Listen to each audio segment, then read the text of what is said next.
We are on big hard carving on the rail. 2 stops into the season, the championship tour has seen a seismic shift. Let's go. The new schedule has led to rankings with unforeseen leaders amongst the pack. Sunset Beach saw breakthrough wins for Brisa Hennessy and Baron Mamiya. One, a third-year tour battler. The other, a come-from-nowhere wildcard. Baron Mamiya! After more than 2 years away, surfers return to the powerful shifting lineups of Peniche. Traditionally, a tour stop where pressure overwhelms. Super Tubos is infamous for its upsets and meltdowns. With a mid-year cut top of mind, veterans and rookies alike are in dire need of big results. The road to the Rip Curl WSL Finals rolls on here at the MEO Pro Portugal, presented by Rip Curl.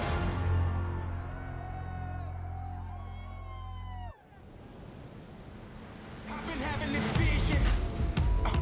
having this vision. Either rise or you fall. I'm on a mission, bringing my dreams to fruition. I ain't playing at all. Bring out the body bags, I'm about to kill them, deliver them to the mortician. I gotta do what I gotta do. That's for my face, back in my face. I gotta do what I gotta do. I pray to God, he never came. I'ma do me, I'ma do me. That's in my blood, I never change. That's in my blood, I never change. That's in my blood, I never change.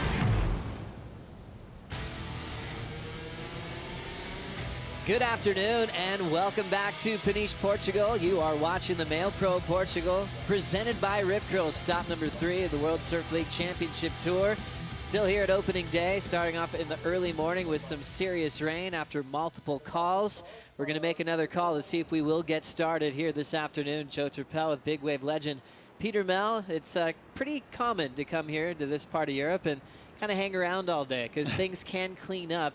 What we started off with was quite a messy, cold lineup and looking more rippable at this stage. It sure is, and the tide's filling in, which is going to improve conditions further. We do have a lot of wind. It is coming kind of side on shore, but the faces are clean, and there is some interest in the lineup because there's lots of surfers out there practicing and surfing pretty well. Let's get the official word. Strider Wazalewski is with Renato Hickel. Thank you, Joey. Renato, this is a tough place to make a call. We've had a long morning.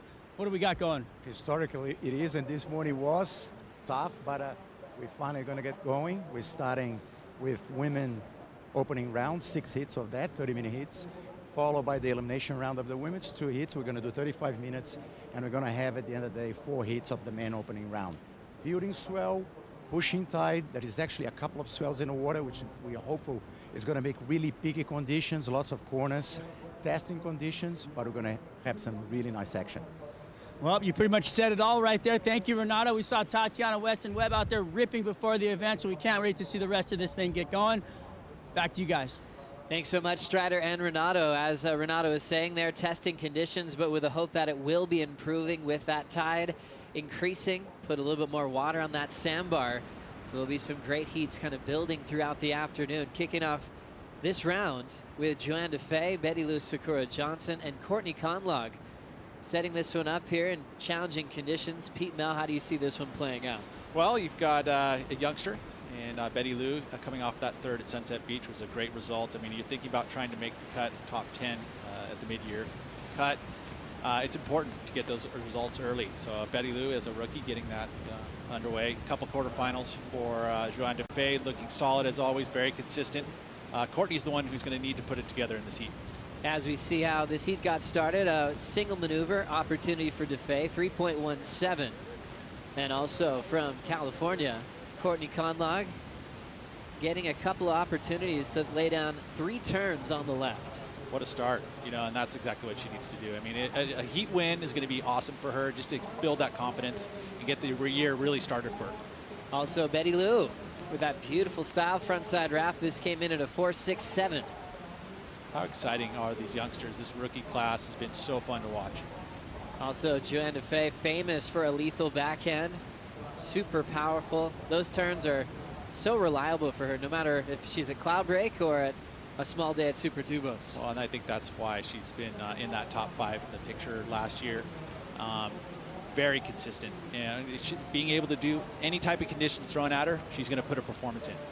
We've been using that kind of term quite often in this short part of the year. We've had 2 events and we keep saying changing of the guard over and over again. And it feels like there's been so many years where you had just such a consistent look at the quarterfinals with Carissa, Tyler, Steph always leading the charge. It'll be very interesting how this one plays out as all roads lead to the WSL Finals in September. But does it feel like we will have a fresh world champion this year that's never won it before? Before we get there, we got another backhand snap from Joanna Fay. Her second scoring ride still factoring in, so a couple scores still to enter the screen with 24.5 to go. But Pete, does it feel like we'll have a new world champ on the women's side this year? A little early for me to say on that one. I mean, Carissa is right there. You've got Joanna Fay right there. I mean, there's some title contenders that are always still in the hunt. But there is some surfers that need some points here. But I just love the rookie class. I mean, you can see the type of surfing that these women have been doing. And on the men's side as well, it's just an exciting, and it's always nice to see a fresh look of somebody surfing, and I think that the judges notice that a little bit too. But that's why you always got to keep refining yourself, and the one person who's been doing that, winning events, Kelly Slater, and he does it the best. Courtney Conlog using that running left to her advantage. Got a nice rhythm started with her opener of a 5.33. And now a solid score coming in for a series of backhand turns. Growing up surfing Huntington Beach, she's not afraid of small waves, even though she's built an amazing reputation in big surf as well. Yeah, and that's the versatility that growing up at Santa Ana and being able to kind of drive both directions to get waves, and also just having her home break of Huntington Beach, she can channel that type of surfing, and she has already. You know, again, getting that quick early start, getting the 5.33. You know, the other competitors coming in that kind of same range, but here she is getting her second score. And there's going to be a lot of action today. I mean, there's waves everywhere. They're not going to be competing for waves against each other as much because of the conditions. It's just a matter of how you read that lineup, finding that clean water, what limited clean water there is. You've got all this wind, and it's a lot of rip with the tide moving around. So those beach break surfers that are easy, you know, been growing up in those types of conditions are going to prosper. 23 minutes on the clock. Courtney Conlog is so inspired by a 4-time world champ named Lisa Anderson, and she chose to put Anderson's name on her jersey to represent one of her heroes as we're leading up to International Women's Day on March 8th. Today is March 3rd, and we're going to begin that celebration here on opening day. All surfers paying tribute to a female athlete that's really inspired them, and they want to honor them as we lead up to International Women's Day. A 4-time world champ, Lisa Anderson, incredible when she was on tour, getting cover shots at Surfer Magazine. Really had such an impact on pro surfing back when she was winning titles, and she still does today as an absolute legend of the sport. And it's really about her demeanor. I mean, her surfing style and all of that stuff is great. It's a big part of it in her world titles. But the reality is why she's got this longevity is people love to hang out with her and surf with her. And, you know, why wouldn't you? She is a really fun person and a great surfer. And, you know, there's a lot of value there. Strider Wazalewski this morning when it was raining, we could barely see the water. You said we're on today 100%. Got to hand it to you. Great call, my friend, as we watch the closeout hack. Real quick out front from Betty Lou, but I want to get an update with you on the tides and conditions. What are you expecting? Well, yeah, we started out this morning. You know, we had a low tide this morning about 9:30. It was all the way down to about a 1.2. It's going to rise over 9 feet. So it's going to be up to a 10.3 or something like that, I think, this afternoon. That's a huge tide difference. So, you know, the conditions will change dramatically throughout that tide change. So what you're seeing now is not what you're going to be seeing later. Meaning, if you're in a heat, you have to really look at the timing, look at the tides, and understand what you're going to be surfing, and surf during your warm-ups, kind of during that time. Out in the water right there. Big hit off the top right there for Courtney. Talking to Betty Lou out in the water, she said she was super inspired by Kelly Slater at 50. Coming out here to surf in these conditions, getting psyched. So that made her psyched just to think about that. There's so many different things happening down here on the beach all day long. We'll be bringing them to you. But right now, we got the tide pushing up almost 9 feet. So we're going to move back up.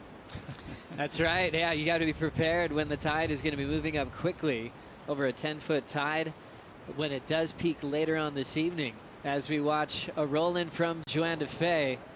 Clean first turn, right into a wrapping cutback. Beautiful combination. drills that inside section again. So you can kind of see right in front of our eyes, conditions improving. That long right-hander wasn't really there this morning on the real low tide. Just a little bit more water on that sandbar is given a fun canvas to work with for Joanna Fay, who has a 5.5 and a 4.23 start in the lead. Man, this is going to be her best wave. That was one of those rights that hooked at you, so it gave you that vertical face. She held her speed all the way through those turns. Really beautiful linkage between that. Great flow, right? All of that stuff's going to play into this being probably the best wave of the heat. Well done for Joanna Fay. So powerful, so nimble on her feet. Let's take another look. I mean, again, look at this wave keeps bending at her. So she's able to utilize that extra energy that wave is pushing at you, almost wedge effect. And of course, she completes it so consistent in all of her maneuver choices. Here's a better angle of it and see how that wall stays right there in front of her. Each time she gets that bottom turn with all that speed, there's another little wall to be able to push off of. Great variety in these two maneuvers here and the finish. So getting 3 turns is probably that magic number of quality rather than pushing it and trying to fit in a 4th or a 5th turn. We will see, because the tide is filling in. Surfed yesterday with Strider, and it was super fun. You know, it was lefts, rights, a couple barrels here and there. So it's entertaining surfing. Get a little bit of everything here at Super Tubo, so you start reflecting on some of the previous finals where it could come down to just really fun turns or really huge barrels. So you got to be ready for everything, and the fans are always ready for everything here. Never forget visions of them going to the other side of the peninsula when we've gone mobile. They're here on dark for the call, and they won't leave until it's officially called off. Some of the coolest fans in the world are right here in Peniche. And just a quick up and down. Meanwhile, Defay out front, 5.5 and a 4.23. Courtney holding the 2nd spot.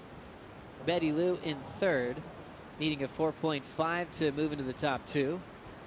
As Betty Lou, inspired by the legendary Ronda Rousey, famous for what she's done at the UFC level. The armbar. Oh, yeah. The legendary armbar. She's inspired a lot. A lot of surfers love watching the fights every weekend on the North Shore of Oahu. You can kind of correlate a little one-on-one competition to similar to UFC, right? Except for you're tackling the waves rather than each other. Exactly. I feel like it's that mental strength that they really love to be inspired by as well. Yeah. A couple of big hooks in the pocket for Conlog. And her backhand's really hot this afternoon. As it always is, usually. You know, she is definitely one that has that ability to go both forehand and backhand with high-quality maneuvers, which she has done again. That was really quick in her transitions there. So I think you can see there's definitely that feeling of a bit more pressure and just trying to perform very high on every single wave, no matter what. Courtney Conlog dominated the U.S. Open at different stages of her career. She won it the first time when it was really huge and pumping. If I remember correctly, Pete, you were on the call for that event, and then they needed you on the skis, and you had to kind of transition your role. You're like, yep, I can go help out with Water Patrol today. Yeah, it was massive for that, and the Water Patrol was needed, you know, and I had some time on a ski, so yeah, I'll sign up for most anything. What'd you like about this left, Pete? Just the quickness in the transitions. There weren't super high quality maneuvers, so it's going to be kind of that same zone that she's already in, those 5 zone. I think at this point, you know, you really got to start drifting the fins a little bit more, pushing a little bit harder, but this one didn't quite have the lip section, didn't bend at her, almost going away from her, similar to, you know, the lefts are kind of doing that right now. And I think you're surfing into the wind. I like the quality of that maneuver there. You know, and the size too is hindered slightly, so it'll be, you know, in that mid-range again. So the small wave act really paying off today, especially with a pretty strong wind blowing right into the face there. Courtney did well to fight through that breeze and still keep up that momentum from that backhand. She's keeping that last score at the moment, 5.03. Secrets to success in conditions like this, Pete, does it all start with the surfboard? It's always, that's the one recipe for sure to have, is confidence in your equipment, no matter what the conditions are offered. That's a key element. You know, all these surfers are using some of the best shapers in the world, you know, and so, I mean, it's no coincidence that a lot of the surfers ride the same equipment made by certain shapers, because they're the best in the world. So equipment's a key element, but I think if you look back at past winners, you know, the surfers that have done so well here just ride a ton of waves. Off the bottom, big section, and missing that first turn is Joanna Fay. Had a solid previous score, 6.33, which is currently the best wave of the heat so far. And we saw that one turn opportunity for Betty Lou just moments ago. She's still chasing a 5.69 to avoid the elimination round later on today. First heat, still plenty of time. Joanna Fay out in front as the MEO Pro Portugal presented by Rip Curl continues.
Good afternoon, everybody. Joanna Fay still out in front. Courtney Conlog in second. Betty Lou Sakura Johnson in third, holding priority.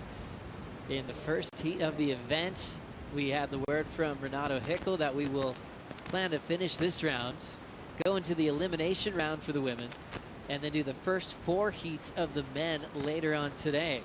So it'll end up being a pretty active opening day after multiple calls this morning. And crazy, we will be making eliminations on the women's side. So avoiding third place is crucial in these smaller windblown conditions. During the break, we saw Courtney Conlog really open up on the right, Pete. Very nicely done. And, you know, again, mixing it up. She's not afraid to go left, find a right, and that's what you got to do. You just got to find that clean water, find that little wedgy peak. She did that much bigger wave. Nice strong first turn there, which is very helpful, getting that first maneuver done, and then the nice mix with the rail gouge. This is going to be her best wave. So Courtney stepping it up now, getting into that back half of the heat, and that's what she has to do. Nice solid finish. Definitely going to be the best wave for Courtney. Courtney Conlog puts in so much energy to her whole act as a professional surfer, and actually put in a ton of time on the North Shore of Oahu, like she's always done in her career, but more specifically focusing on pipeline. Signed up with Reef McIntosh, one of the greats out there, and she said maybe the main reason she got upset early was being kind of surprised that she was surfing smaller conditions than she was really preparing for. There was so much surf that she was warming up in that was really sizable. I think she just had plans to be surfing really big pipe. She was thrown off guard a little bit when it was a little bit smaller on that elimination day. But she's such a professional. She identified that mistake and then moved on to the next one. Interesting to see a surfer like Courtney in this position of still learning a lot. You know, and she's been on tour for about a decade now. Well, that I think will create some aspirations, right? It means you've got to get better and go spend that time in pipe. You got to go to these venues that you haven't surfed a ton. You know, you got to get used to booties maybe, or there's a lot of things you keep learning in surfing, and that's one of the things I think that makes us such a rare breed as surfers, is that we deal with changing conditions so much that it almost becomes natural. And also changing formats this year, Pete. Yeah. What's your take on the mid-season cut, and then what we'll see in the back end of the year? I truly love it. I think that it puts pressure throughout the entire season. Also, you're seeing that the Challenger Series is going to jump in at the mid-year. It's going to allow surfers to transition off. It's going to shrink those events in the back half of the year to less people. We're going to have better conditions. I mean, there's just so many pluses to the way this thing's set up. The junior rankings, or not the junior, I'm sorry, the QS regional rankings, being able to get surfers qualified in their home countries, so they don't have to pay a ton of money to get qualified for the, it's just everything's mapped out very, very nicely. And I just see improvements happening from there. The quality of events are going to get better. That's all positivity, man. It's cool to have a lot of really cool change that's making that intensity so quick. We kind of talked about it on, the Sambas on Dawn Patrol this morning about the pressure that Portugal kind of used to have at the end of the season. Well, we're kind of feeling that now, even though it's stop 3. 100% we're already counting it down for that cut line after Margaret River. Betty Lou, the rookie, will be turning 17 this month, going for a big finishing move, incomplete on that effort, as she's still chasing a 7.16. Pulling in under the hood quickly. Courtney will just kick up and out. She has just taken the lead off to Fay with her last score of a 6.83. Yeah, she needed a 6.5. I didn't want to put myself out too far there, thinking that she could take the lead, but she ended up getting the 6.83. Quality score. Again, she carried. One thing you're looking to is you're looking at the lineup as a judge. The lefts are almost going to surf directly at you, whereas the rights will move down the beach, and it feels like you cover way more ground going on those rights. That's why we saw that score get up there a little bit more, especially since she got that nice strong closeout move. Another angle here for Betty Lou. Yeah, Betty Lou, unfortunately, this was going to be a good wave for her, especially when she was going for this bigger move, and that's what the rookies are going to do. They're going to go big. It's just a matter if their head's going to be able to keep the board under their feet all the time in these higher pressure situations like this. We were talking to Strider earlier, and he was talking about the tide increasing throughout the afternoon. One thing he did brought up, he was talking about Betty Lou being inspired by Kelly surfing later on today at 50 years of age. And that's a great way to look at the tour. 50 for Kelly, 16 for Betty Lou. Competing on the same day at the top stage in the world. Really cool, and especially for a 16-year-old and for a 50-year-old for that matter, right? I mean, you think about it like, wow, I'm still here doing this at the highest level and winning events. I mean, Kelly can hold his head really high for what he's been able to do. I mean, we all put him there, but even for looking in the mirror, you're like, yeah, no problem, I got this. Looking in the Red Bull Athlete Zone, that is your world number 1. Brisa Hennessy talking to her coach, Glenn Hall. She has Isabella Nichols and Bronte Mccauley in the next team. I was talking to Micro after the news was out that Brisa took the yellow jersey after that win. He's talking about coaches learning through moments of their coaching career. I brought up the fact that, hey, you've been through this before. Maddie Wilkinson, all of a sudden going from a guy that was basically requalifying for a handful of years and then putting yellow on, having the target on your back, having the media ask about how you're feeling. And if you lose anywhere before a finals day, it's, oh, what's wrong? What's happening? Where Wilco didn't have those questions in the previous 6 years. Now with all that knowledge and experience for Glenn Hall, he really can talk to Brisa from a good place, or he's been there before as a coach and probably can guide her through those waters. And I would also say that she can take that too. Brisa can go, whoa, he has been through this, so I can listen to this, and I'm going to soak it in because he knows what he's talking about because he's been through it. So it's that experience, which is always something in coaching and in surfing as a whole. You're constantly learning, right? Sometimes you get to keep on a hold of those moments that are really good, especially like this wave. Courtney Conlog looking for more, looking very inspired at Super Tubos today. Might not be about tube rides, but she is throwing down a power clinic and tough sections as well. She read that well, had a bit of variety. Conlog looking to improve on a 5.3 3-peat. Yeah, and here it is again. Again, the right-handers are able to carry so much more area down the line, so your maneuvers seem bigger because you're running down the beach. And she's choosing these waves that are giving her that opportunity.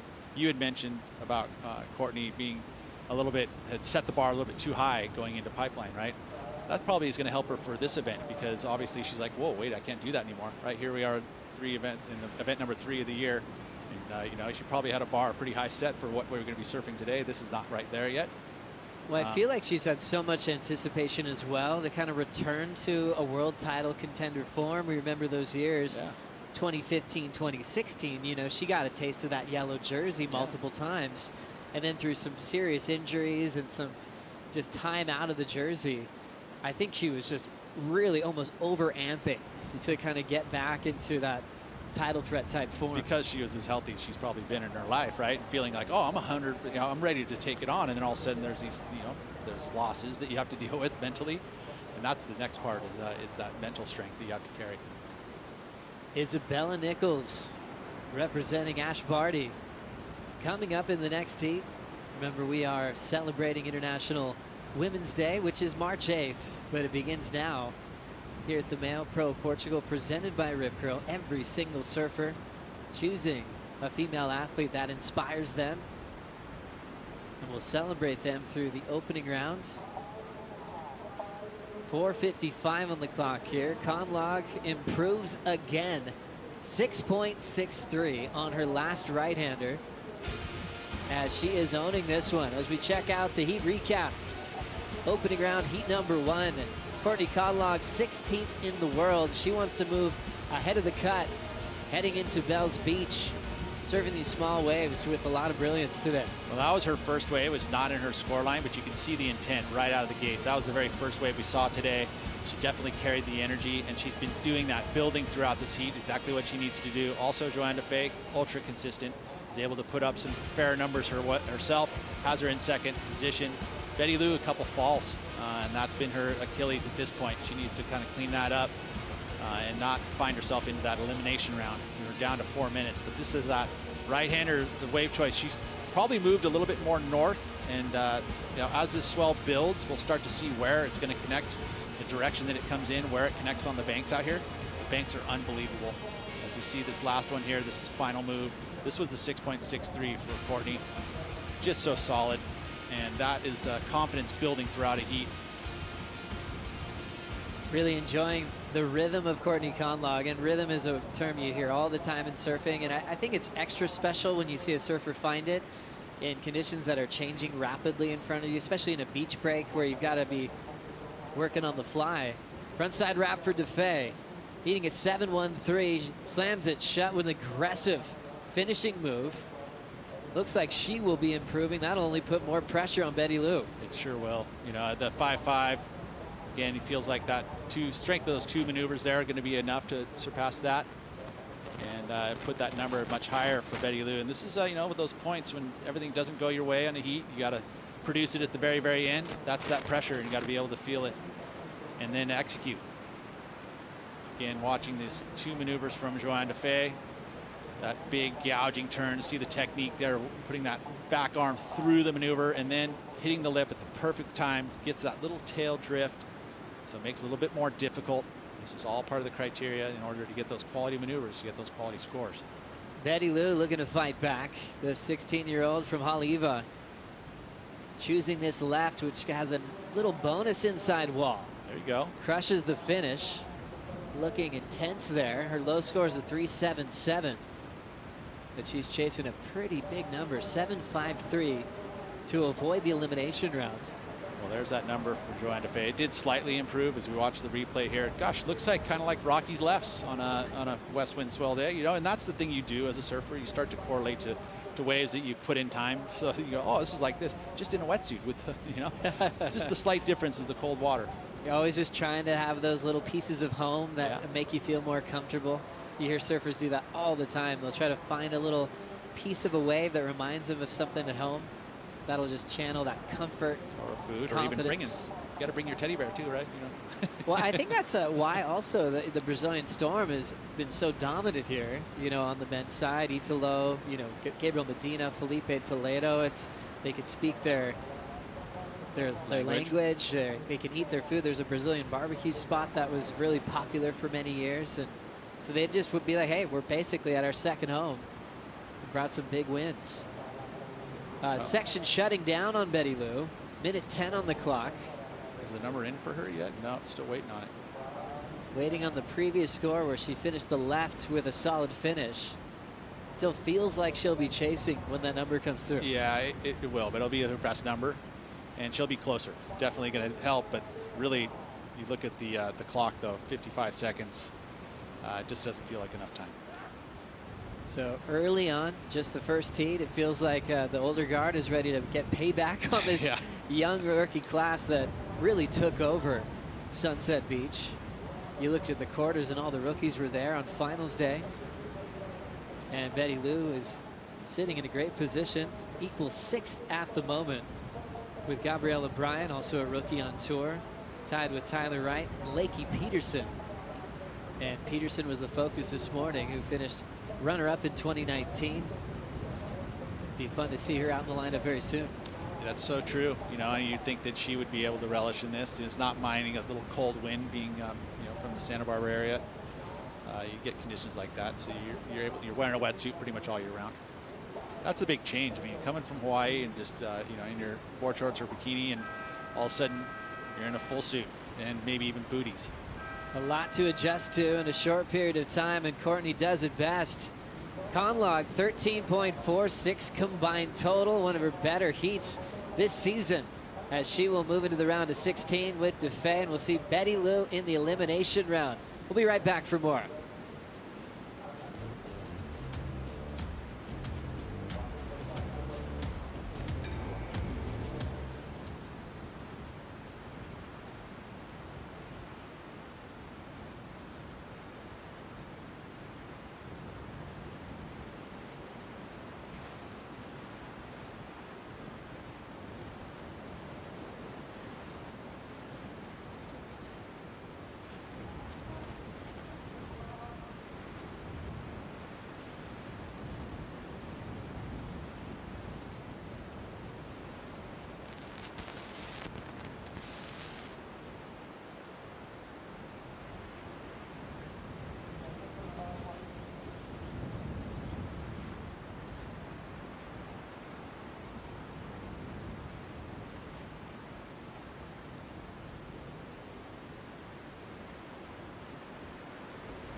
International Women's Day falls in our MEO Pro waiting period here in Portugal. This year we got to pick the last name of someone who's inspired us in sport history. I choose Florence Artaud. She's a French sailor, and I'm fascinated how brave she was to sail across like the Atlantic Ocean by herself. The person I picked for International Women's Day is Andrea Vargas. I think she just represents women in Costa Rica so well. I picked Lisa Anderson. I wanted to surprise her and honor the work that she's done in surfing, all the world titles she's won. I decided to represent Naomi Osaka, and I really respect the way she's a really honest athlete. I chose Jessica Silva. She's a soccer player here in Lisbon. She's someone who I look up to. She works really hard to achieve her dreams. It's an incredible message that WSL is doing to highlight women. It's all about lifting each other up.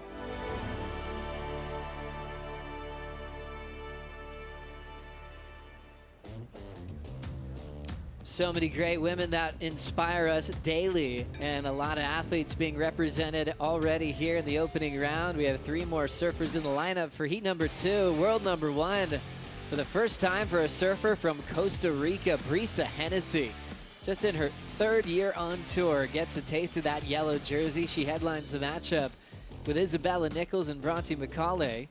Isabella had a really fun, exciting rookie season on tour where she got to feature in a final at Newcastle in Australia. And Bronte Mccauley, first injury replacement wild card for Caroline Marks. And the talented surfer from West Oz has a ton of experience against the top 17 in the world. Let's hear from the winner of the first heat. Courtney Conlog is with the Waz.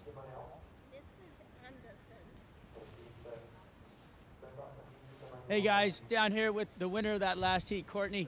Courtney, you had a lot of inspiration out there. It looked like you were lifting to the conditions. When the conditions are like that, do you have to bring a lot of your own surfing to it?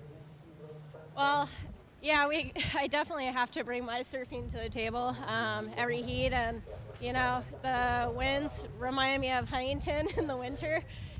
You get those northerlies, and you know, I'm repping Lisa's jersey right now, and just feeling really inspired. I haven't really had the results I've wanted, and looking to find a rhythm here. You got down here super early. Were you the first one on the beach? Other than security, yes, sir. I mean, I was the first one here in the dark watching it, and it was pretty grindy. I went out for a morning surf, the wind, the rain. I felt like, you know, Lieutenant Dan from Forrest Gump just getting rained on. I was like, is that all you got? And so for International Women's Day, you're repping Lisa Anderson. What has she done for you? Gosh, Lisa for me has inspired me so much. Growing up at Huntington, I'd see her in the lineup. I'd call her at like 4:30 in the morning before school sometimes, and she always answered. And, you know, she gave me the opportunity at X Games when I was a kid, and, you know, her being a multi-world champ, it's something to aspire to, you know, and she's done so much for our sport of surfing. Designed that Roxy board short that's so iconic, and yeah, she's really impacted my life a lot, so I'm very grateful to have someone so inspiring like her. That's awesome. Well, you've inspired me this morning. You've been down here earlier ripping out there, making it look good, so thank you very much, and we'll see you on the next round. Thanks, Trevor. Great to hear from Courtney Conlog on her inspiration of Lisa Anderson and that close friendship as well and mentorship that she's had at a very young age. Lisa's got such a great story. Remember, ran away from home, moved to Huntington, and became a 4-time world champion. Right into some solid frontside carving work from Isabella Nichols as we get started with heat number 2, Pete. Oh, it's good stuff. I mean, you think about the yellow jersey for Brisa Hennessy, and it really started actually in the Challenger Series last year where the confidence was building. And she just carried it over into the championship tour. It was really cool. She finished second on that Challenger Series. And then, you know, and had great results and consistently doing well, and that just carried on over into doing it on the championship tour. And now it's second nature, and she's in the yellow jersey. It's so cool to see. This is Isabella Nichols on her first wave.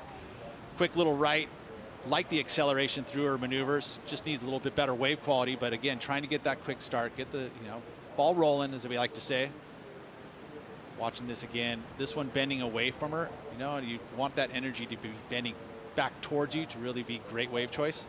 So again, I think just getting loose, just going to be a 4.83 for her efforts, but you know, she's got a score on the board, and her other surfers don't. So an early lead. Quick start for Isabella Nichols, Brisa, and Bronte still waiting to get started. Plenty of time still scored on your top 2 rides. Already getting quickly to that big world champ seat. Carissa Moore, Steph Gilmore find themselves in the draw together. We'll also get to see the big debut for Tia Blanco. Isabella Nichols choosing Ash Barty. Ash Barty, a Australian professional tennis player and also a former cricketer. Super athlete, ranked #1 in the world in singles, the Women's Tennis Association. And really cool that Barty was chosen by Bronte and Isabella. They're in the same heat. Well, Steph's been hanging around with Ash Barty a little bit. You know, they're friends, and I think that obviously, if you're an Australian, surfing is part of the sporting world. It's at the same level as the football players and the tennis players. Not necessarily in the States, but definitely in Australia. So there's some mutual respect between those two, and it's good to see that these women are honoring her, because she is quite an athlete. Here's the goofy foot from West Oz, Bronte Mccauley. Super smooth on that approach, tags it shut, and she gets her first score on the board. Bronte knows what it's like to be a wild card before her official rookie year. She got some wild cards to the main stage and got a nice warm-up before she officially qualified. And it's so cool to have that opportunity, and especially if you get through a few heats, you know, that sense of belonging becomes for you, and then all of a sudden you're on tour. It's about staying inspired, you know, through each and every season, trying to refine your surfing, doing things that are going to make you better, going for that world title. Good to see that backhand back to work again for Bronte Mccauley. And she's getting the opportunities, unfortunately, from an injury, but she's got to make do with the opportunities she's getting. How's the board look, Pete? Looks good. You know, I think the wave choice, again, it's just a matter of now. You looking at a wave, you're like, this might have some energy in a wall. It's not really super clear, so you just gotta kind of keep riding a bunch of waves, and then hopefully you find those high quality ones just by out of picking the needle out of the haystack. Bronte 3.33 start. That'll put her into the second position. Brisa Hennessy turns in just a quick 1.5, as she's probably getting used to the treatment of being world #1 now, especially for Costa Rica, where she has a ton of fans and a lot of great attention. Bronte Mccauley, once again representing Ash Barty here in the opening round. Incredible tennis player that inspires so many around the world. Paddling for that one, Bronte can't catch up to it. She's in the back of the line for priority. And there's that bright yellow leader's jersey for Brisa. Hennessy has a fun left that's allowing her to attack the lip line. That's her best score so far. Wide open section for the float. Bronte gets it. Now running after the finish. Will stay on her feet for the closeout turn. Back to more action for Isabella Nichols. And Isabella stays on her feet.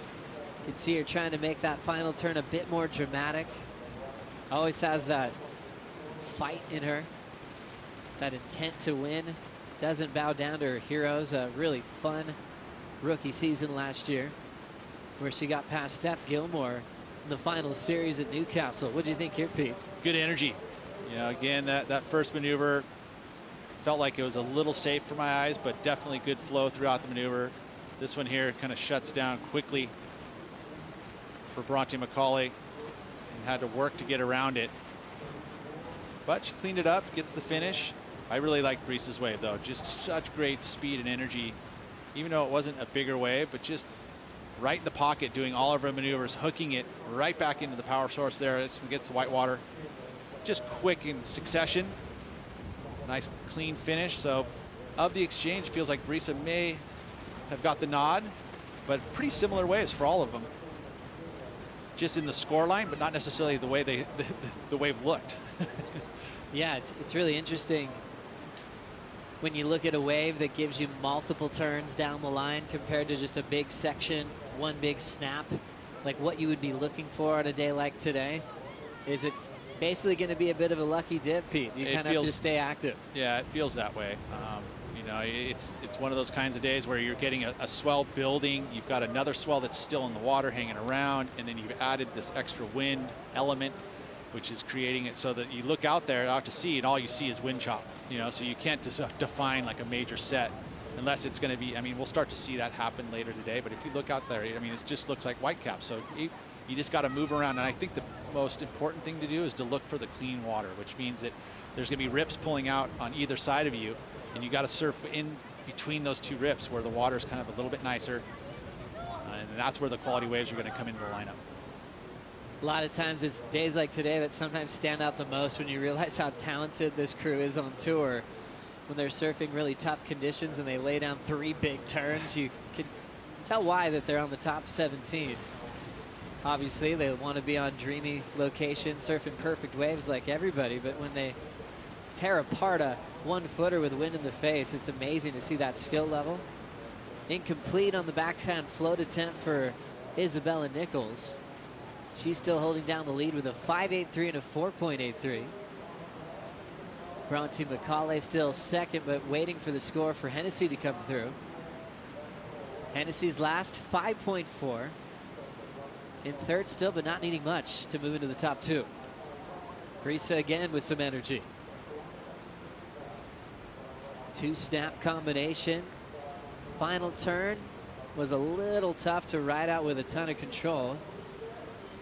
She did accomplish that final maneuver. First turn, very dynamic. Let's have another look. Again, you see how she hooks her board back into the pit, right? Every time she's pointing that nose back towards the beach. That's a committed maneuver. Here, you know, got stuck just ever so slightly. Would have loved to have glided over that and landed out in the flats with some speed. Instead, a little falter there, so that's going to hinder the score slightly. Not just that clean, tight finish, but I love that first snap. That's the type of snap she was having on that second wave, which came in at a 5.4. Just really dynamic and quick through the maneuver. Be interesting if Brisa reflects on last season on tour. It was an interesting year, 7 regular season events, and after Mexico, getting the message that she'd actually fallen off the top 17. The good news, though, you didn't have a whole lot of time to think about it. She had to go quickly into the U.S. Open as the first Challenger Series event. And what we all know now, what happened in France changed everything. Sure did. Huge win. Then Hossiger got her spot back on the top 17, and now she's world number 1. Frontside wrap using a lot of the open face for Bella Nichols. Beautiful. Yeah, it's kind of like that's surfing too, right? Is it all of a sudden you're winning an event, and then it could be the next event you could lose first round. You know, and she kind of had that feeling, you know, and was able to just bounce back on that Challenger Series. And now look at this, you know, within a year's time, she's in the yellow jersey vying for a world title. Still early season, don't get me wrong, but that's in your head. You know, you're wearing that jersey, and that means a lot. It means you're number 1. Reese's dad, Mike, was on the Motu during the sunset win. I guess he got chaired around the island. They're spraying him with all their drinks, and it was a big celebration. That's classic. For her father on the Motu. That was a pretty good wave there for Isabella. You know, just a little different than what we've seen so far. The big carve. That was a very clean arc. Too bad that wave didn't give her a little bit more open face to be really open up that second maneuver, but that first turn, best of the heat.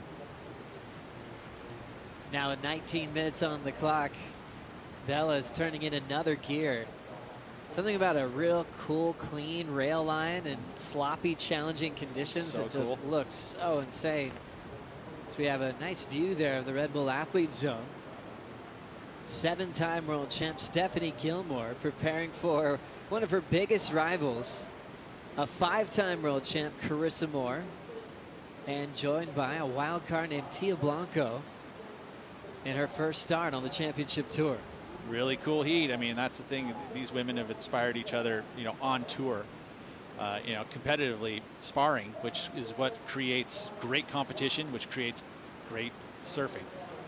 And, you know, I love to see these two going at it. Usually want to see them in a final, but here we are, get to see them in the first round. It's interesting with their rivalry, Carissa and Steph. Sometimes it felt like they were constantly avoiding each other. Kind of remind me a bit of Mick Fanning and Parco. We know they're best friends, but there was a few years there where I think they had to give each other space. Yeah. They wanted the same thing. Yeah. That World Title Cup. You didn't want to give away too much, right? You're hanging out with your buddy the whole time. It's like, We were caught inside in Australia last year in the 14-day quarantine, and Chris oftentimes will kind of give credit to the whole tour and want to get that real answer. Who's that rival? Who do you want to see in the WSL Finals in the title match? And she said Steph Gilmore. It was really cool to be like, yeah, I'm ready. She's had a couple title wins where maybe Steph was missing events or injured, and I think Carissa, probably Steph too, would have a dream of going blow for a world title this season. And I think that's one of the best things about the setup for the Final Five, right? Is that you're surfing for your world title in a one-day event. And it just talk about adding extra pressure on a world title race. Yeah, you're going to do it in one day, and we're going to choose the conditions you get to go do it in and have fun. And I think Steph had to feel that pressure and kind of try to understand it on the fly last year. It was one of her tougher performances she's had at one of her favorite waves at lower trestles, as she's looking for a big result here at Super Tubos. Little backside lip glide for Bronte Mccauley, incomplete. Yeah, that's the one thing that with her backhand, she accelerates off the lip, and that's one of her great attributes of her backhand surfing. Wrapping cutback for world number 1. Hennessy, quick jam to get down the line. This thing's going the distance, and she'll be able to get the completion on the final turn. Caught a little bit of a rail on that transition. Yeah, trying to say improve on a 4.97. If it does have an improvement, it'll be just ever so slightly, it feels like in my eyes. We'll get to watch it here from a bit different angle. Nice first carve, but the wave flattens out, so she has to chase it and get down to finally that steeper section. But she gets there with some speed, and the timing's nice, but it's disjointed. It wasn't able to link the maneuvers, and we want to see speed, power, flow. That part of that criteria is being able to put those maneuvers together, combination of major moves. And this one, she was chasing a little bit, so I don't see it going very high. But she seems solid on her equipment. I mean, she's definitely confident. She's carrying that yellow jersey. Doesn't look like there's any nerves. Just a matter of now just getting on those quality waves. She needs to get in that top 2 in this heat. You don't want to go to the elimination round, which is what third place will happen. That's your chance of going home today, which would be way too early for a lot of these surfers, especially one wearing the yellow jersey.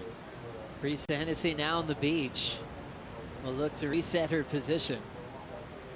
Yeah, some surfers, when they wear the yellow jersey, it feels like they're just trying not to lose it. It almost makes it more nerve-wracking knowing that everyone's gunning for them, and sometimes it just makes them feel like they belong. And I feel like Brisa's kind of showing that confidence, even just watching the waves this morning when it was pouring rain. She's had this really calm vibe about her, knowing that she has officially arrived.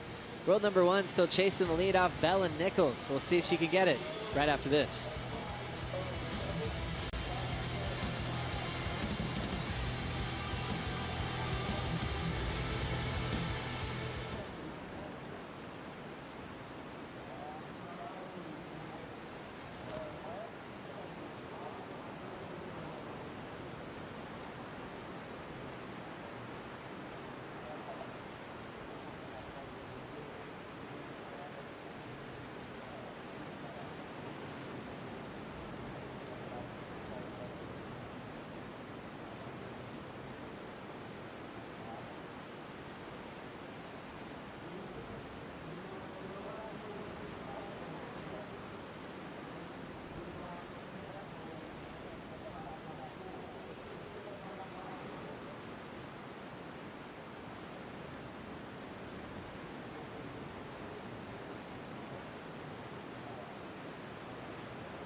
Third opening day of the waiting period for the Male Pro Portugal, presented by Rip Curl. Brisa Hennessy winning her first event of her career at Sunset Beach on the island of Oahu, is now enjoying her best start to date, her best performance of her career, and she still has a lot to look forward to. Isabella Nichols does have the lead into her second season against the top 17. She's got a 6.67 that she got on her last ride, her 4th wave ridden in this heat. That's keeping her out in front. Big goal for these surfers in these first 5 events is to be in the top 10, so they get to surf in the back half of the year. Remember, last year it was top 9. That was a big change, plus 2 wild cards. Leah Manuel got the wild card to continue on against the top 17, and she's also turning in one of her better starts in her career. It must be pretty cool, you know, to get that opportunity and then just to actually make it happen and sit at number 2 in the rankings going into the event. You know, if she can keep that consistency up, she's going to help her seeding, obviously. But then you're requalified by, you know, you're guaranteed requalification after event number 5, right? So it must actually relax you a little bit. But then you build that pressure because there's only 10 surfers left, or 12, sorry, because we'll add some wild cards. But you get 12 surfers left trying to vie for that top 5. It's, you know, it's a good percentage to maybe go for a world title. And I think Malia has been at this a long time. She would love to be able to get into that race, and especially a one-day race like you know, the Rip Curl Final 5 that event is. That's going to be really fun to watch. So yeah, top 10 make it to G-Land in the back end of the year. Then you have a WSL wild card for the back end of the season, also event wild cards through that second part of the year. Bronte Mccauley knows she can keep points on the rankings too as a wild card. The cutoff spot, we see 2 surfers that were in the WSL finals last year, Joanna Fay and Carissa Moore.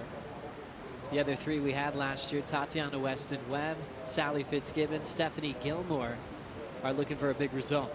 And just to elaborate on what you talked about before the break in regards to how Brisa wears that yellow jersey, and again, you talked about, you know, some people are like, oh, they feel like they're going to get ripped off my back, you know, and she seems to be carrying that confidence, and I think a lot of that has to go with micro.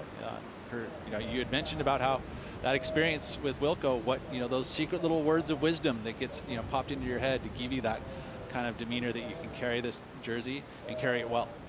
Yeah, it's really cool how coaches can look at really good talent and say, I think I could make you better, you know, with all those little things. Fixing your heat strategy, wave selection, even lineup markers. Remember, that was huge for a lot of Micro's crew. They'd show up real early, they'd find a spot to sit. He's always aware of the tides changing. Oh yeah, big part of it. I mean, there's such a recipe to being a good coach and being able to bring that experience to your athlete, so that they can do it on their own as well, right? Because once you're in the water, it's not like Micro's out there with flags, and it's just not his style. He basically does his work to the hooter and then just watches at that point. 10:22 on the clock. Just the second heat of the opening round of competition. Remember, you can get your fantasy team set and make some changes throughout this round, including the elimination round. And you have to have your team set before the round of 16 begins. And that's when you'll have your team locked in for the rest of the event. It's almost beneficial to probably pick your team beforehand and kind of have your favorites, but then see how the seeding ends up being and make that switch at that point. That's important. Try to avoid friendly fire Yes. matchups in the next round where you're guaranteed to lose a surfer. That's a big tip there, Pete. It is. It's pretty much crucial at this point. I realized that when I was talking with our boy Kaipo, who was at the top of the rankings last year. So yeah, the seeding is a key element, because of course if you can get 4 surfers on your team into the quarterfinals and they're all in different quarterfinals, hey, look at that, you're going to have ones in the semis. I mean, it's just a smart way to play the game. Very smart. A lot of people asking how Bronte got her spot in this event. She is the first replacement wild card, so that's for Caroline Marks. Anytime there's an injury, first call goes to Bronte for this first part of the year. Quick surfing on the back end for Bella Nichols. Yeah, I love it. Again, that's a commitment to the maneuver where you almost feel like, oh, wow, she went a little bit too big, and she pulls it off and keeps the speed going. And that's where all of a sudden the judges take notice, and then the scores are going to lift. That carve was very dynamic. That's why, I mean, even though she didn't get that second section, she still had the highest score of the heat, the 6.67. I liked how dynamic she was in the lip there, and it kind of surprises you a little bit when you watch. You're like, whoa, where did that speed come from? And that, of course, is going to translate into a better score. Really exciting approach for Bella Nichols with a very solid small wave game. Really talented individual as well. It was really blowing my mind when she had like a 3-hour study session for a physics exam. Right. In between competing on the big stage in Hawaii this year. And then just dropping in at backdoor and pulling into huge right-hand pits. I mean, let's get real here. This is, getting a degree as well as pulling into pits of pipeline. I mean, that's a life. So dedicated. She's got that bit of a warrior inside of her, where she's got a very competitive fire that she can turn on at a moment's notice. And it's a little bit different for Bella. I mean, there wasn't a huge rookie class on tour last year. I mean, compared to what you have now, you kind of go through it together with, a lot of surfers that are looking at these places for the first time. Bella kind of had to pave her own way last season. She sure did. It wasn't like she was latching onto the tour vets. They weren't like, get away from me. Yeah, you have to end up learning on your own. And you know what? That actually probably gives you an inspired, different perspective too. You're not always taking just the old school tools. You're making your own tools. And it's also, if someone's in their first year and they have success, you can kind of feed off that. Say, I could do it too. I just qualified. I think we saw that at Sunset at the last event. But Bella's going, wow, I'm going into a locker room of people that have been here before, and they know all the tricks of the trade. And she still was able to provide big results. Down to the 7-minute mark, we're getting closer to the big world champs. See Carissa Moore, Stephanie Gilmore, and the Ultimate Surfer champ, Tia Blanco, winning the Ultimate Surfer. Part of the prize was 3 wildcard appearances on the championship tour. Isabella getting started here in Portugal. As we see Brisa kick out, still hanging on to second. We'll dive into the heat recap for the opening round. Heat number 2. Really fun, exciting beach break surfing. Brisa always looking powerful, Pete.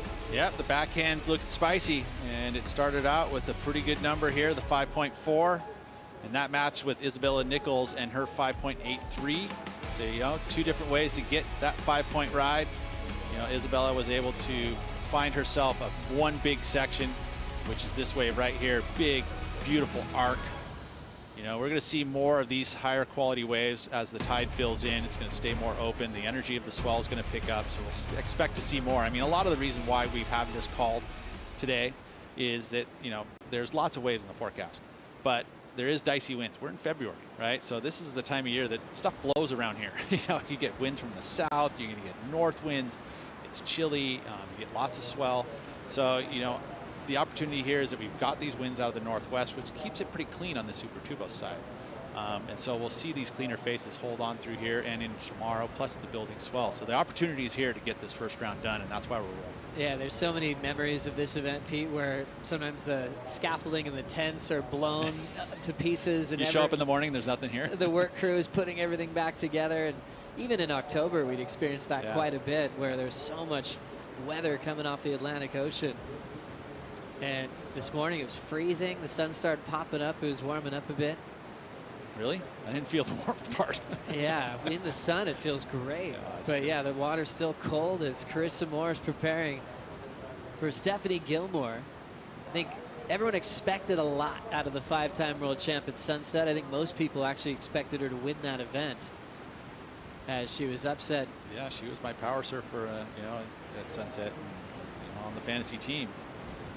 I think, she'd feel a little bit like, whoa, what happened? Because she's had a lot of heats there. And just put in so much time as well. One of the hardest working humans on tour. And living on the other side of the island, she'd sometimes be out there on dark at sunset. She'd drive home for some responsibilities she had, media interviews, then she'd drive back in the same day and work out more equipment. So that's an hour drive, pretty much. I mean, if you're on the complete other side, right? It's a full hour, depending on traffic. You think that could be really taxing, just even if you're not putting in work at a demanding wave, just driving back and forth and doing all the things that you do as a... Unless you got a good music tape, bro. You just throw that in there, it's all good. You just dance your way across the island. You're a great dancer too, Pete. Yeah, amazing. Incredible. Bree Hennessy, quick turn on the left. And she will try to protect second over Bronte Mccauley. Bronte was incredible to watch last season. Made finals day at Margaret River and had a huge crowd backing her on that finals day. Her video clips are insane. I think, she's got to be in that conversation for best tube rider on tour, especially big hollow lefts. I mean, if you could will a heat on tour, Bronte versus Tati in a really hollow day on a shallow reef, that would be insane to watch. Right here at Super Tubos. So hope that forecast turns out to be good and we see that matchup, because I think that'd be actually a great tube duel. Two surfers next to each other that want to advance. Two surfers that are inspired by Ash Barty. Bella up and out. Priority now switches to Bronte Mccauley.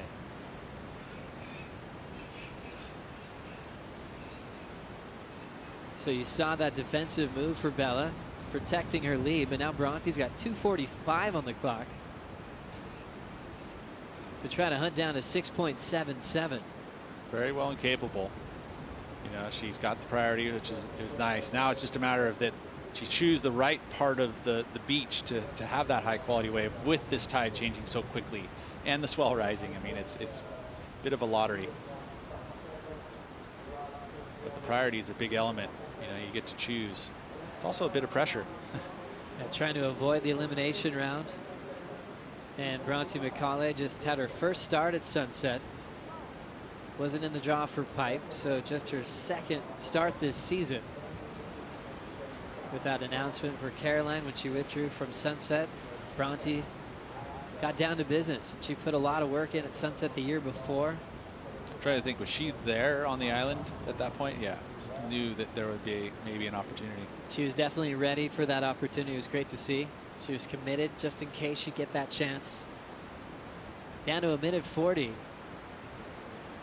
After a flurry of action through the start, all three surfers right next to each other.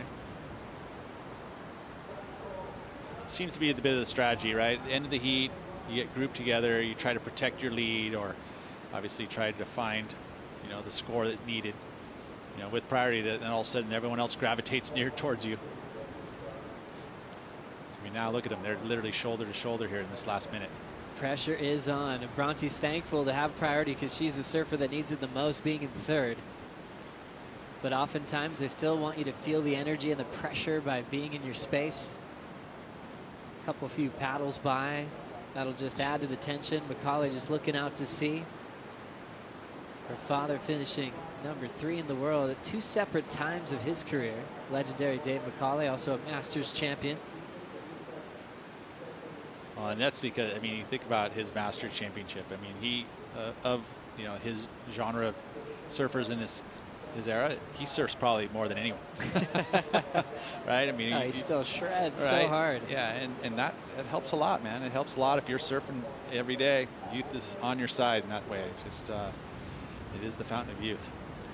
And he's an incredible human being. 19 seconds. Bronte not finding anything to work with. Let's see if she gets one final shot. 6.77 would be the best score of the heat. So she would need something really solid to finish up on. We will run out of time in heat number 2. And Mcauley will be sent to the elimination round. Betty Lou Sakura Johnson's in that elimination round as well from a 3rd place finish in the first heat of the day. Huge heat coming up next. 5-time world champ Carissa Moore takes on 7-time world champ Steph Gilmore and a wild card named Tia Blanco.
The Male Pro Portugal presented by Rip Curl is brought to you by MEO, the official title partner of the Male Pro Portugal presented by Rip Curl. By Corona, this is living. By Visit Portugal, official tourism partner of the Male Pro Portugal presented by Rip Curl. And by EDP, official partner of the Male Pro Portugal presented by Rip Curl.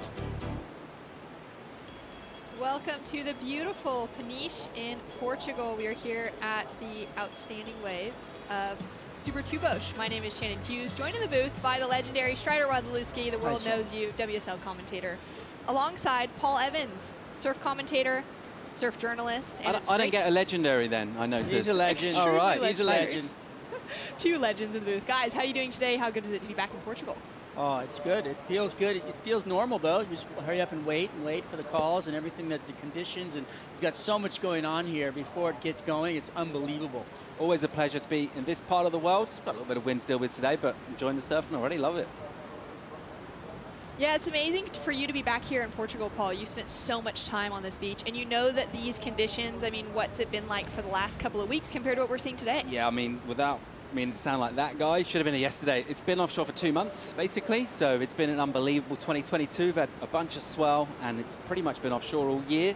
That said, we do have great swell coming at us, and the energy's still there from the swell. We just need this wind to cooperate a little bit. We'll get through today, and yeah, looking better for the rest of the waiting period. Yeah, it looks like there's some good days in the forecast. We're taking a look at the current lineup. 26 minutes, 50 seconds on the clock, and during the break, we saw Carissa Moore get off to an early start, just pumping down the line, looking to see if she's going to get a little bit of a critical section, and she puts a great turn on, redirects onto her backhand, and that score comes through as a 3.83 strider to kick things off for Carissa Moore. Yeah, that was a pretty solid turn right there. I like that. A little bit of energy coming out of her, which we like to see. This is a replay of Steph right here. You know, she is coming out with some fire right now after a slow start to the year with a no-show at the first event, and then having not a lackluster second event that she really wants to put herself up on the board and show that she needs to be there at the cut. Yeah, there is a lot of pressure on the line now that we're into the third event of the season. We've got 2 more before that mid-season cut, a brand new introduction to the women's side of the tour specifically. The men have dealt with that in the past, but for the women, this is something that's fresh for them. And it's going to be really interesting to see how things shake up over the next few events, Paul. Yeah, absolutely. Can't wait to see it all play out. But I mean, before all that, what a heat this has got on our hands. I can't wait to see how this one goes down.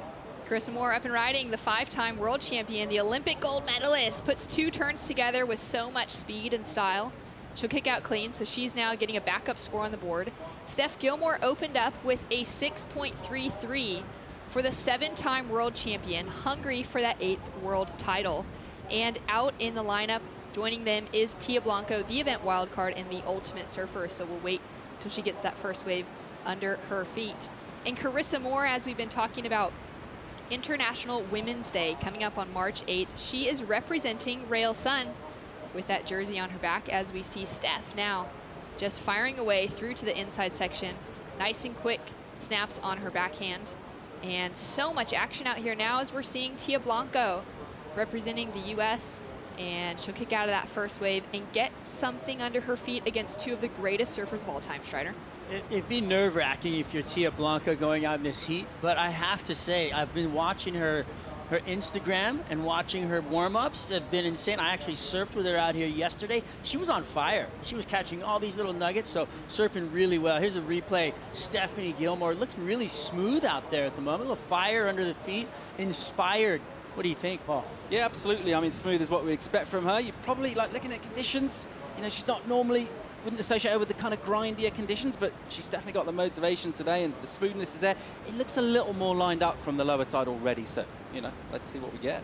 Yeah, I like that call that those conditions have just shaped up well enough to give some good contestable waves. I mean, she opened up with that 6.33. We're now getting that second score on the board and waiting for a decent one to drop through for Carissa Moore as well. So the 2 that have the experience, the 2 absolute veterans in the lineup who actually back in 2010, they met up in the final right here at one of only 3 events that have run for the women at Super Tubo in the past. Carissa Moore took the lead over Steph Gilmore in that final. And now the 2 of them putting significant pressure on Tia Blanco, as Steph has just dropped in a 5.5, jumps her up into the lead. Carissa Moore drops a 6.50 for her second score, keeps her in second, and now Tia is chasing an 8.56 to get that advancing position as we see her there on her forehand. Great snap to start things off, Strider. Yeah, I feel like Tia is just trying to find her rhythm out there and find a good place to surf, because the canvas, so to speak, has changed. And, you know, what she was surfing yesterday is so much different from what they're surfing today. Plus, she's got so much different swell direction in the water. You've got that north-northwest, you got the west-northwest, you got that wind coming across the face. I mean, there's just so many different things to deal with out in the water right now. Does have that ability to hit the oncoming section, which don't normally get her this wave. You're hoping for a big clean exit out of a tube, but, you know, there's that to mix it up too. She's got that skill set.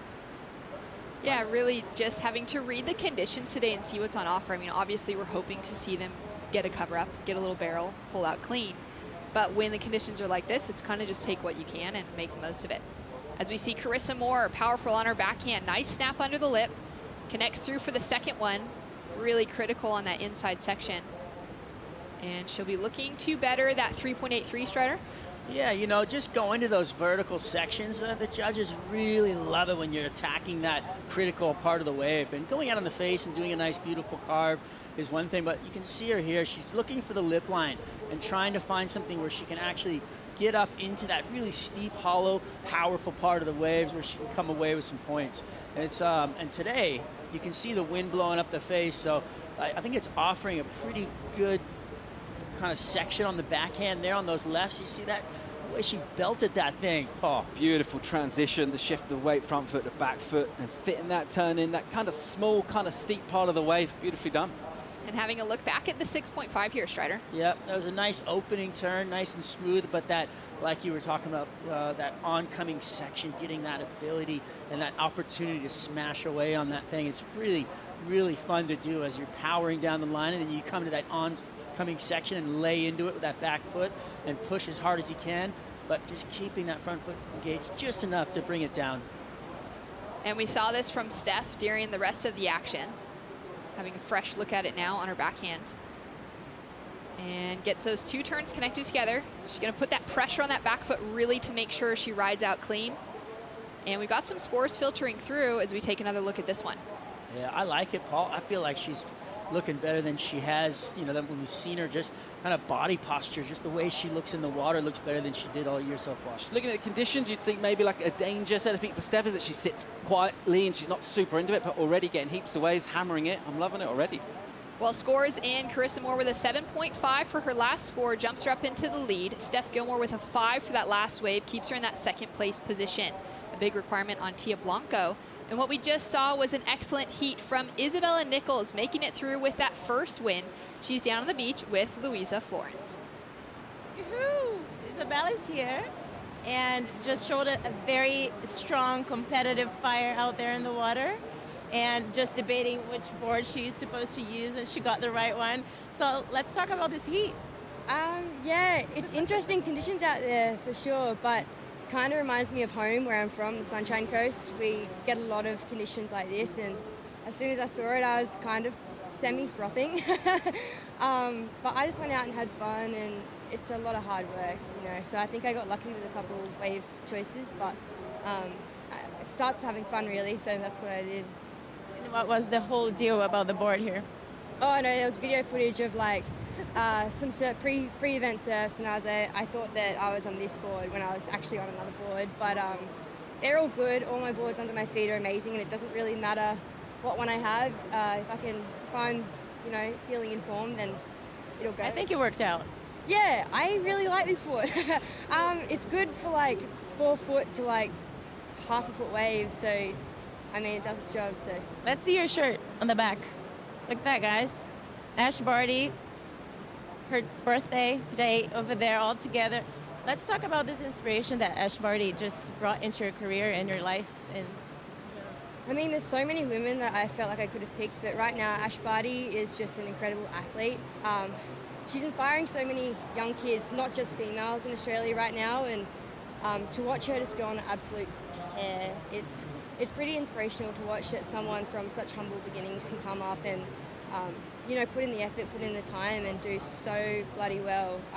The whole of Australia is behind her, and I've got her on my back now because I think she's an incredible, not just athlete, but person. Do you know her personally? I don't know her personally, no, but like just from like talking to other people and seeing her like presence in the media, I feel like she portrays herself really well, and she's a great inspiration for everyone. Thanks so much, and congratulations. Great words from Isabella Nichols. I love that nod to Ash Barty on her jersey, the current Wimbledon and Australian Open champion, and just paving the way for, you know, young up-and-comers around the world. Speaking of young up-and-comers, I'm getting the vibe from, you know, the winning. I got it from Courtney Connolly. We just got it from her. The conditions are kind of giving you that youthful resurgence of when you were a Grom and had to surf whenever you could, and the waves a lot of times can be like this, so it's pretty fun to see that inspiration coming from these guys. Well, the stylish Steph Gilmore up and riding on her backhand. She's really loving the look of these lefts today and just putting it straight up there into the lip. She goes down on that final turn. She's really been able to find some connection with those left-handers. Paul, great to hear from Isabella as well, that frothiness to get back and surf a wave that's similar to home, something that she would feel like, kind of that nod to Courtney as well. Yeah, I mean, who did grow up surfing kind of a bit of a windy beach break? Like, that's a kind of common factor for everyone, and sometimes you got to go back to the basics and get it done. And, you know, she looked like she was having fun surfing. Great. It was a good performance, good way to start things off. Yeah, great to see that sort of momentum coming through from her. As we see Tia Blanco getting a start on her forehand. So Tia's just got a couple of 2s on the scoreboard at the moment. She does have a giant requirement of a 9.23 right now to get herself into that advancing position into the round of 16 rather than sliding into the elimination round. And it's an amazing opportunity for Tia Blanco to be present here, Strider, taking the win out of the Ultimate Surfer. She's got a great competitive history to herself as well, though. Back in 2015 and 2016, she won back-to-back ISA gold medals at the World Surfing Games, which is an event that's attended by about 300 competitors. For her to take away a couple of wins out there really speaks to her competitive pedigree. Well, she's definitely competitive. We saw her in the Ultimate Surfer surfing really amazing, and she was granted 3 wild cards, put into this year's tour. So that's a big deal. That's a massive. And it's the year of the wild card, right? Already. So, but she needs to. I feel like in this heat, at the moment, I feel like she seems her body language looked a little slouchy, a little like kind of defeated already, And it's hard to swing that around and get back into the driver's seat and make yourself feel like you can win a heat. And then you've got this titanic wall against. 2 unbelievable surfers in Carissa Moore and Stephanie Gilmore. She's got a massive heat on her hands here. I guess the one thing when you are chasing as well, maybe that might be significant, it's not really one of those patient heats where priority comes into play. You can just the proverbial getting busy and surf, and she's going to need to do that. Yeah, she's definitely going to need to get ready. She has been inspired for our International Women's Day activation by Lindsay Jacob Ellis, who is the current 2022 Winter Olympics in Beijing. She's just won the Olympic gold medal for snowboarding. She's one of those snowboarders that competes across all 3 disciplines of cross, slopestyle, and halfpipe, and is just an incredible athlete on that side of things. At 36 years old, bringing home a gold medal, how good does that gotta feel? It's just, you think about that, and you're elevating your life, at an age where, a lot of these youngsters are trying to come in and take you out, and she is just showing them who's boss. Amazing. And Steph Gilmore, inspired by the 1964 world champion, the very first female world champion in Phyllis O'Donnell. Paul Evans, that is an incredible pick for inspiration. Yeah, absolutely. And got into the Australian Walk of Fame as well in Huntington Beach as well. Phyllis, an absolute legend, and based up there, I think, in northern New South Wales, not far from Steph's home. She knows her personally, but what a person to look up to. And well, the inspiration's paid off for Stephanie, because we'll be talking about her, I'm sure, in generations to come. Very true. She'll be on a few jerseys in years to come out here. Amazing to just think of Phyllis O'Donnell winning that world championship back in the 60s. Those multiple Australian titles as well, and paving the way. She's now 85 years old and still just shedding so much inspiration on all of us. That's amazing.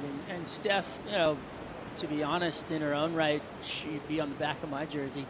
She's just so stylish and has so much, ability, and watching her grace in the water is just amazing. I want to ask you, Strider, a little about the rivalry. Joe's touched on it previously between Carissa and Steph, and we like to talk about rivalries. We don't see loads of this publicly, but it's there, right? Obviously these 2 know a lot about each other. There's just competition, and there's been a lot of history there, and there's a bit of I think just there's something about different territories also, and that bringing some pride in it with Australia and Hawaii, and they've always battled in the past, so it's a beautiful thing. Tia Blanco up and riding on her backhand, hits that first section nice and smooth, hits eject. She's looking to build on those 2-point scores. And as we wait for those scores to come through, we are going to be right back. More action coming for the MEO Pro Portugal right after this.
And we're back for opening day of the MEO Pro Portugal here at Super Tubos, and it's an exciting thing to see heats underway.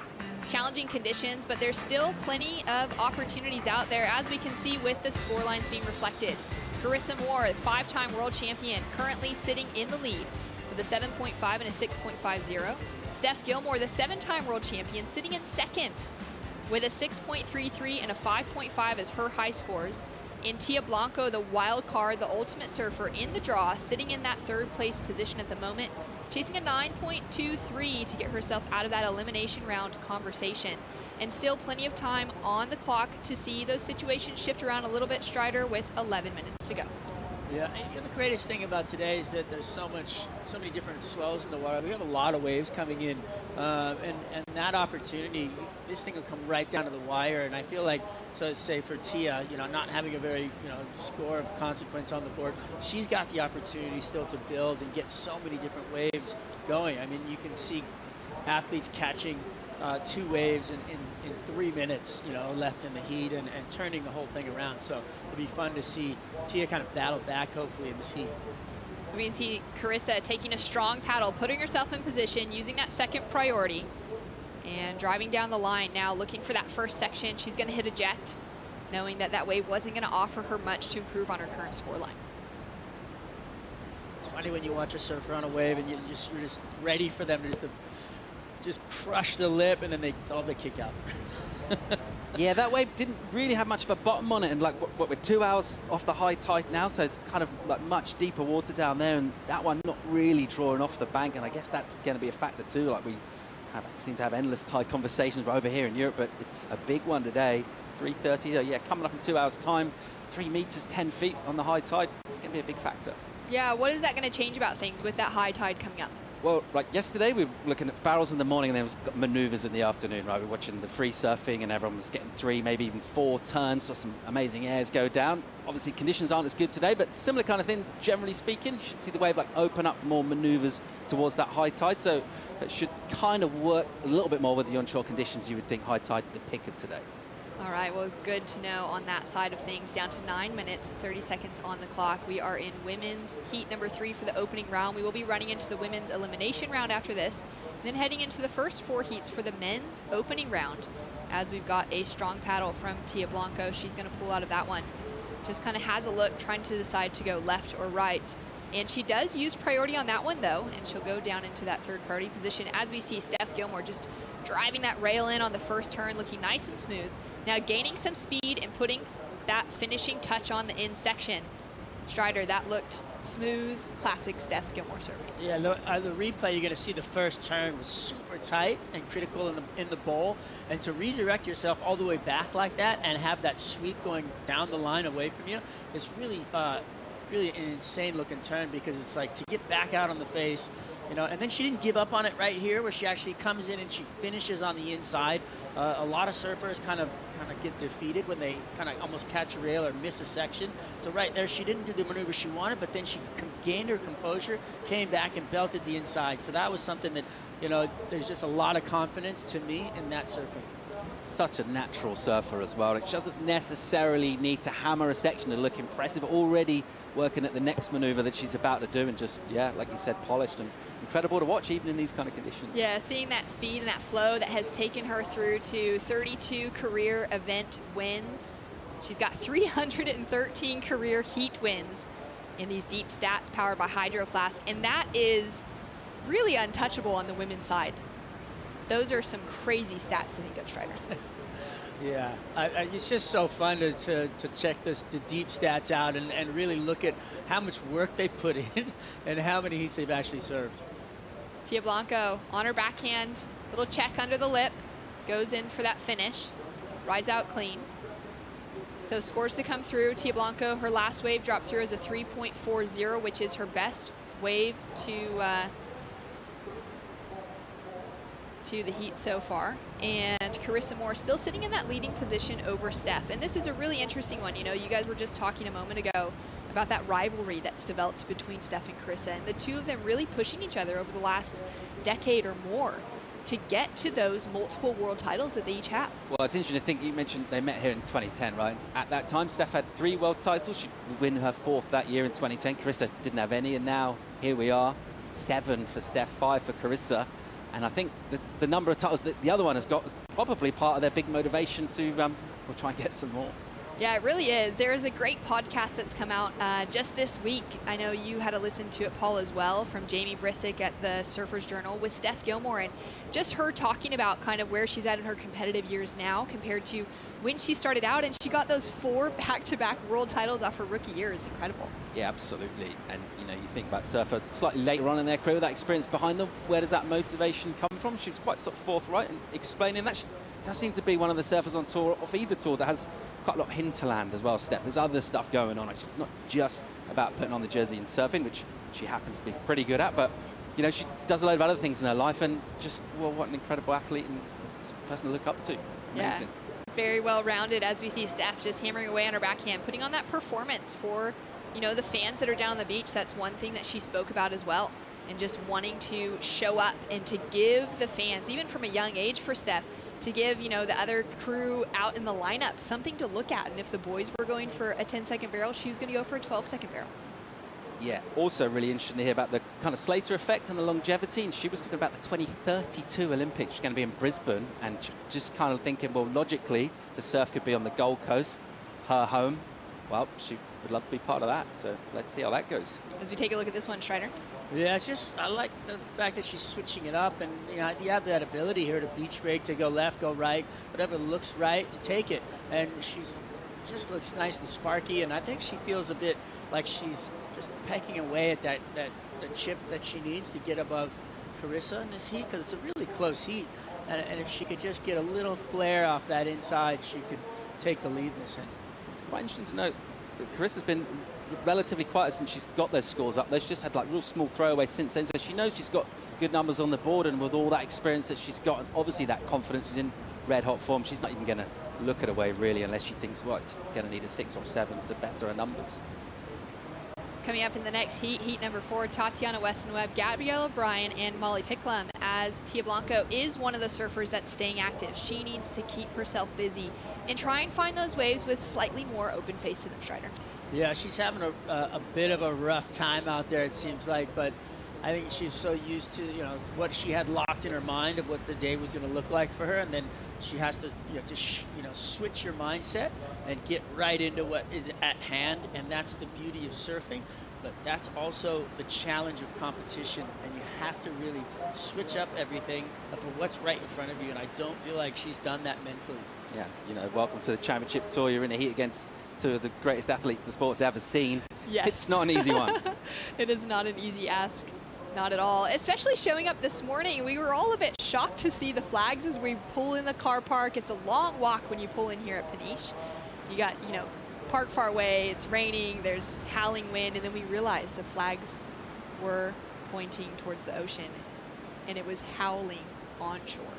And that was a bit of a shock, because we kind of expected to show up this morning with these sort of cross-shore conditions, not quite that full offshore, but something a little bit more contestable early on, and it would have shaken things up for sure. Well, I feel like everything's a bit late, right? It was supposed to be, that wind was forecasted, but it was forecasted for much earlier in the morning, like 4 in the morning, and then, you know, the west winds were forecast, and the northwest winds were coming, and we finally have all of what we wanted, and then the swell's also a little bit late, so it's coming, but it's just going to build through, I think, tonight, and then tomorrow we'll be greeted with some, should I say, death caves in the morning out here. It could be pretty heavy in the morning. I mean, this place at a low tide with a big swell is very scary. Yeah, absolutely. One thing it also shows us, like, for all our technology and, you know, all the data sets we can get in our forecast, kind of got to come down and basically check it on the day here. We're pretty close to the sort of fronts in some of these storms as well, and just the way our orientation is, a slight little click in the wind will change a lot. But yeah, fingers crossed for tomorrow with some big barrels. Yeah, that is one of maybe the best and the worst things about being a surfer and looking at forecasts, is just knowing, you know, every day you got to just show up and see what's on offer. How boring would life be if you always knew what it was going to be like the next morning, right? So boring. You got to have the X factor. That's what keeps us coming back.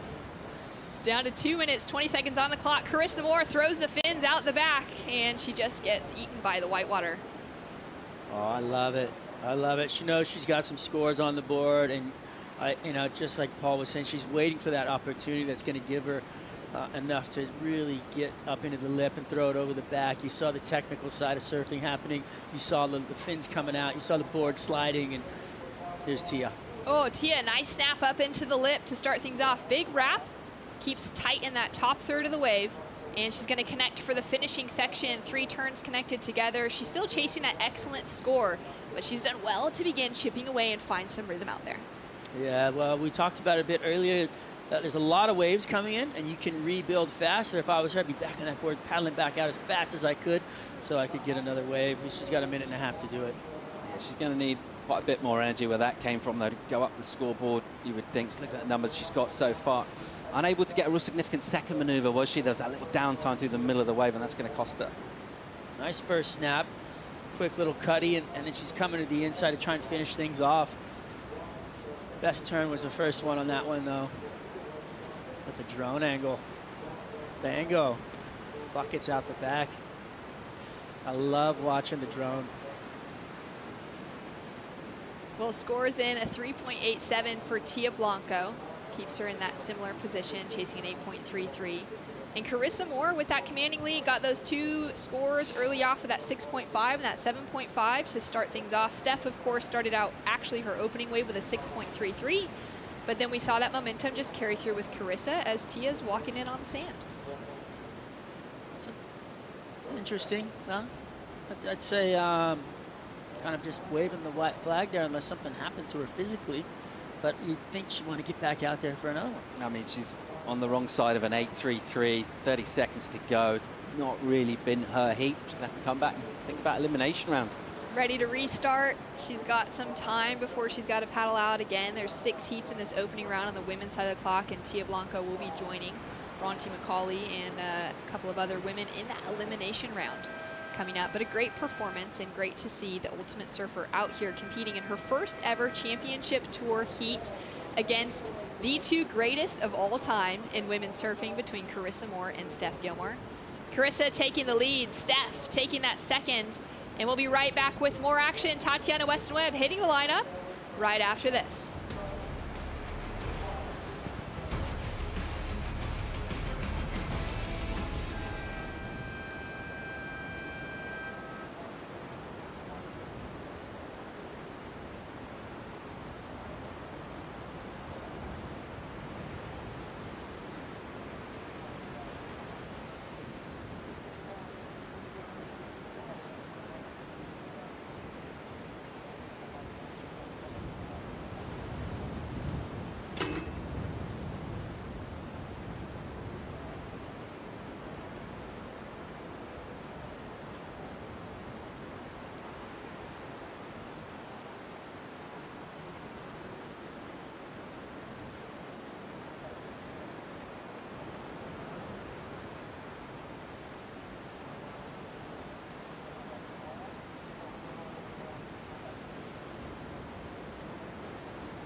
A little repeat of the final back in 2010 when Carissa Moore took the win over Steph Gilmore. And once again, Carissa has gotten the nod right out here at Super 2 Bush, where she's taken the lead in that opening round heat over Steph Gilmore and Tia Blanco. Tia will be going into that elimination round, but now into the next heat, heat number 4, Tatiana Weston-Webb, Gabriella Bryant, and Molly Picklum, 2 rookies in the lineup up against one of the world's best. And ducking out of that first wave with with Gabriella Bryant wearing that black jersey and getting herself into a quick start. And she's coming off of a great start to her championship tour career. Strider, incredible to see her walk away with that semifinal finish at Sunset. Yeah, she was on fire at Sunset. Just strong base, just going after it, and really looking for critical turns on heavy sections. And I think this new group of rookies coming in, they mean business. You know, Luana Silva, everybody that was out there just attacking and having a blast, and it's just a you know, we talked about it a bit, but it's just changing of the guard and watching new pictures get put up on the wall. It's pretty wild. I mean, looking at where that cut line is currently sitting, all 5 rookies are requalifying themselves and they're making that midseason cut, which is very exciting, maybe slightly surprising to a lot of our viewership and a lot of the audience at home, going 5 new names. How are they going to go? How are they going to fare with the pressure, with brand new, you know, locations, having never surfed pipeline before? Maybe surfing a little bit, some pro juniors at Sunset, but not really having the opportunity to peek out there that often. And now to see how dominant and that quiet confidence that they each carry, coming up against women like Tatiana Weston-Webb, who finished off number 2 in the world last year. Wow, how was that whip in the corner? That was beautiful. I mean, she literally loaded up and just torqued the big frontside hack. This is Molly on the backhand here. I love the way she surfs. She's really technical. She kind of reminds me of a modern day Sally Fitzgibbons coming into it. 100%. And then this is Gabriella Bryant, just a powerhouse. This is her first wave, trying to go for a 3rd turn there. She was looking for it, but caught up with her a bit before the event started. Gabriella Bryant saying well, it looks better than it was this morning when she had the rain in her eyes, so she was excited to get out there. As we see Molly on her forehand driving into that first turn and setting herself up for that finishing section, rides the lip line and comes out clean. That was an aggressive attack for her second wave. Opened up with a 4.17 and has a 2nd score to come through. She's got a real natural ability in the water. I mean, she's obvious that she's done a lot of work to get here, but her maturity in her surfing and even on like, I always like to look at athletes as a whole, right? You have to have the water and a land act. When she gets on the mic, she knows exactly what she's done out in the water. She knows exactly what she's talking about. She talks like a veteran, and it's amazing to hear her like kind of go through her process. It's really inspirational and impressive. Well, she's been working with Glenn Micro Hall for a number of years now, and having that opportunity, she's been able to train with the likes of Tyler Wright and get to spend time with those championship tour athletes. As we see Gabriella Bryant up and riding on her forehand, nice connection with the lip to start off. Goes in for a big hit on the second one, and she'll just compress to make sure she rides out of that cleanly. And this is a fiery heat. Things are going. Everyone looks really aggressive and tenacious coming into it. Yeah, I love it. And the thing about this this new crew coming in is they have zero fear on a heavy section. They just want that, you know, they just want to go straight after it. And it's something I love to see out of this new generation coming in. That said, Tatiana Weston-Webb will just go right straight into the lip as hard as she possibly can. I mean, I've seen her just wind up and belt the lip so hard, it's unbelievable. They've got this technique down to where they just coil up, like, almost like a golf swing, you know, where they just get everything wrapped around and then they just unload on it. And it's so fun to watch when they actually unwind it into the lip and keep the rotation and come down with these maneuvers and spray flying everywhere on heavy sections. Yeah, it's really exciting. I mean, remembering back to 2021, just last year, when Tatiana Weston-Webb took out the win at Margaret River. That is a heavy wave, a wave of massive consequence. And to know that she's ready to charge and just throw everything she has at it is exactly what we would expect from a surfer of her caliber, who, you know, has had those kind of world title conversations in the past, but now to see her really in that mix, as we see Molly Picklum up and riding on her backhand. Nice wrap to start things off with. Bit of a smaller wave, not as much power to finish off with. But she had a good flow, and she, you know, really reactive, down carve back into that lower double up. You know, these conditions have so many different looks to them, and when you're on a wave, you know, let's just say on a point break, you have that kind of long wall in front of you, and you kind of almost have a performance built up in your head as you go on the wave.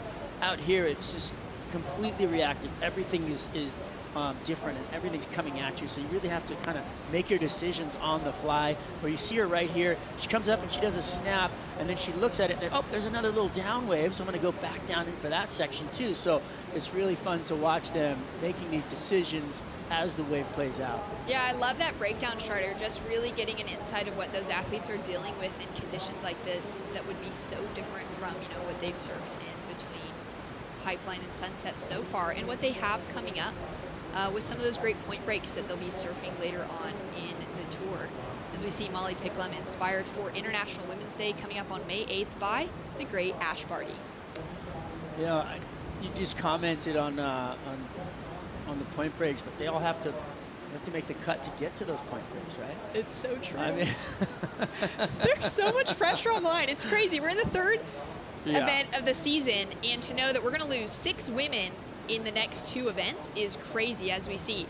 Really aggressive approach. Great wrap from Tatiana Weston-Webb, and looking to improve on that 4-point ride. yeah, this is just a wave I can see Tatiana winning at. Because it's a heavy wave, and she's, you know, obviously known for her barrel antics. She was one that stepped up and wanted to run in Hossegger when it was pretty heavy, and she was very vocal about it. And you know, out here you see her really tuning into the conditions and feeling confident and strong in the lip line there.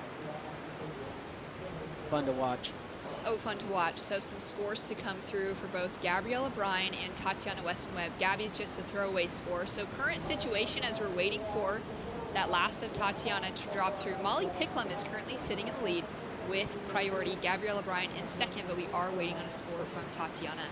And we've just seen Carissa Moore take out a great win. She is down on the beach with Louisa Florence. Take it away. Hey guys, Carissa Moore, the world champion with me. First, you were here in 2010 and you won it. And you're coming in hot right now. How's Super Tuber treating you out there? Thanks. No, I'm really excited to be back. I really like Portugal. The waves can be really tricky at times, but there's definitely opportunities out there and some gems. You were telling me that it's super cold, there's a lot of wind, it's hard to see things, but you still did great. But how was the whole experience of like coming back and making friends again with this wave? No, it feels really good. I didn't have such a great performance at Sunset, so it definitely feels good to like wash that off and have a clean slate. Can we show your back? Look at that. Number 10, Real Sun. Tell us about Real Sun, how she inspired you. Why are you surfing for her today? I just want to say it's really cool that the WSL chose to do this, and to be able to wear Real Sun's name on my back is really, really special. I think Jerry Lopez said it best. She's the best of Aloha. She's just generous. She's kind. She's a really good human. You know, I unfortunately didn't get to know her personally very much because she passed away when I was really young, but I had the opportunity to surf in her keiki contest at Makaha Beach, and I just her generosity and that she was always trying to advocate for the next generation and give back. And she was the queen of style and grace, and she led with her heart. And I think if we could all just live a little bit more like Rel, that would be pretty cool. It's amazing. Queen of Makana, great impact on you. Congratulations, we'll see you soon. Thank you so much. Amazing to hear that insight from Carissa and just what it means to represent Real Sun and to have that name on her back, and the way that Real poured into the next generation of Hawaiian surfing, the likes of a Rochelle Ballard, and then Rochelle Ballard began to pour into the next generation of women surfing, like a Carissa Moore, and now Carissa is taking on that exact same approach. We saw it with her running a More Aloha camp for the girls at Sunset, and really just carrying that spirit through from the women that have inspired her. Yeah, it's a beautiful movement that we've got going on here at the event. The WSL enjoying and celebrating International Women's Day, and I think that all these athletes picking out their favorite to represent. It feels good, and Rel Sun from Hawaii and Carissa obviously waving that flag as well. It's just such a cool connection that they have, even though that they're separated in time. As we see live action with Molly Picklum going 12 o'clock on that first hit, goes in for the second one. That little foam climb to finish off.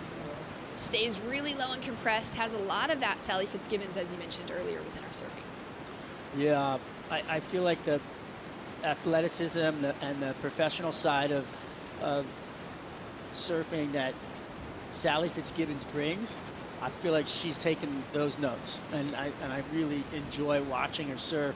And she's a radical surfer. I mean, she really is going after lip line right there and surfing really strong and aggressively. Beautiful wave right there on the backhand. It could be one of the better scores of the heat. This looks like a replay of Gabriella Bryant. Wow, beautiful top turn right there. Really fast, explosive surfing. We saw a lot of that out of her at Sunset, and I feel like right now we're seeing it again. This down the line shot, you can really see how much water she's sending up into the air, and that's just pure power play right there. Pushing really hard off the tail into the lip, and a great connection. Gets 3 turns off, and just really strong server. So scores coming through. Gabriella Bryant drops a 4.83 for that last one. Still waiting for last of Molly Picklum as well. And you know, your nod to Gabby's performance at Sunset. She of course walked away with the semifinals, but for me it was the standout moment of the quarterfinal between her and fellow rookie Luana Silva, where they both had those 8s, and it was such a fantastic performance that the two of them were just right there at the top of their game in the second event of their careers on the championship tour, both Hawaiian women representing Hawaii on the Hawaiian shoreline, and to be able to just show up and perform and put excellent scores on the board was incredible. Yeah, there's something to be said about you know, young rookies and putting up big scores, and I think we touched on it a bit, but there's a lot of confidence coming in with this kind of a new breed of surfer. I feel like as a rookie coming in, and I think that the headspace is rare, but when you find it, it's dangerous. And I heard you guys talking about Stephanie Gilmore's interview or her podcast with Jamie Brisick, and that's something that you guys commented on, that she came in wanting to win a world title. Yeah, that was it. She never had the goal of being top 10 or top 5. Her goal from her rookie season was win a world title. And I feel like that's something we're seeing out of these young ladies now. I think Gabriella Bryant, even Molly Picklum and Luana Silva, they're all just like, they want to win. They want to bring it home. You know, 16-year-old Betty Lou Sakura Johnson, I mean, she is vicious in the lip line surfing. I mean, it's unbelievable to watch her.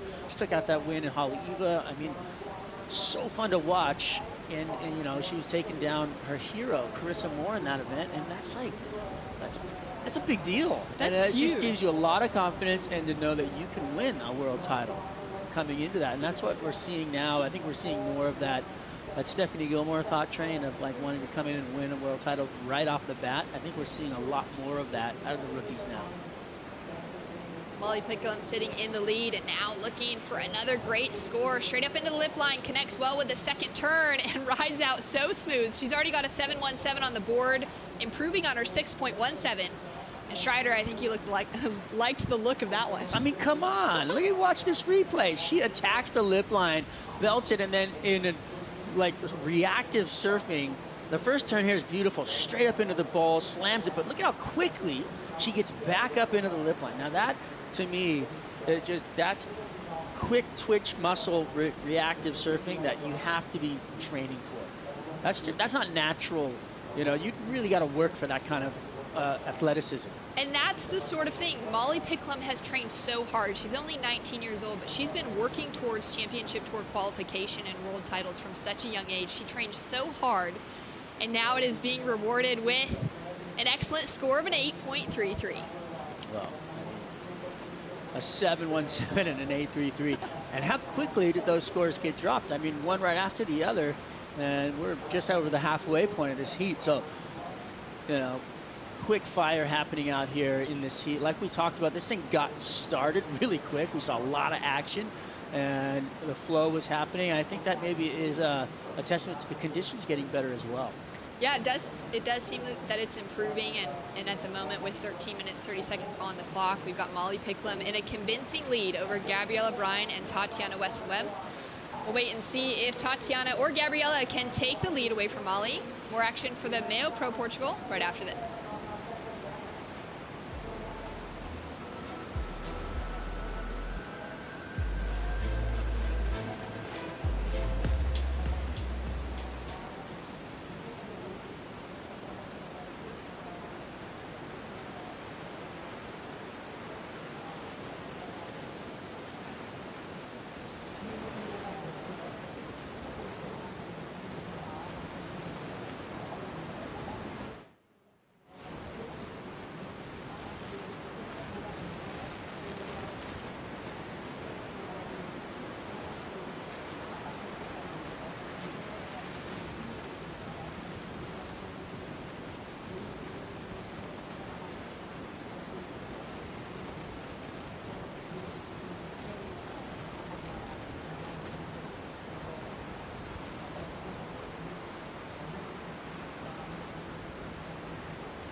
He's dominating.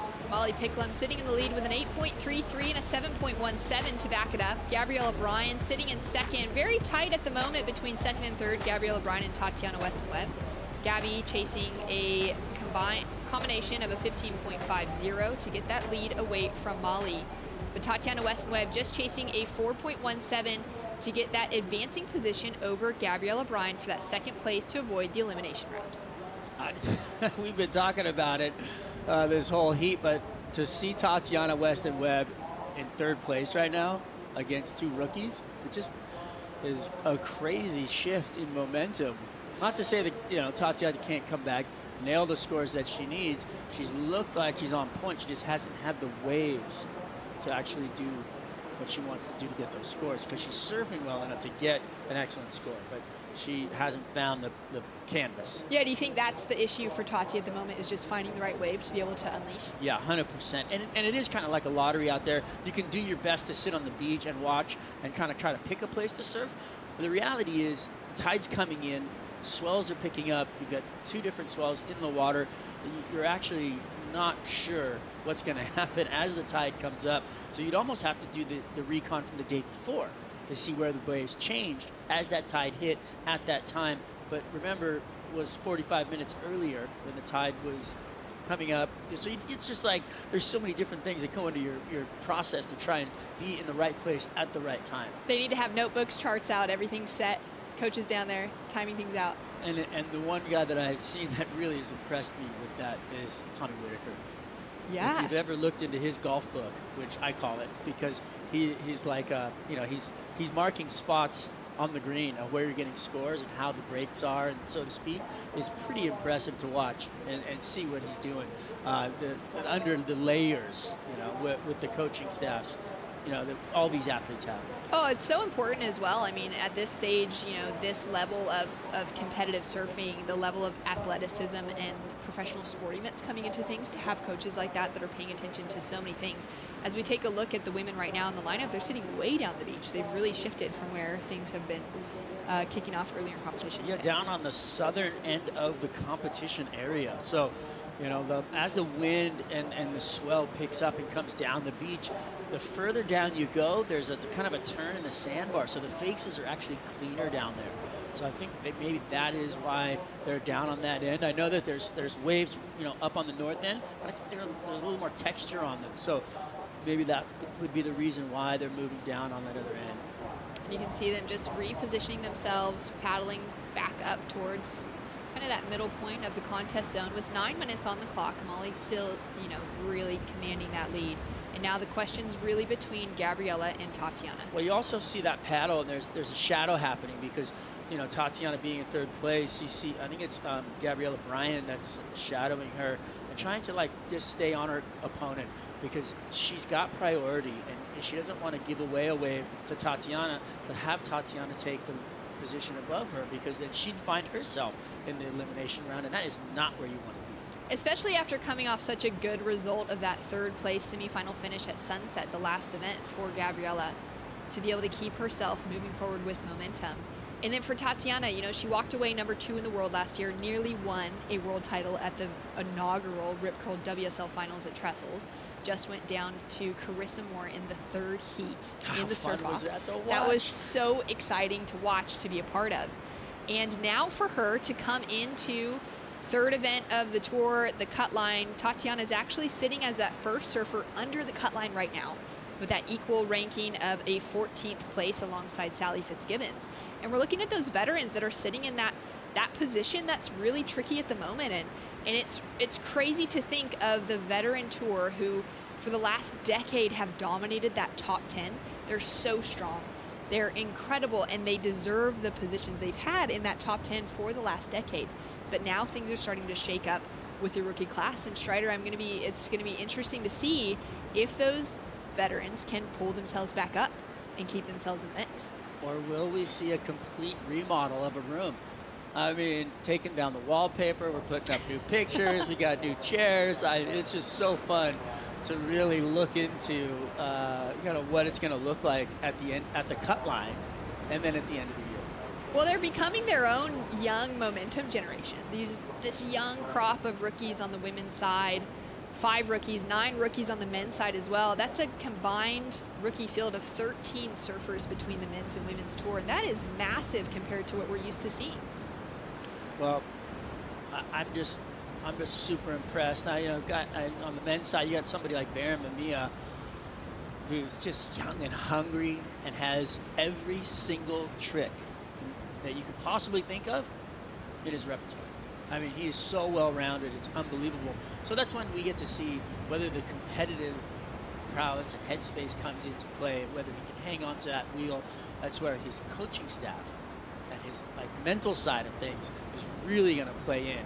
And I feel like, a lot of people probably look at this and they think, oh, what do the coaches do? What are they actually taking care of? They play such a huge part in these surfers' lives. Down to 6 minutes on the clock. Up and riding on her forehand, Tatiana. Trying to stay busy. Remember, she's chasing just a 4.17. Great jam. Wraps it back into looking for that final finish, and she's staying really active on the inside section. So she's only chasing a 4.17 strider to take that position away from Gabby. And she caught that wave under priority. Yeah, here's another wave being ridden. Molly Picklum, whoa, goes for the air, goes for the rotation. Doesn't make it out, but she is showing that she's willing to throw anything that she has, a surfer who does have a great aerial game to her to bring it into competition now. Yeah, I mean, she's dominating the heat. She's got an excellent score. She's got close to an excellent score behind it.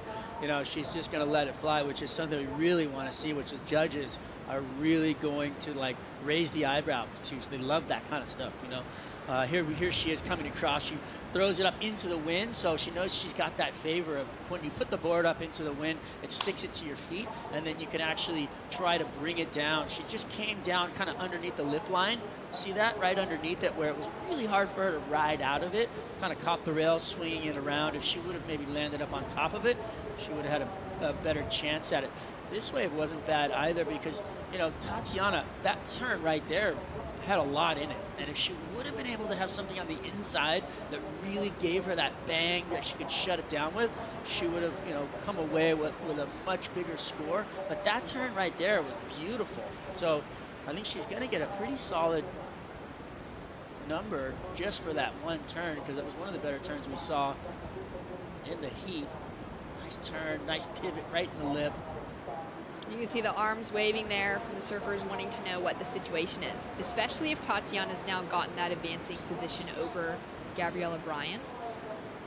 And Molly now throwing that little stall, looking for something specific in the lineup now that she's fully freed up with her current score line. Yeah, you can see the body language. She looks super confident.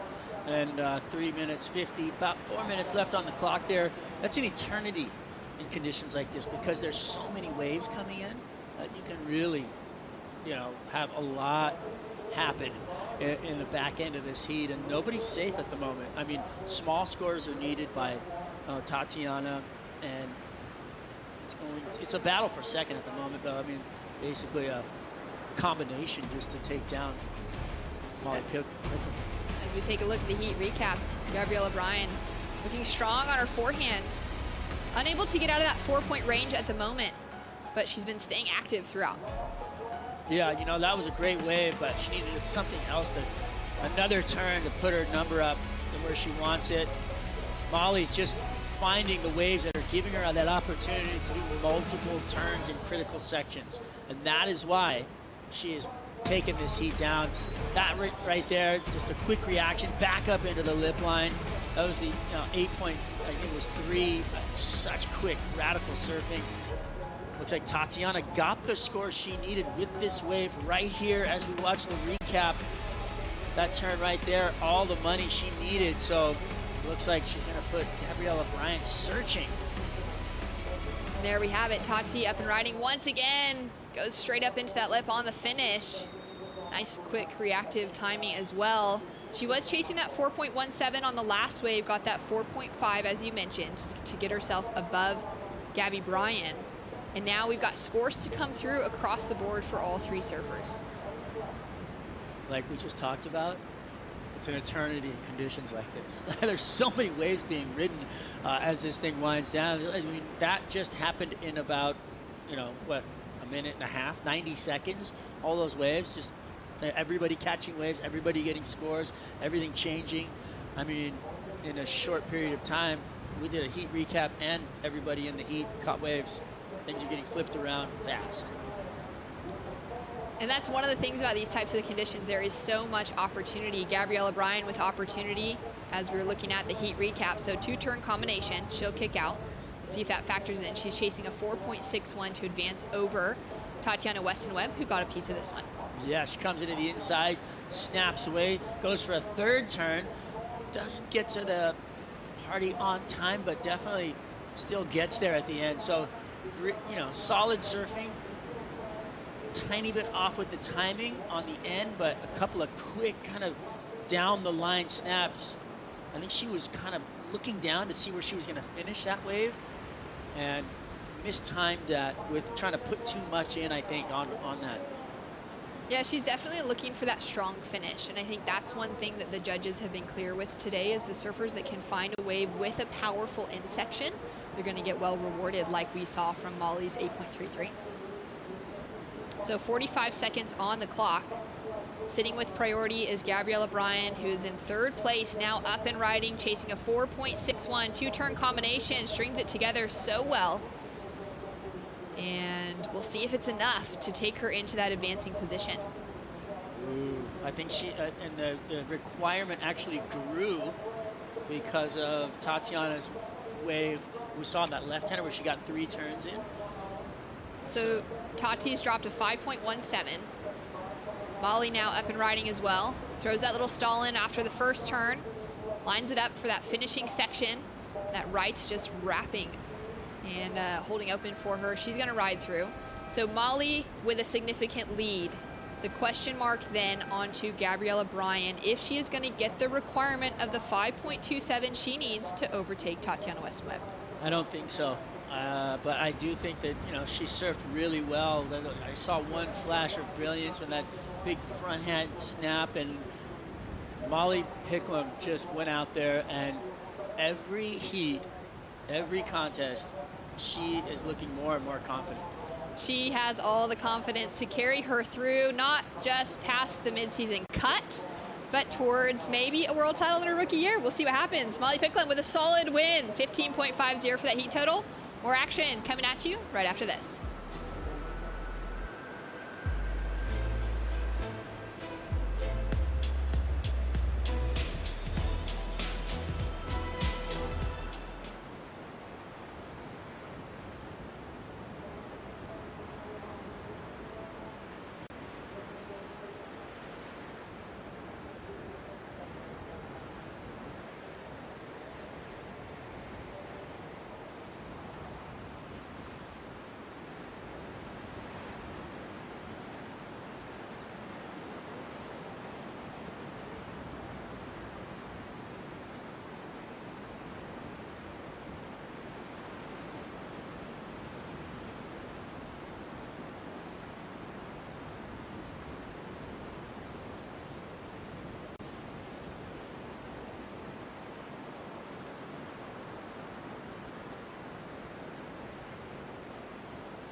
The opening round continues. Malia Manuel taking on 2-time world champ Tyler Wright and a rookie from Oahu, Luana Silva, also known as Lulu. As we're getting through a lot of action today, welcome once again Joe Turpel, Paul Evans, and Kaipo Guerrero.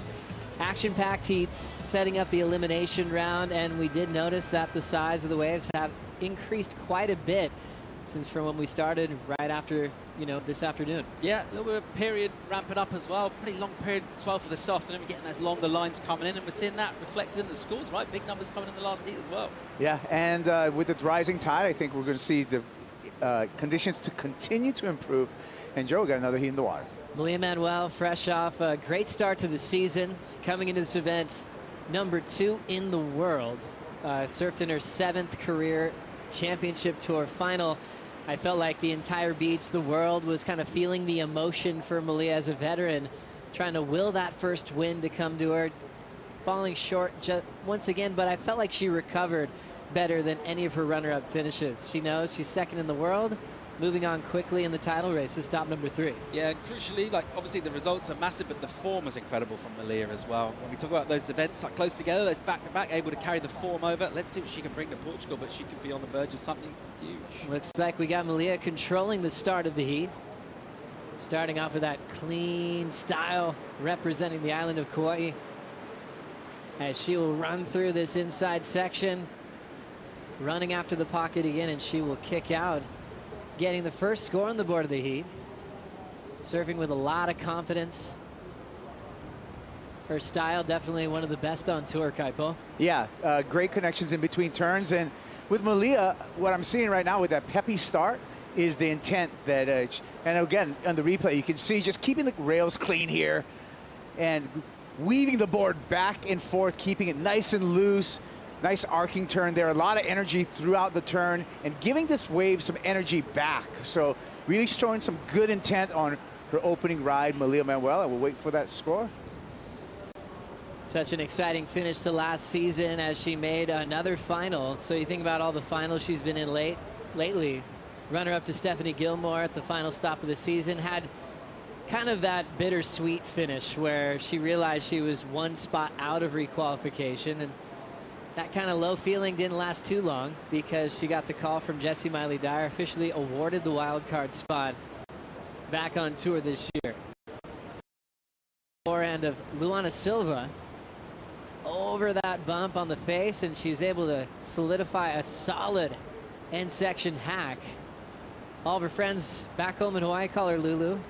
Has always been a dangerous threat in all sorts of conditions, but she found her best success in this country of Portugal, winning the Challenger Series event. She's got to feel pretty excited to be back in the winning feeling in this country. Yeah, absolutely. And already showing some good aggression on this wave, taking on the lip a couple of times, attacking it. The win she took out in the Challenger Series at Ericeira really kind of set the marker for that like youth quake that we've had on the women's tour. Those 5 rookies are just, they didn't come to sort of participate, they came to disrupt, and that's what's made the year so exciting so far. They're all feeding off each other on tour, and they are just changing the whole look at the top 17. And it's kind of hard to really pick one surfer as a clear Rookie of the Year threat this year to take out that title. Kaipo, do you have one in mind, or you kind of want to wait to see how the season goes? Yeah, for me, it's early days right now because everyone's so evenly matched. We've already seen Sunset, the dominance of the rookies, and really perhaps a little bit of an inkling of a changing of the guard, if you would, with some of these teenagers and early 20-somethings coming on tour. And so I think it's way too early to predict a Rookie of the Year, but it is an outstanding rookie class. It's been really interesting as well to see 5 get on together with the women. Sometimes it's been an opportunity, and maybe it's just been a surfer that's requalified previously from the championship tour, but we talk about the importance of having like a generation and that kind of collective momentum that they can bring, and that's exactly what we're seeing, and what an exciting year. Speaking of a rookie, stepping up again, Molly Picklum down on the sand with Louisa. That's it, guys. Rookie, highest combination score of the day. How are you feeling? I'm definitely feeling pretty excited. I was watching little rides down the beach, and I was super excited just to get out there and go and put my surfing on those type of waves because I do really enjoy those waves. I'm just wondering, you and Brisa have the same coach. What's the game? How is he guiding you? You know, she's wearing the jersey, the yellow jersey. You're a rookie. How is it happening? Yeah, Glenn's really good with us. He just keeps everything super simple, and I think in conditions like this, simplifying the game is key because it can be, you can read into conditions like this way too much. So I think just keeping it simple and just letting your surfing do the talking is kind of what Glenn's been telling us. Awesome. Let us see your back. That's it, guys. We love 26, Ash Barty.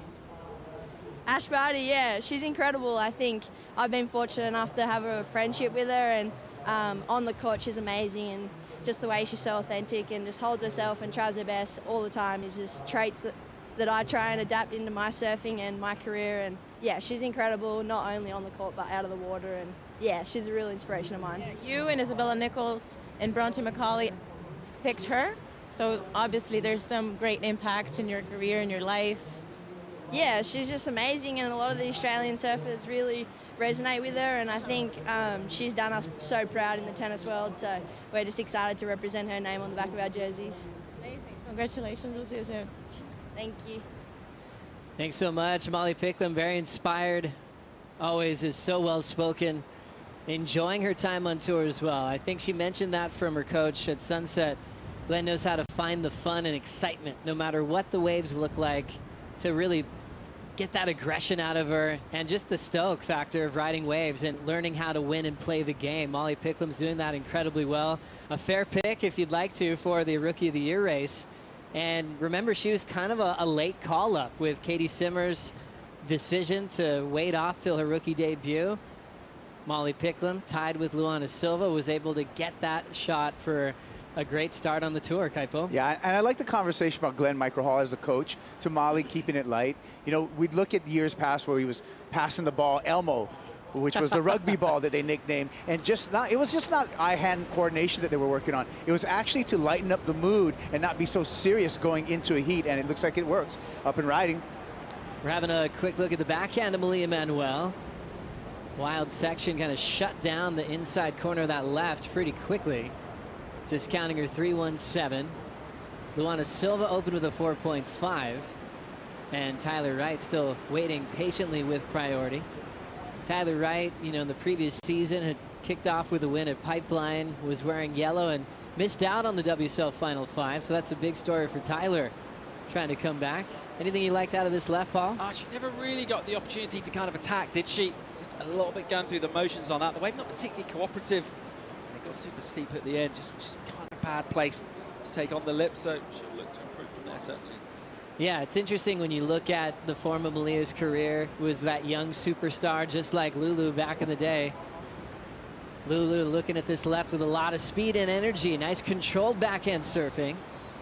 And Silva putting up her backhand multiple times, showing off her power as well, Kaipo. Yeah, and we're talking about the rookies, young 17-year-old here, Luana Silva. Lulu's on her way to another great score, already in the lead of this heat. And from what I caught on that before we saw on the replay, she had a really good tempo and rhythm on that left-hander. We're going to take a look at it again, Joe. And you can see right here, getting up there, snapping it one time. A little bit of froth there, but forces that second turn and really nicely gets through that floating section to finish it off and show completion on that ride. I love the study in slow motion. Really breaking down a solid small wave game right there, Paul. Yeah, absolutely. And it's so precise from her as well. And as Kaipo mentioned, just getting that little finish, making it all look pleasing, joining all the dots, tying it together, and it makes it easy for the judges to throw her a number. And also looking down the beach, opening ride for Tyler Wright, Kaipo. So Tyler right here has to kind of settle for a little bit of a two-stage turn there. And let's see what happened here. A little bit late to the lip and puts it down. We're going to see what that score is. Wasn't sure if that was a completion when we went through that replay. Judges look at that so closely. They want to see right out with control. If there's any sort of look that you might have lost the handle on it, they're the best surfers in the world, and they will not be generous by any means. And by the looks of the number, incomplete for Tyler Wright, 1.6. And she'll be chasing Lulu and Malia Manuel. One more look here, Paul. Yeah, I mean, you can see instantly, right from the get-go, the way she coils off the bottom. She's just ready to unload, but the wave doesn't really cooperate. And coming out late, as Kaipo mentioned, with that sort of two-stage turn as she gets into the last section, just arrives a little bit late, and it's incomplete.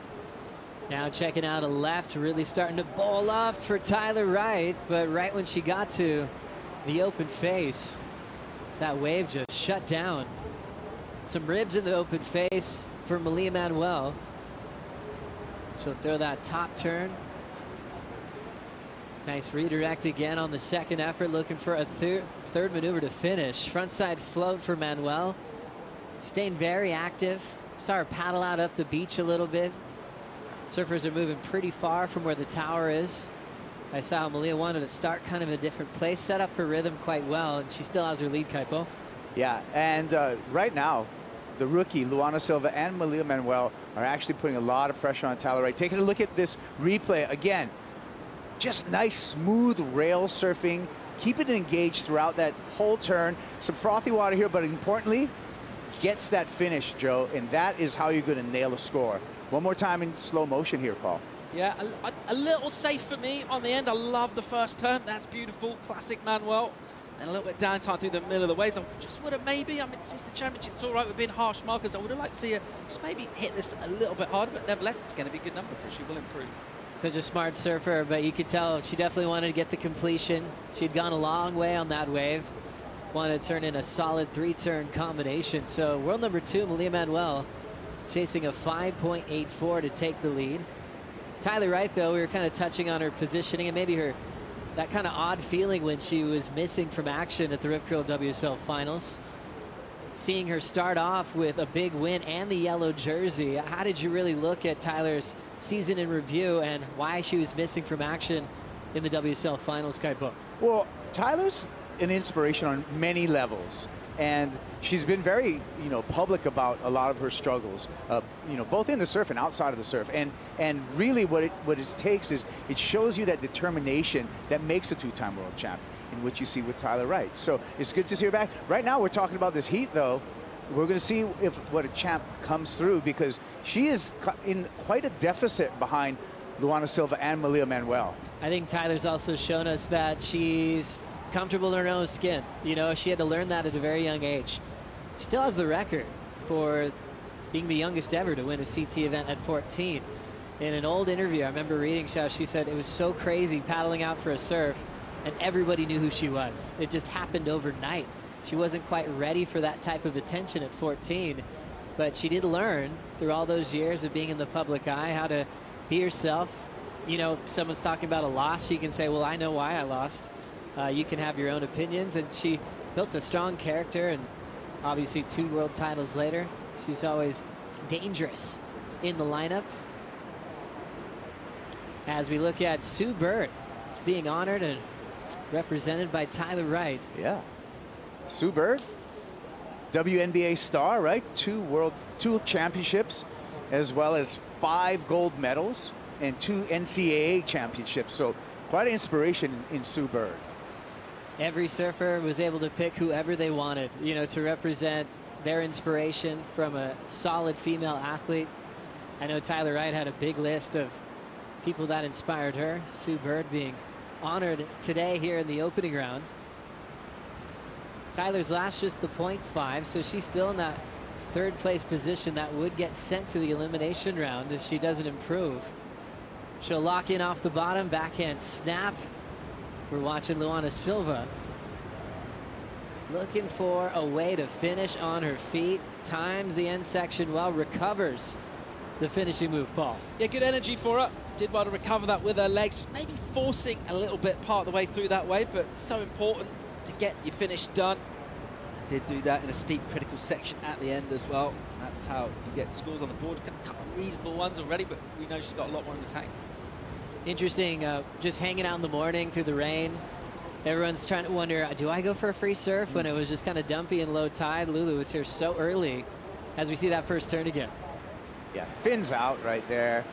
So I like the aggression from the teenager here. We'll see if she improves upon her score, but needless to say, whatever the number comes in, the pressure's really going to be on Tyler Wright in the back half of this heat, Joe. We had the rise of the champs earlier. Focus was on Steph Gilmore and Carissa Moore, and they certainly shined in these conditions, taking the top 2 spots over wildcard Tia Blanco. That was right in the middle of the round. So now it's sort of passing the torch to the 2-time world champ Tyler Wright. Will she keep up with the world champs that advanced earlier today? Yeah, well, just you mentioned earlier about the time she took away from tour. It did leave a bit of a hole on the tour, right? Because we missed her surfing. It does feel like she's got something pretty unique that no one else really has. Just in terms of that aggression, the way she can impose herself on the wave is a pretty unique skill set. That's how you get 2 world titles. It's great to see her back. Great to see her back, and plenty of time for Tyler to get Two big scores to move into the top two as we hit the halfway mark of heat number 5. Remember, runner-up in this event back in 2019, current world number 6, Lakey Peterson, is coming up next.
International Women's Day falls in our MEO Pro waiting period here in Portugal. This year we got to pick the last name of someone who's inspired us in sport history. I choose Florence Artaud. She's a French sailor, and I'm fascinated how brave she was to sail across like the Atlantic Ocean by herself. The person I picked for International Women's Day is Andrea Vargas. I think she just represents women in Costa Rica so well. I picked Lisa Anderson. I wanted to surprise her and honor the work that she's done in surfing, all the world titles she's won. I decided to represent Naomi Osaka, and I really respect the way she's a really honest athlete. I chose Jessica Silva. She's a soccer player here in Lisbon. She's someone who I look up to. She works really hard to achieve her dreams. It's an incredible message that WSL is doing to highlight women. It's all about lifting each other up.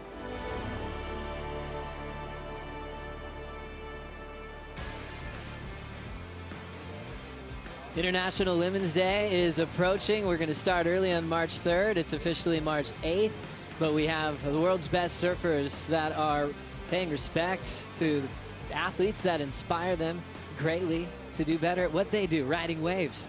Luana Silva taking on Malia Manuel, and two-time world champ Tyler Wright, still with priority and still needing a 7.56 to move into the top two. Joe Trappell with Paul Evans and Kaipo Guerrero for the call. And remember, gentlemen, that we are looking to get into the elimination round today for the women. First 4 heats for the men before we leave the beach this afternoon. All that is always subject to change. You know, Renato Hickel could, go on hold at any stage. But so far, so good, because conditions have been improving, Paul. Yeah, absolutely. We talk about those kind of longer lines pulsing through, and you think like calls like that to start right about lunchtime and even run a little bit of a round, that generally kind of tells you that we are looking one eye always on what's coming ahead and thinking we've got some good stuff coming, but maybe not days upon days upon days of it. So I think a pretty good call to take what we've got here on day one. It's interesting, Kaipo, and how people that are coming down to watch are getting inspired. I think a lot of times you think of the Dream Tour, you're thinking, okay, 8-foot perfection all day long. The life of a surfer, we know, comes with the ups and downs of swell and conditions. As we look at a left showing up for Luana Silva. Hard off the bottom, attacking the lip with authority. Great timing. You can see how she was setting up her bottom turn, and she just waited an extra second before she annihilated the lip. I think that lead's only getting better, Kipes. It sure is. She's been in the 4 range the whole time and has got the lead, and I think she did improve upon her scoreline with that last ride. Right now we can check it out in the replay, and really the aggression, little check turn there, but how to finish it off. Long bottom turn, really throws it up in the lip. Difficult water to come through. Nails the completion, and you can tell by her body language as we look at this in slow motion that she mentally has her own approval of that performance when we look at this finish. Big wind up, nails it right on the lip line. That was such a beautiful re-entry. Saw how hollow it got under her board. Judges are going to love that. How good's that angle as well, where we can really see it dry out the fins. Very impressive. Tyler Wright getting a sneaky little turn in before that thing shut down. She probably liked the size of the wave. The lip line looks solid, but Good for one move, Paul. Yeah, a quick turn from her surfing into the wind. It is pretty strong out there, and you see the jeopardy on the end section. And she takes that very much in her stride. A white water exploding behind us. There's still power out here, even on the smaller decks. So Tyler Wright looking for her first win of the season. Went down to Moana Jones-Wong at Pipeline. Actually had the high single score in that heat with that loss, with that solid right at back door. It's probably one of maybe the most pressure Moana felt in that event at Pipe. But it was really cool to see Tyler come off the win in the shortened event from the year before, and then put in another great, respectable performance. We saw big improvement, even just in one season in that wave, Kaipo. Yeah, and with Tyler, what I'm seeing also, out of the water, a happy, content Tyler Wright. Just, you know, lighter in her steps. Doesn't seem like she has as much weight of the world on her. And really, to me, that's a really, really good sign, because the performances will follow where your mindset is and where you are spiritually. And I feel that Tyler Wright right now is in a really good place just in life. I agree, and usually that turns into good results. If you're enjoying your job, you're not wearing your losses in between events, she could be incredibly dangerous once she gets on a roll. Still just a 4.17, but she got that on one move, Paul. Yeah, absolutely. So economy of effort in terms of the turns she's getting done, but just know all about what she's got. We just want to see a little bit more of her so far. Been a little bit starved of action so far in this one. Quite as many waves ridden, a little bit of a slower heat, and I'd just love to see a bit more of Tyler Wright. As we check out their positioning now, Tyler Wright, third priority and also in third. Remember, Malia has the spot that Tyler wants to be in. But they are way down the beach. We have the scaffolding set up, but everything seems to just be drifting down about 150 yards down the beach from where we set up the contest site. And it's really cool. Judges are just allowing them to drift down to where the waves are best. Yeah, and the playing field is fluid, Joe.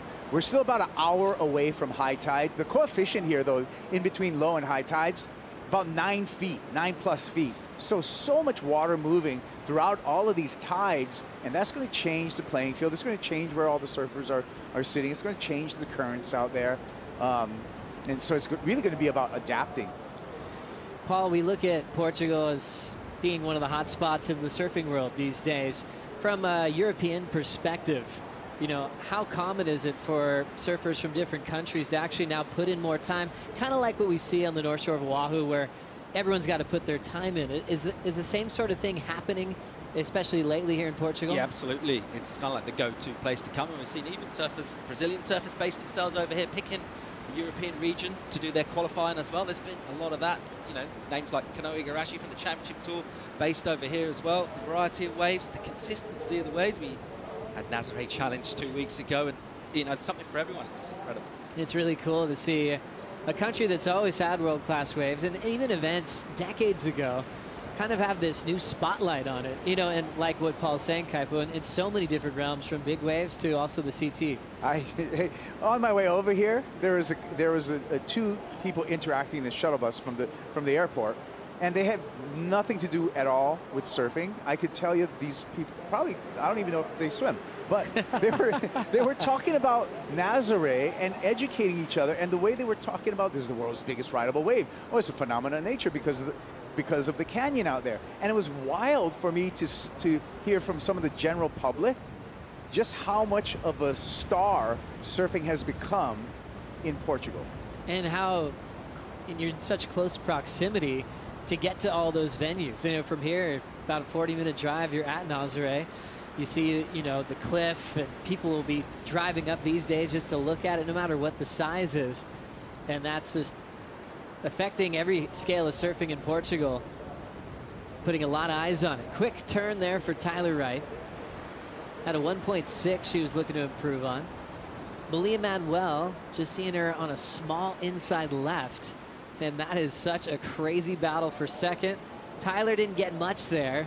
Malia didn't really turn in too much either to improve. Yeah, just the other point about Portugal's worth mentioning, not too many venues on the Championship Tour. You can move an event 6 months, so completely the opposite season, and still be in prime surf season, still expected to pump. And we're really kind of waiting to see how that's going to affect this event. You know, moving it to stop number 3 formally at the end of the season. We'll get back to that. What happened on this left for Malia, Kaipo? Well, nice snap there.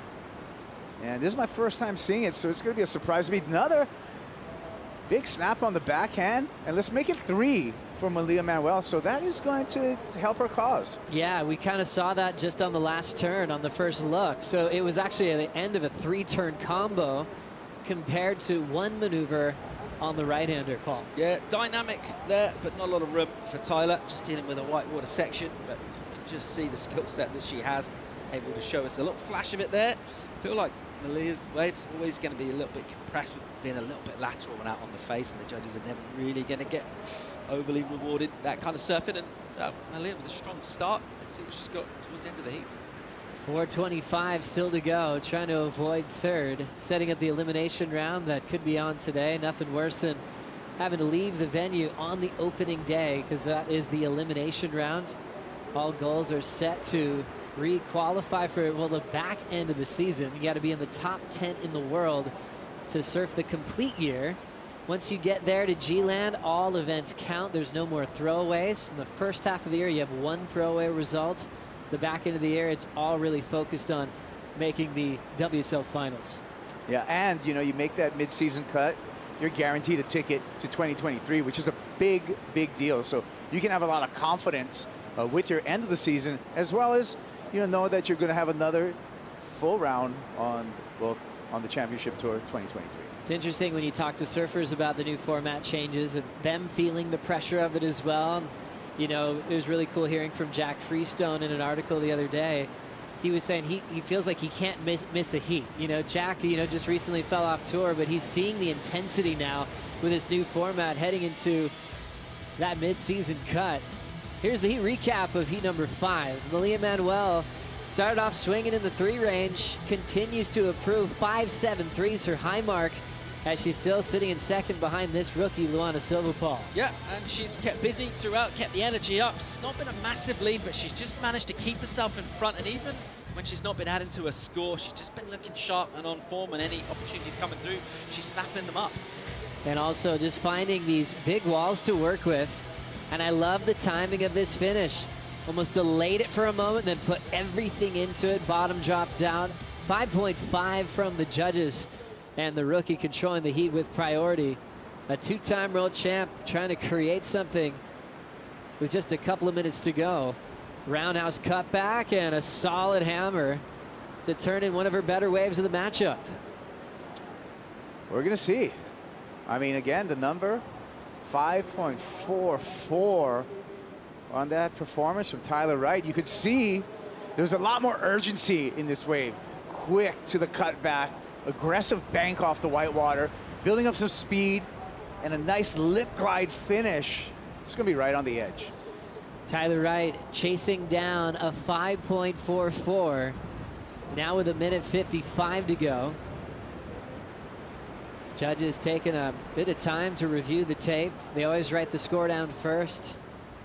So they already have their reaction down. They just double check with the replay when it's very close, especially if you could turn the heat. They'll just make sure they've got it exactly right. 2-turn combination with some speed as well. Variety in between turns. Paul, what's your feeling? I mean, the finish was really strong, right? The finish was definitely the turn. It felt like the opening section almost kind of broke a little bit outside her, and the numbers in. Scores coming through for Tyler Wright. It is a 5.2. Not enough to go right into second. She stays in third. Now needs a 4.54 to move on. Now with 1:10 to go. Rolling into this one with some momentum. Big whip off the top for Luana Silva. Hard off the bottom. Meets the lip line again. A ton of confidence for the rookie. First turn was brilliant. And a nice, clean, safe maneuver just to finish on her feet, Paul. Yeah, oozing confidence, and a great way to put a heat together. From start to finish, intensity's been there, like pretty much from the horn, and then surfing into the final minute, surfing that thing really well. Let's see where it goes score-wise, but just love the way she's just in attack mode all the time. Malia Manuel's in attack mode right now. We're going to get back to that after we look at this replay, though. First turn, Kaipa looks solid. Solid, I mean, confidence. Lulu's going to come out of this heat with a lot more confidence than she's had in the past, and this is going to be a really good thing for the rookie. But right now, you can see playing on your screen that Malia Manuel is not going to give an inch to Tyler Wright. Tyler Wright, priority behind Malia Manuel, and she's just trying to shut the door, and she's doing a good job at it. Malia Manuel has been in so many situations in her career where she's gone down in quarters so many times to the world champs of the tour. Not this time. She is showing her aggression, and she will shut this heat down. Luana Silva finishing off with a 6.33 on her last wave. The rookie takes a big win. Tyler Wright will be in the elimination round. Coming up next, Sally Fitzgibbons takes on Lakey Peterson and India Robinson right after this.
The Male Pro Portugal, presented by Rip Curl, is brought to you by Rip Curl, the ultimate surfing company.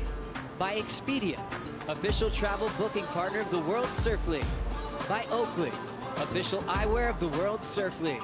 And by Hertz, official partner of the Male Pro Portugal, presented by Rip Curl.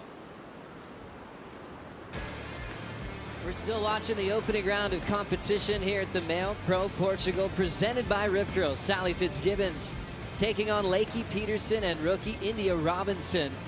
Third place goes the elimination round, and top two move on to the round of 16. And they'll know that they'll have the rest of the afternoon off to prepare for bigger conditions here at Super Tubos in Peniche.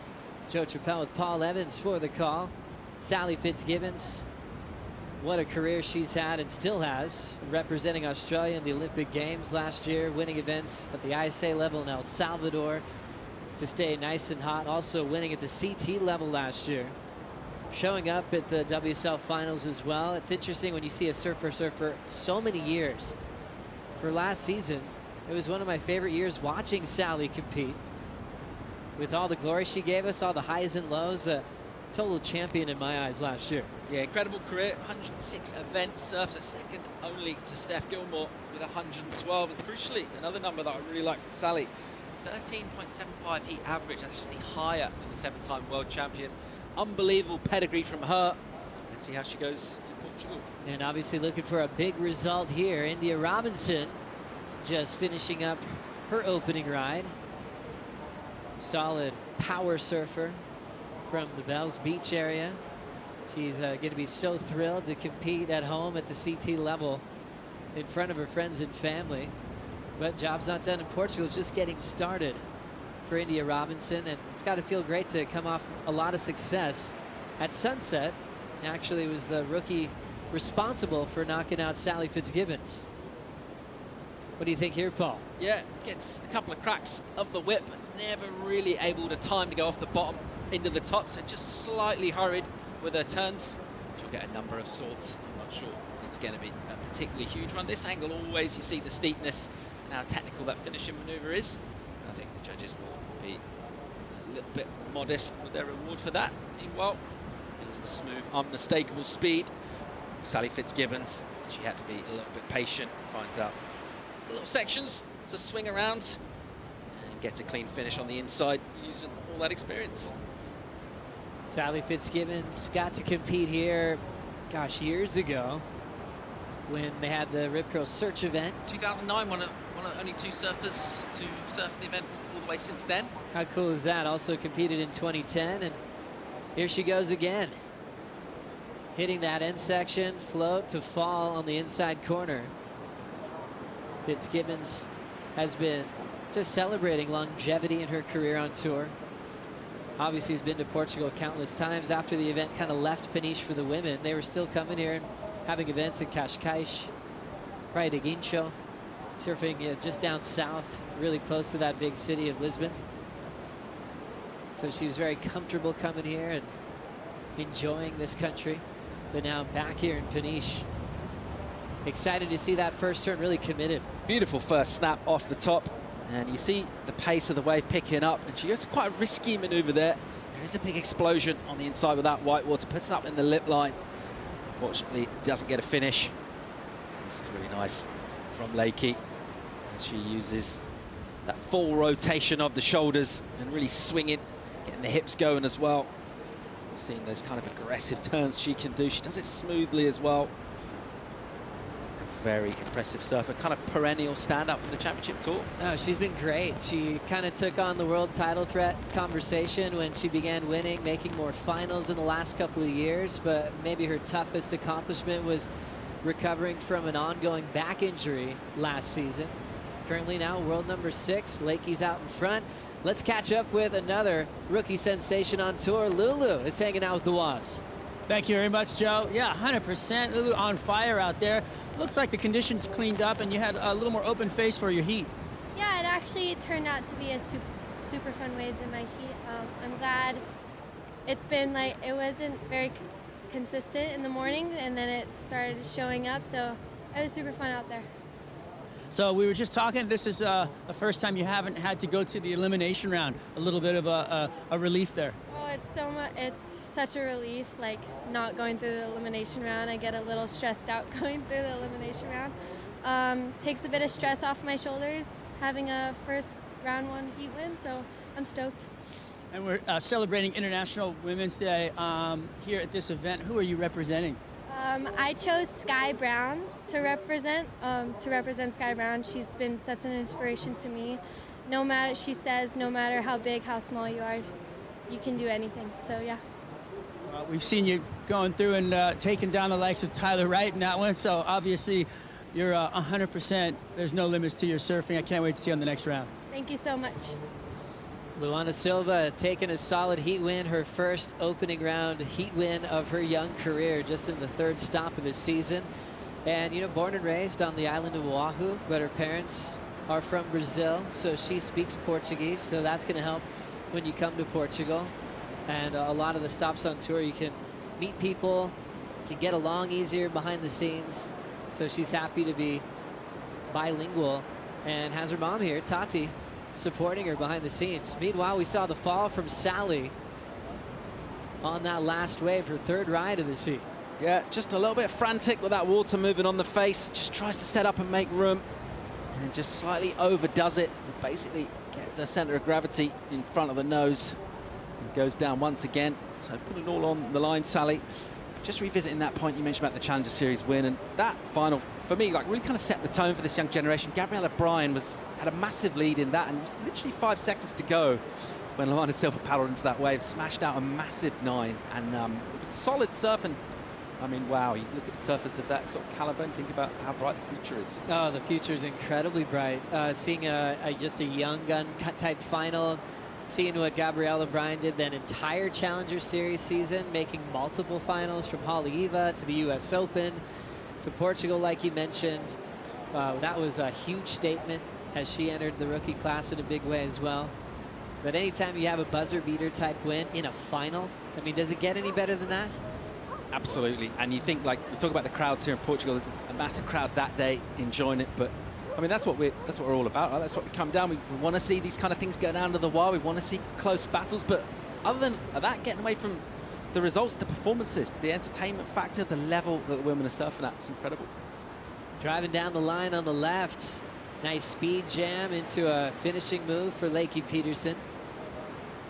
Lakey 4.77 and a 3.33. Had a big win 2019 in the semifinals over Carissa Moore. When Carissa had the opportunity to potentially clinch a world title early, Lakey changed that whole story. Now with some open faces, Fitzgibbons lining up the finish well. Wanted to make sure she stayed on her feet that time. Really nicely done from Sally there. And you saw her just setting up for that last turn and making sure she got it done. Just kind of cleaned up on the face as well, didn't it, for her? Just stood up nice and steep, and that lip begging for the treatment. And Sally delivers it, and you've got to be thinking this is going to set her up for an even healthier total. Certainly, first turn, done well with some speed. What about the finish? Could she have done more? Did she surf exactly the way she should have on that section? I just think, bearing in mind, we've seen it go down pretty hard on final maneuvers, maybe playing in the back of her mind, but I'm happy with that. I was very impressed. This one, not such a clean wave there for Lakey. Of course, making the final last time out here, 2019. And just seeing that backhand work through the inside, combination of turns. Sections were totally different. She had to get up into that final maneuver really early before it really broke out into the flats. Tricky wave to surf that one for Lakey, wasn't it? She had to kind of get her turns done, quite steep sections, but then still keep projecting down the line, and always right on that edge, right on the cusp of how hard do you want to push and maybe get hung up. Picks herself behind the section because she read that wave pretty well. So, yeah, I like the way she's attacking this. I think she can do good stuff on the face as well as taking on the lip. I love that carve she's got. We've seen glimpses of it, and just I want to see these women keep surfing. So cool. Lakey Peterson representing Billie Jean King, known as one of the best tennis players of all time, originally from Long Beach, California.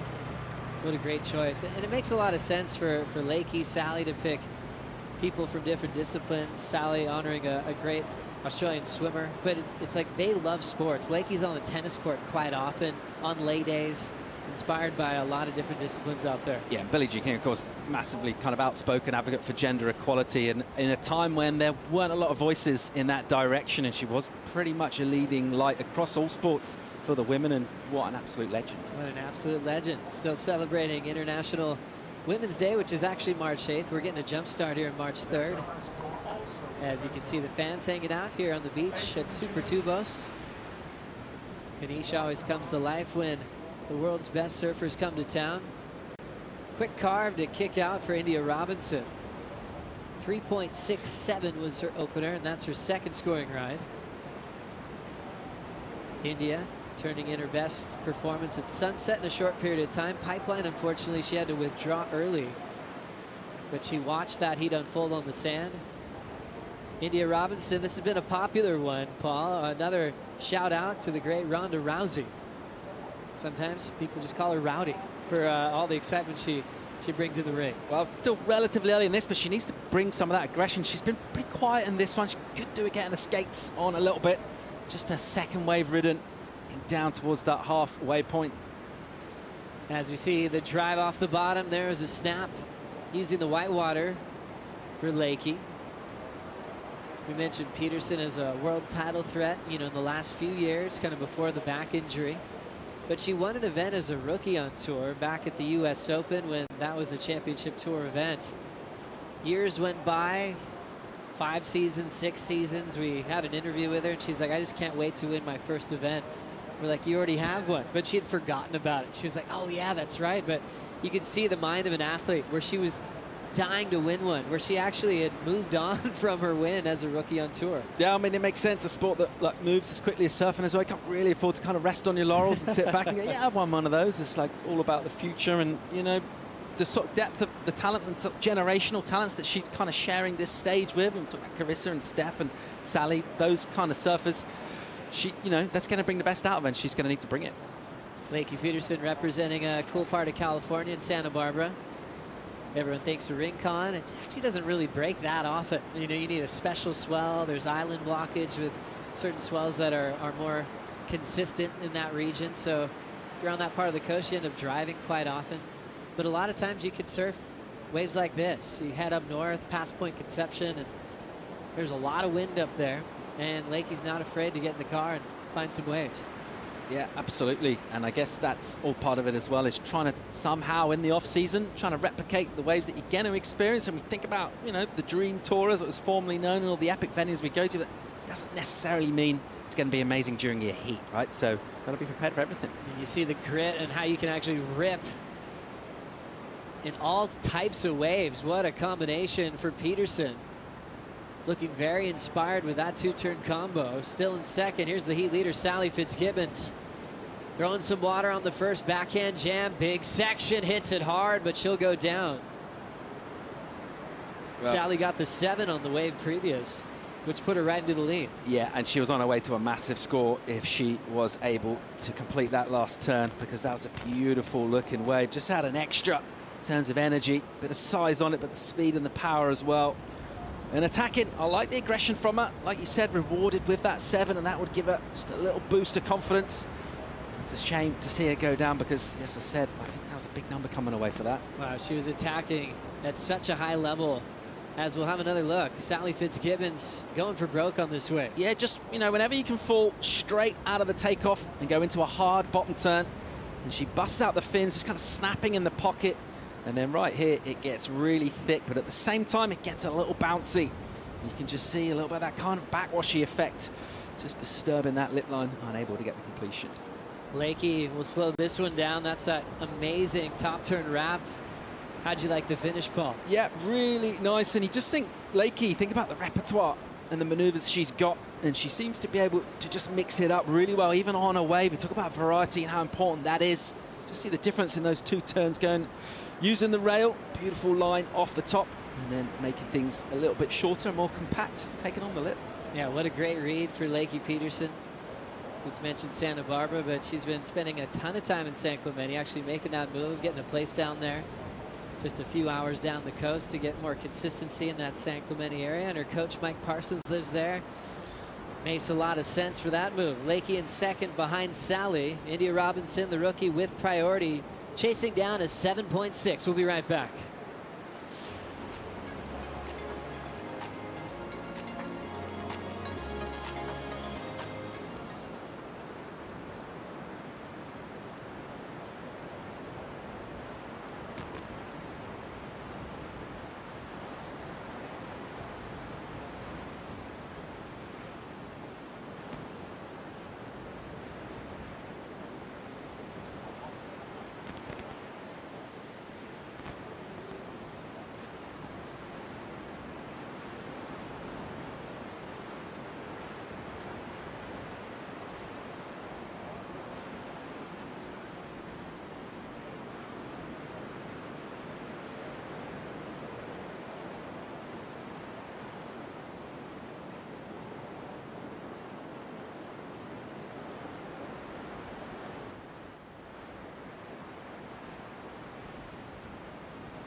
Welcome back to the MEO Pro Portugal here, presented by Rip Curl. The waves are absolutely having a blast out there. The waves are super fun. The tide, though, still rising over 10 feet today, or up to 10 feet almost in tide. We're coming up about 3:30. We're gonna have a high tide. Where the surfers are at right now, basically, we were doing hits on the tide earlier from right where they're actually riding waves over those same sandbars. So a massive tide difference here.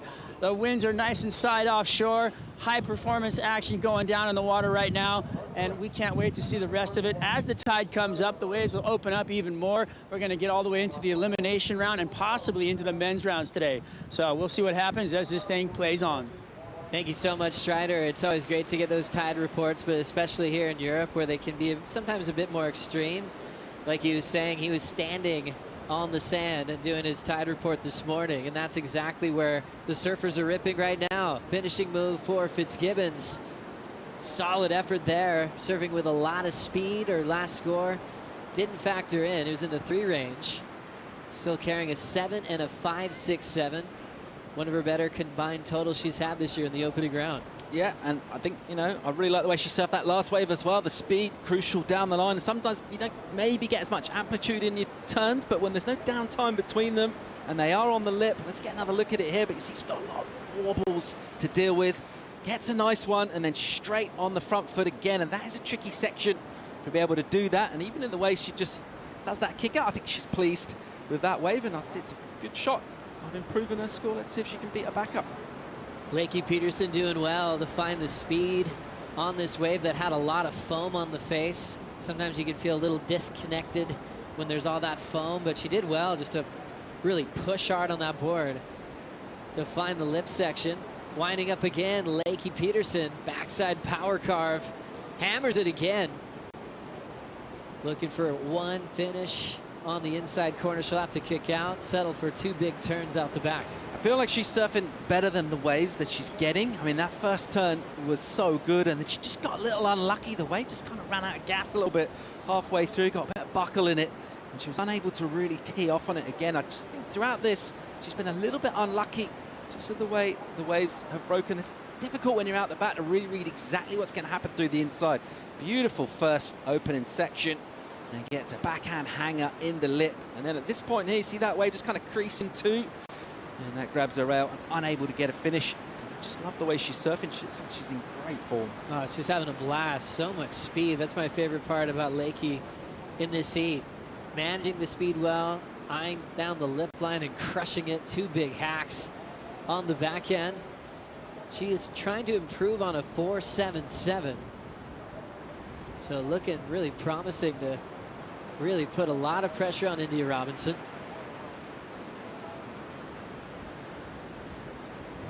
And now looking at 9 minutes on the clock, India waiting for her last wave as well. Let's take another look. Well, she needs to get busy.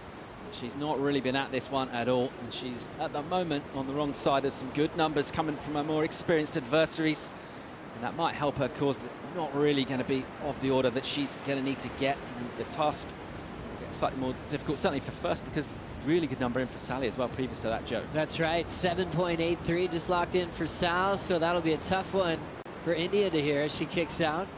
7.83 into 7.0. So Fitzgibbons putting together a great opening round heat, throwing away scores in the 5 range. Lakey's last as a keeper as well, a 5.83. So we were wondering what the veterans would do. It seems like a clear answer to some of the rookies on tour. Sally did want some payback against India Robinson after her loss at Sunset Beach. Sally in motion, linking her turns together well. 3 maneuvers to finish. A smaller wave, so it might be a little tough to get rid of a 7, but it just shows that her form is incredible today. Yeah, I'm not sure she'll threaten the top 2 with that, but interesting just to contrast the approaches between Lakey and India. I mentioned earlier that Lakey maybe is getting a little bit unlucky with the wave toss, but she just kept catching waves, and India just hasn't really caught enough waves for me. And on a day like this, it's a little bit random out there. You just got to speculate. India's a fun, young power surfer from the state of Victoria in Australia. And it feels like, I mean, that might be what she's going to be going for all year. That's the fun part of watching new rookies. You're going, okay, what can they do? Are they good in the air? They're good tube riders. So far, what I've seen of India, she just wants to lay down that rail with a lot of power. Let's see if she can get it done on this wave. Off the bottom, quick to that power hack for Robinson. First turn was nice and committed, chasing an 8.4. She just needs more like that. Really nice first turn again. Just the one section, really, the score on that wave. And that's exactly the kind of energy and the attack that she needs to bring. She just needs more opportunities. Elimination round on deck. And looking like it'll be coming up right after this.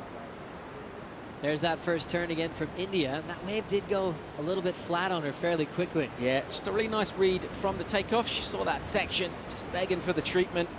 And unfortunately, as tends to happen occasionally, particularly in some of the slightly inside waves on the high tide, they can go into a bit of a hole. And we've got that rip coming into the lefts as well. And sometimes they'll go from being steep and offering up a lip to basically not being there anymore in the blink of an eye. Yeah, you look at a wave at a beach break, sometimes you're always looking for a corner and looking for it to line up. But if you lose a lot of open face quickly, the scoring potential is just going to disappear. You compare it to Lakey and Sally's waves, a nice clean wall where they've been really able to attack a big section. As we check out Sally's last wave. Yep, keeping the speed up, keeping the aggression as well. I love the way she just compresses and makes room, just adjusts her line, making sure she gets the finish. That would be a reasonable number in some heats, might even be a keeper in some heats, but she's already got a couple of 7s in the bag. Previous to that, that last wave that she rode was really impressive, and you could just kind of feel from her body language as she kicked out previous to that. I mean, again, watching the end section from that angle, it does get impressive as we're looking into it. Also, the effort of Lakey Peterson, almost thought she was going to think about pulling in there. All that speed, she just had the mid-face correction, and then to a couple of big belts off the lip. Again, lining up waves that are keeping the wall down the line. Lakey's in rhythm today. Yeah, and really stylish as well. And you think about the surf and we've gone down the maneuvers we've seen in this. Another beautiful backside turn from Lakey Peterson and straight into another. And it's just going to come down to you can get multiple sections to offer those kind of turns, because the standard of surfing in this is really good. And I suppose if you're Lakey, when you kind of go up to the lip and have to change gears, you know, you definitely want to be hitting that first section, but that little kind of correction allowed her to stretch that wave out and then get into a healthy vertical rhythm once you got down the line. So she definitely made up for it as she linked it to the inside section. Chasing down Sally, it's really been about the Sally and Lakey show in this matchup. India now needs an 8.4 to recover this opening round heat. Yeah, she's in a difficult position here, and also just the fact that she's surfing in heat 6 as well means that, you know, the elimination round is looming large, and she is either going to be having to try and get that wetsuit off and get a dry one on quick, but she could be taken to the water real soon, and her event could be over in a real hurry here. Yeah, there's just 2 heats in the elimination round. You end up there if you get 3rd place. So that's coming up next. India's going to have a very busy afternoon. Last score is a keeper again for Lakey Peterson, a 6.63. Lakey in a different position from Sally. Sally's pretty far back on the rankings, so she's just trying to get her momentum solid. Lakey's just 1 spot out of that final 5 picture early here at stop number 3. Yeah, I mean, you know, the ratings, you look at them coming into this event, just 2 events down, of course, but seeing the likes of Stephanie Gilmore, Sally Fitzgibbons, Tatiana Weston-Webb, so 3 of our final 5 from last year, all languishing below the cut for now, but just 2 events, and I think that could well be shaken up. Well, you think about the rookie class, that definitely is worthy of changing the whole look of the top 17. And I suppose we really felt that in 2014 when we had 4 rookies and they all re-qualified for the next year. So you're losing a lot of household names. But these days as well, with the schedule changing, starting in Hawaii, the veterans like Steph Gilmore has been around longer than anybody. It's like she's actually getting familiar with the new format. You had the midseason cut, even new waves in the back end of the year like G-Land, El Salvador. There's so many new feelings, and not just this year, even from last year, returning to Newcastle, to Narrabeen. It hasn't just been that sweet ride for veterans where they don't really have any question marks. They know what boards to ride. They know where to sit at every venue. They've got wins. You know, they go there and see their name on the staircase, wherever it might be. It's been a clean slate. Almost probably feels fresh all over again for some of the long-standing veterans on tour. And we've touched on it briefly a couple of times already, but, you know, looming up just on the other side of the cut, of course, back to G-Land. It's been a long time since we had championship tour events at G-Land, but I mean, you can't help but look at that and just think, I cannot wait for that thing to start. That's going to be incredible. I was talking to Ross Williams, who's the coach of surfers like Betty Lou, Tatiana, John Florence, and more. And he was reflecting on G-Land, and he said, wait till you get to G-Land. He said, it's one of my most memorable events in my life, and I lost early. But he lost with a couple of 9s against Gary Elkerton, but it almost didn't matter. You were getting the waves of your life, and even though he made finals and all these other events, you can't forget G-Land and the waves you scored, and that's going to be a treat to watch the world's best. Well, the other really cool thing about that is we get to watch it live. You get to be there, but fans get to watch it live, right? And back in the day, it was wait a year for the VHS to come out. You know, get your $20 in the surf shop and then see what happened in the contest last year. You're going to watch it all unfold. And sometimes you're getting cover shots back then with the jersey on, you know, which that became kind of a rarity as the years went on. As we look at this battle, as we get to the final minute, Sally controlling this wave.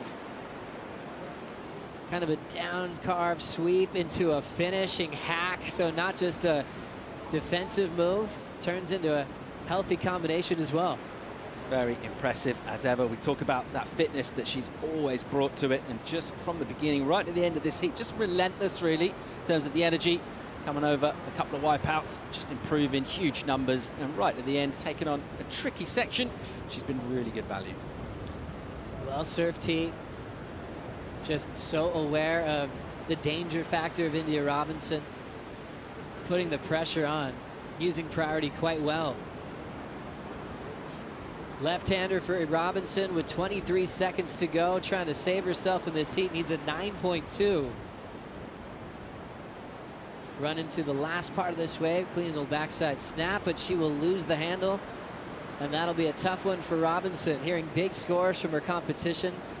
Lakey 6.63 and a 6.5 in second. Sally a 7.83 and a 7.73 for her best performance in the opening round this season. Here at stop number 3, Sally will move on to the round of 16 along with Lakey. But this was that last effort from India Robinson at the buzzer. Yeah, well served way, but it's not going to be anything like the score she needs. And you know, welcome to the championship tour. You're up against the very best in the world in conditions which have been slightly uncooperative at certain points for her in this heat. She's going to have to go back, reprocess, quick debrief, back out and attack. Exactly. She's got a lot of promise as a young power surfer from Victoria. And maybe that'll be the best part. She'll be back on the water very soon. She's just felt the conditions, and hopefully she'll have a quick change in her game plan to survive the elimination round, which is coming up next. Big heat to kick things off. It'll be India in back-to-back heats as she'll take on a two-time world champ Tyler Wright and wild card Tia Blanco. We'll be right back.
International Women's Day falls in our MEO Pro waiting period here in Portugal.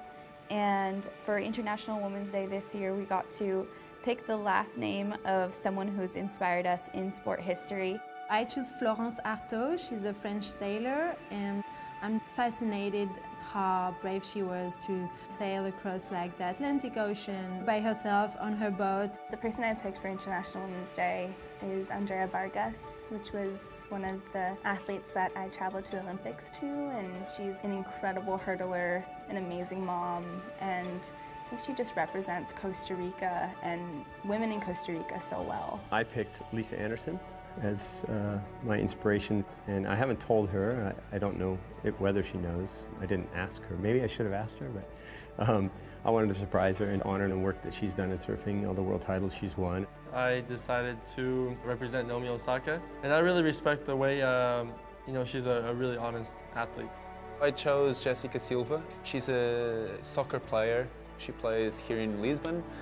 We became really good friends. It's special that we got to connect in the Olympics and to have that friendship. She was like one of the first female to be in the boys sport. She also had the a daughter at the same age as me. She's just someone who I look up to. She works really hard to achieve her dreams and to make our country proud. There's so many amazing women in sport that inspire me. She did really inspire my mom also as a young woman. I feel like in this day and age, there's so much criticism and so much outside noise that it's hard to be yourself. And I respect her a lot for being so pure. And it's something that, yeah, I draw a lot of inspiration from. If I ever got to meet Michelle Kwan, I would say thank you for inspiring millions of young women around the world. I definitely try my best to match her bravery and really, you know, just like as independent and strong. It's an incredible initiative and I think message that WSL is doing to really highlight women. The power of wanting to represent our country in the best way possible, win titles, and be the best in the world. It's all about lifting each other up.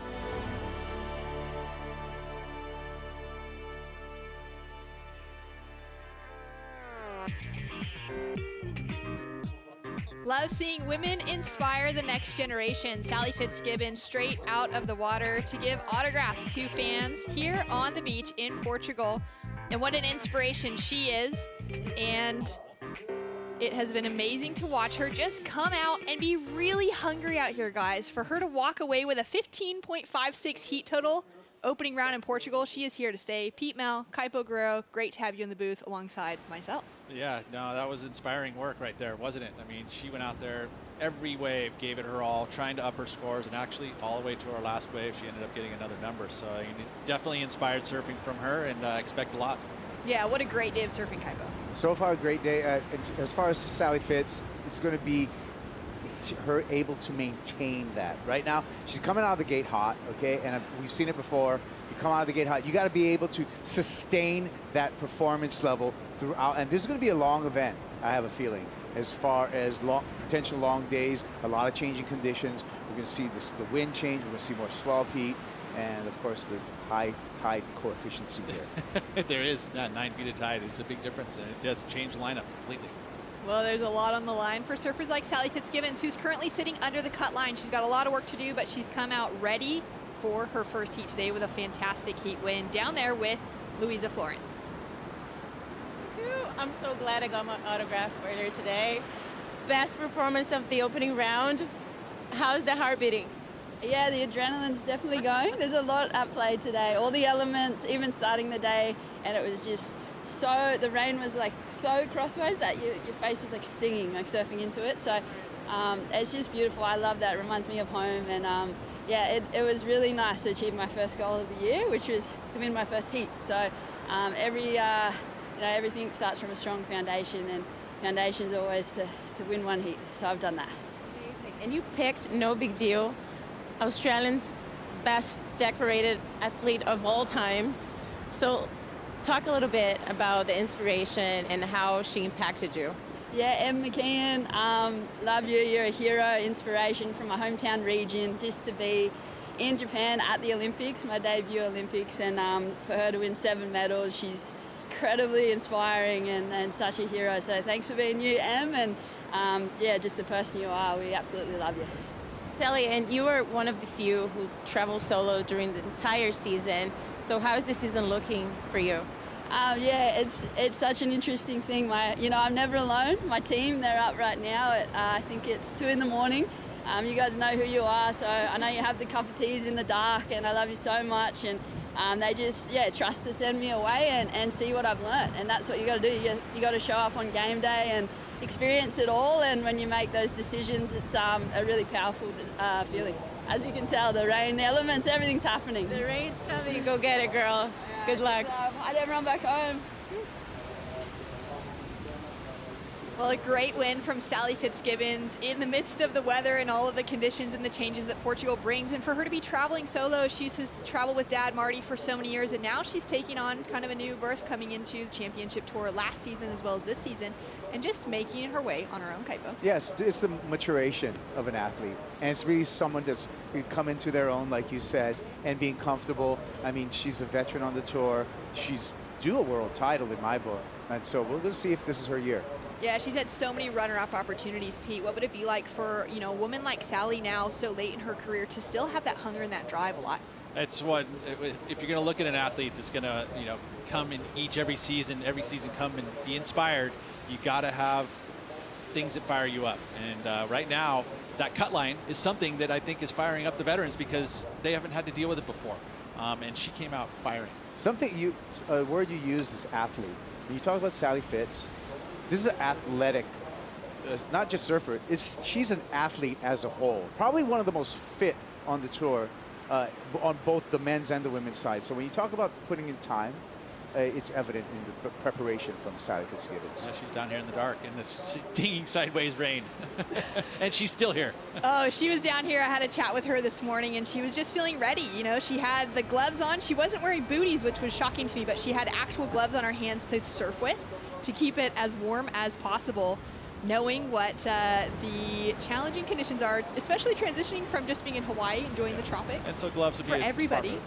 Getting over here, putting on some thick neoprene, very thick neoprene. It is a big change, that's for sure. And getting ready to go. Well, here we go. The elimination round has begun. So we have run through the women's opening round. We are now into the women's elimination round, heat number 1. Tyler Wright in the lineup up against India Robinson, back-to-back heats for India. That's going to be an interesting one to see how much energy she has left in the take up against the WSL wildcard in Tia Blanco, the ultimate surfer. And the buzzer has started. We've got a couple scores that will begin to trickle through onto the scoreboard. And this is a really interesting draw, as we've got one of the rookies who has had a pretty decent performance so far in India Robinson, making it through to that quarterfinal finish just now at sunset, up against Tyler Wright, the 2-time world champion, only her 3rd time in the elimination round right now. That's a new thing for her in her competitive career, Kaipo. Yeah, and well, let's take a look at the start here for Tyler Wright. Off the bottom there, and a little hung up, but is able to salvage that maneuver better on the second turn. So it looks like a nice start for Tyler Wright in this elimination round. All right, so off to a quick start. We'll have scores coming through. Answering back as well, our surfer in black, India Robinson, looking powerful on that backhand attack, and power is the name of the game for India. Got to ride out of that final move, though. If you're going to get any credit in your scoreline, that one's going to be most likely a throwaway, but she still looks inspired. I like how she's surfing on the left. Her backhand is solid. I think that you look at surfing towards the judges, because if you don't see in this picture, but they're surfing very south of the tower, and you start surfing away from the judges too far away, you kind of lose the context of the ride. So, you kind of keep yourself up in this upper north end of the range in order to kind of surf in front of the judges, and the lefts will do that. You surf towards them, and it definitely looks powerful, so I like what she's doing there. Yeah, that is such an interesting point, just about that positioning, and especially at a venue, at a place with so much opportunity that's just so vast here at Super Tubos, and seeing how the conditions, being this beach break, can really shift, and the playing field changes all the time. Well, again, I touched on a surf last night, and a lot of the best waves are moved a bit south of the contest area, so it's really tough to move away from that, especially for competitors surfing down there. I think ultimately you want to surf directly in front of the judges, but hey, if the quality's not there, you got to move to where the quality's at. Yeah. Tyler Wright representing Sue Bird. Yeah, very inspired by the WNBA inspiration, one of the greatest of all times coming out of women's basketball. Right, yeah. Two WNBA championships, I want to say 5 gold medals, and 2 NCAA championships as well. Sue Bird, definitely worthy of adoration for as an athlete. Yeah, amazing. Just what she's brought into the conversation of equality within sport, and women's sport specifically, across multiple sports, not just basketball, has been really inspirational to Tyler and to myself, being a woman in sport. And it's been amazing to see what Sue Bird has helped to accomplish on our behalf. Yeah, and looking back to just the WSL as a platform as a whole, really one of the first leagues to set that standard of equal pay amongst men and women, and that was all the way back in, I want to say 2018 that came into place. So ahead of the curve, but we're seeing more and more of those changes happening across sports. And we've just seen that announcement from USA Women's Soccer that the women are getting that opportunity now to be paid equally next to the men, and such a great accomplishment, being how decorated that team is between Olympic gold medals, World Cups, and to know that our sport of surfing is one of the leaders within that conversation of equality in women's pay. It's a really special environment that we get to exist in. Yeah, and you know what? I mean, now I'm going to touch on it because we have a bit of a lull here. Equality in surfing when you look at the origin of surfing, and I'm going to take it back to ancient Hawaiian times, it was a very equal sport. It was participated both by kane, men, and wahine, and it was very, very equal in which it was, you know, basically a co-ed sport or a co-ed activity that was happening on all levels. So that was in the 1800s. Yeah, so it started right. as equality within surfing. It's good to see that we're back. And a strong paddle from Tyler. Ooh. That No, wave she just was sneaking number away 3 from though. her. She was already number 3, so in that priority order, so no harm, no foul there.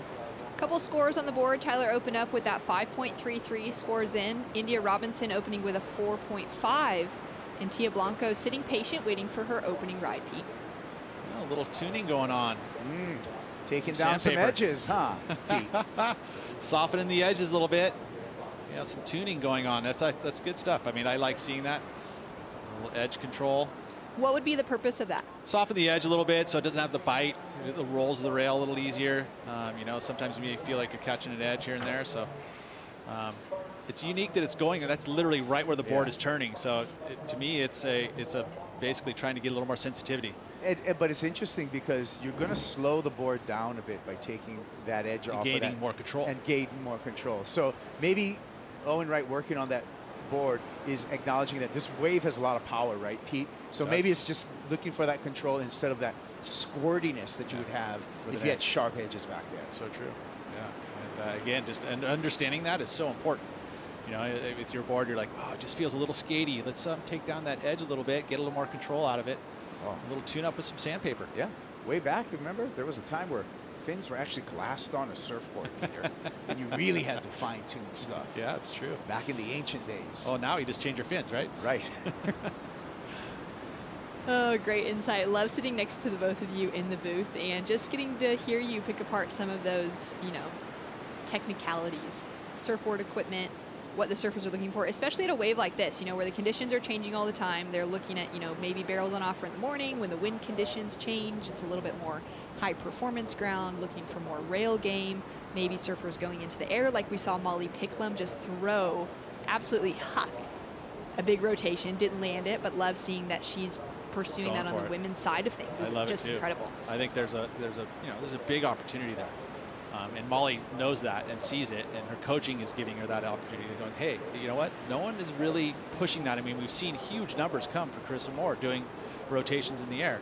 You know, you feel like that the women would be pushing that up a lot more. I'm telling you, the next generation, and I'm looking towards like Sierra Kerr, Aaron Brooks, that next generation of the 12 and 13-year-olds. The 12 and 13-year-olds, they're putting down airs. Yeah. And they're training in wave systems too. Yeah, right? we're going to see the consistency go way up when they mature into this. And I guess one of the things that, you know, as a veteran on tour, right? Like your rail work is always going to be your foundation, but it's always nice if you're in a situation to be able to pull out that dynamic move. I mean, it wins events, it wins heats, so it's important to see that happen.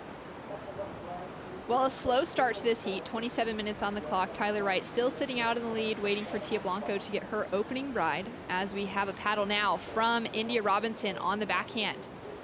Eyeing up that first section, puts that board right in place, goes for the power on that second section, and just mistimes the finish, unable to pull out of it. But we've got Lakey Peterson standing by with Louisa Florence. Louisa, take it away. We're right here with Lakey Peterson, just fresh out of the water. I just got her from the locking room here. Tell us about this lady here. Billie Jean King is who I chose to represent today. It's really cool, actually, the WSL gave us this opportunity. I just chose her. One, I'm such a fan of tennis, and obviously she's such an iconic tennis player, but she's fought so hard for women's sports and equal prize money and all of that in her day and age, and I just feel like she's a really incredible representation of women in sport, and so it was awesome to represent her today. It was really fun. You guys just picked so amazing names. It was hard for you to choose just one. It kind of was, actually. Yeah, I had a few. I mean, there's so many incredible women in sport, and I was even just thinking of all the amazing women surfers in front of us. I was thinking of Stephanie Gilmore, of like maybe putting her name on my jersey, but Yeah, I think ultimately for me, I've just heard so much of Billie Jean King, and she really inspired me. But again, it was just so cool that WSL let us do this for the whole entire tour. I think some of the boys did it as well, so it'll be fun to see who they chose. But yeah, it's an honor. We'll see you next. Thank you so much. Well, live action as we see a big rail game from our surfer in white, Tia Blanco, on her forehand, putting it right up into that bowly section on the finish, unable to ride out feet. Yeah, she waited quite a while for this wave, and she chose a good one. That was one of those lefts that comes right into the contest area, similar to this one. Yep, Tyler Wright on her backhand.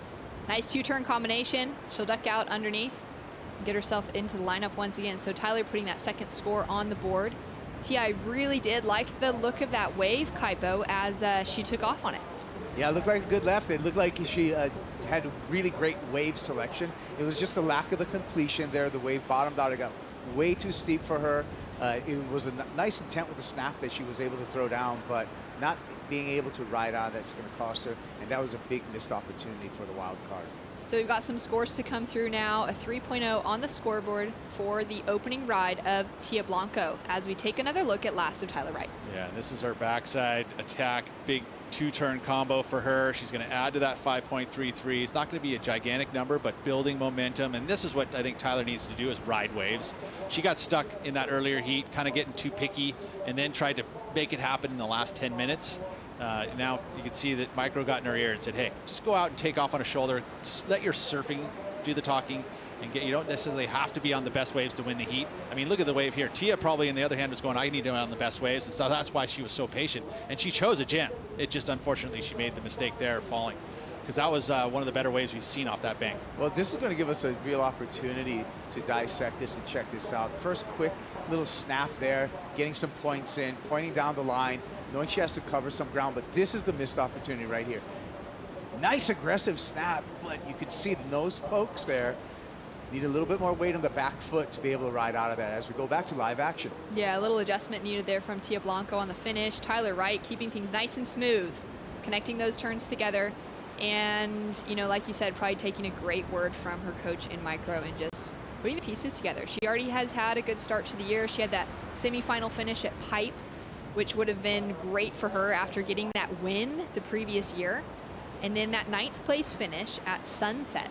And so for her to find some rhythm out here in Portugal would be really good as well. Yeah, just again, it's just added pressure to veterans that they've never had to feel really before. And this is going to be another great score for her. Probably going to be her best number so far. But yeah, just addition to, I mean, challenging the women right out of the gates. It's like all of a sudden you have 5 events and you got to make sure that you make that top 10. And then all of a sudden you got to make the top 5. And it's just always a new goal ahead of you. And it's just like, so constantly having to pay attention to each and every wave, and each and every heat, at each and every event. Man, you just got to keep playing. We look at the calendar, and you know, event number 2 at Sunset, event number 3 right here, and we're coming to Portugal at a different time of the year. Those are going to be, you know, really the up for grabs, or the, in my opinion, the wild card events. The events that they're not as predictable as Pipeline, where it's a stage, you know what's going to happen over there.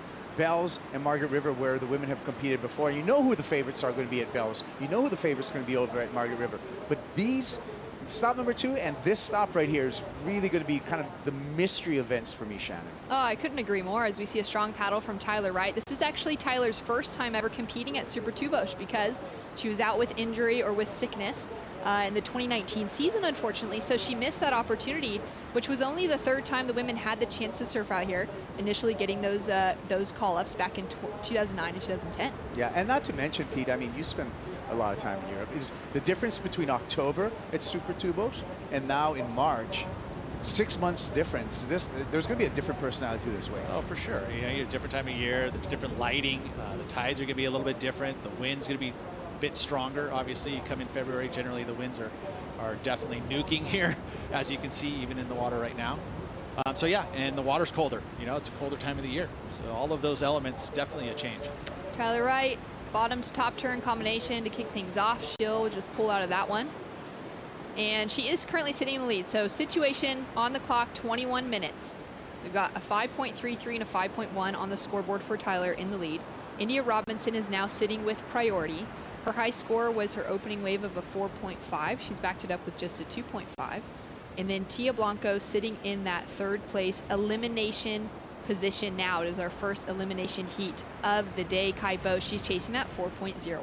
Yeah, and it's really, right now it's going to be the battle for advancing in second. Tyler Wright's already put together a really strong, well-orchestrated heat. She's in the driver's seat right now. Here's an opportunity, however, for Tia Blanco. All right, she's taking a look at those lefts, so she must be hungry for that, looking for that opportunity on her forehand peak. Yeah, and it's pretty clear when you sit at the lineup and you look at it, that southern end is, it has that left that kind of peels towards towards the contest zone, which I feel like is a good opportunity. The light's kind of better, you're out of the glare. It's just all of those things are key in order to get good numbers. Plus the quality of the wave is good. I mean, it may not be as consistently good in that zone, maybe not as many opportunities, but the ones that do come there are going to be your higher quality. Down to 20 minutes on the clock, and having a look actually at the names between elimination heat number 1, elimination heat number 2. In our second heat, we're going to have Gabriella Bryant, Betty Lou, Sakura Johnson, and Bronte Mccauley. Out of those 6 women in the elimination round, only one has competed here before, and that's Bronte Mccauley, who also had an earlier knockout, I believe a 9th place finish, back in 2019. And so for each of these women, it really kind of has shown that the women who have some kind of experience out here are the ones that have been able to find a little bit of earlier success in that opening round. Sure seems that way. Again, the conditions are they're pretty wild. Like, I don't think you could actually compare it. I mean, coming here in, like you had mentioned, coming here in February and looking at Super Tubos at the same time in October, we wouldn't really have this strong of that northwest wind. It just doesn't feel like we get those kinds of days. Whereas this is full blustery, and it's chilly, and that wind is stinging your face. And so it's a totally different feel. And the inexperience on top of that just quantifies it. I mean, Pete, I just want to hear from you. How do you adapt from coming from board shorts straight into 4.3s? Well, that is never an easy transition ever. It's way easier to go from 4.3 to board shorts, I think, for anyone. But yeah, there's always an adjustment. It's tough because your weight. Think about a wetsuit. You put on. It's 10 pounds, right? It could be. Yeah, I mean, depending on your wetsuit, but yeah, it's around 10 pounds. You're putting booties, and then you've got that chill factor, and so you're feeling that. It's wrapped around your body, so you got to get. There's a prime example is watching Jaddy. He came here 2 weeks ago. He's been here for 2 weeks surfing in these conditions and feeling like now it's kind of normal. His surfs are all going to be in the wetsuit. Anybody who's had like maybe 3 or 4 days here isn't going to be fully adjusted yet. So it does play a factor. It's nice that there was a little bit of a break in between Hawaii, but a lot of people just wanted to stay and surf in Hawaii. It'd be pretty tough to leave, right? Here we go, nice left. All right, Tyler Wright on her backhand. Slides that tail out on the first turn, just gets hung up. What went wrong with her?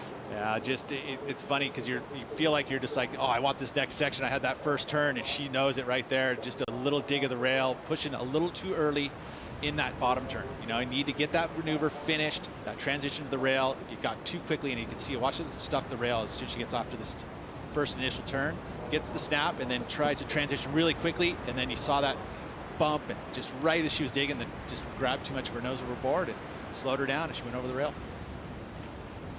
Unfortunate second turn, unable to ride out complete, but I really like the kind of progression and the change she was bringing to that first turn, Kaipo. Yeah, a little bit front-footed on that one, so she did get some release from the tail from that. But what I felt also is you got to get back on the tail because that front foot engagement made that following bottom turn stick. This is Tyler's third time in the elimination round. Her first time was back in 2019 at the Lululemon Maui Pro when she had just returned from a year off of competition.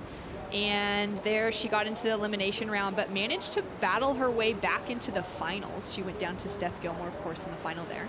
And really just found some rhythm coming out of, kind of having her back against the wall in that early elimination round. That's a great point in that the elimination round isn't the end of the world. We've had numerous accounts of surfers going from near elimination in the elimination round to a finals berth. So great point that you made there. As we see Tia Blanco with a nice forehand wrap to start things off with, goes in for a second snap, and she'll kick off on the inside, 2 turns connected together.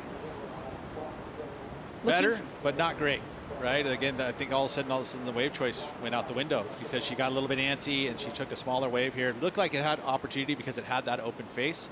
And I think this is a smart move in her sense that Yeah, she didn't want to sit any longer. She'd had a couple falls. Now let's just get a completed ride, feel a little bit more in tune. She's not way out of this either. I mean, you look at what India's got there. She's only got 7 points, so there's plenty of time. She could easily get 7 points in 15 minutes. Yeah, there's plenty of opportunity still for Tia, and even just that thought of her sitting for too long in conditions that are cold and getting, you know, trying to keep yourself active, literally your body from shutting down a little bit, from not catching any waves for maybe more than 5 minutes. I think that's something to be said about who can manage these long days the best, right? Of like what you do. Do you jump in your car and go back to your room? Do you go chill? Or do you hang out here and watch heats and get chilly?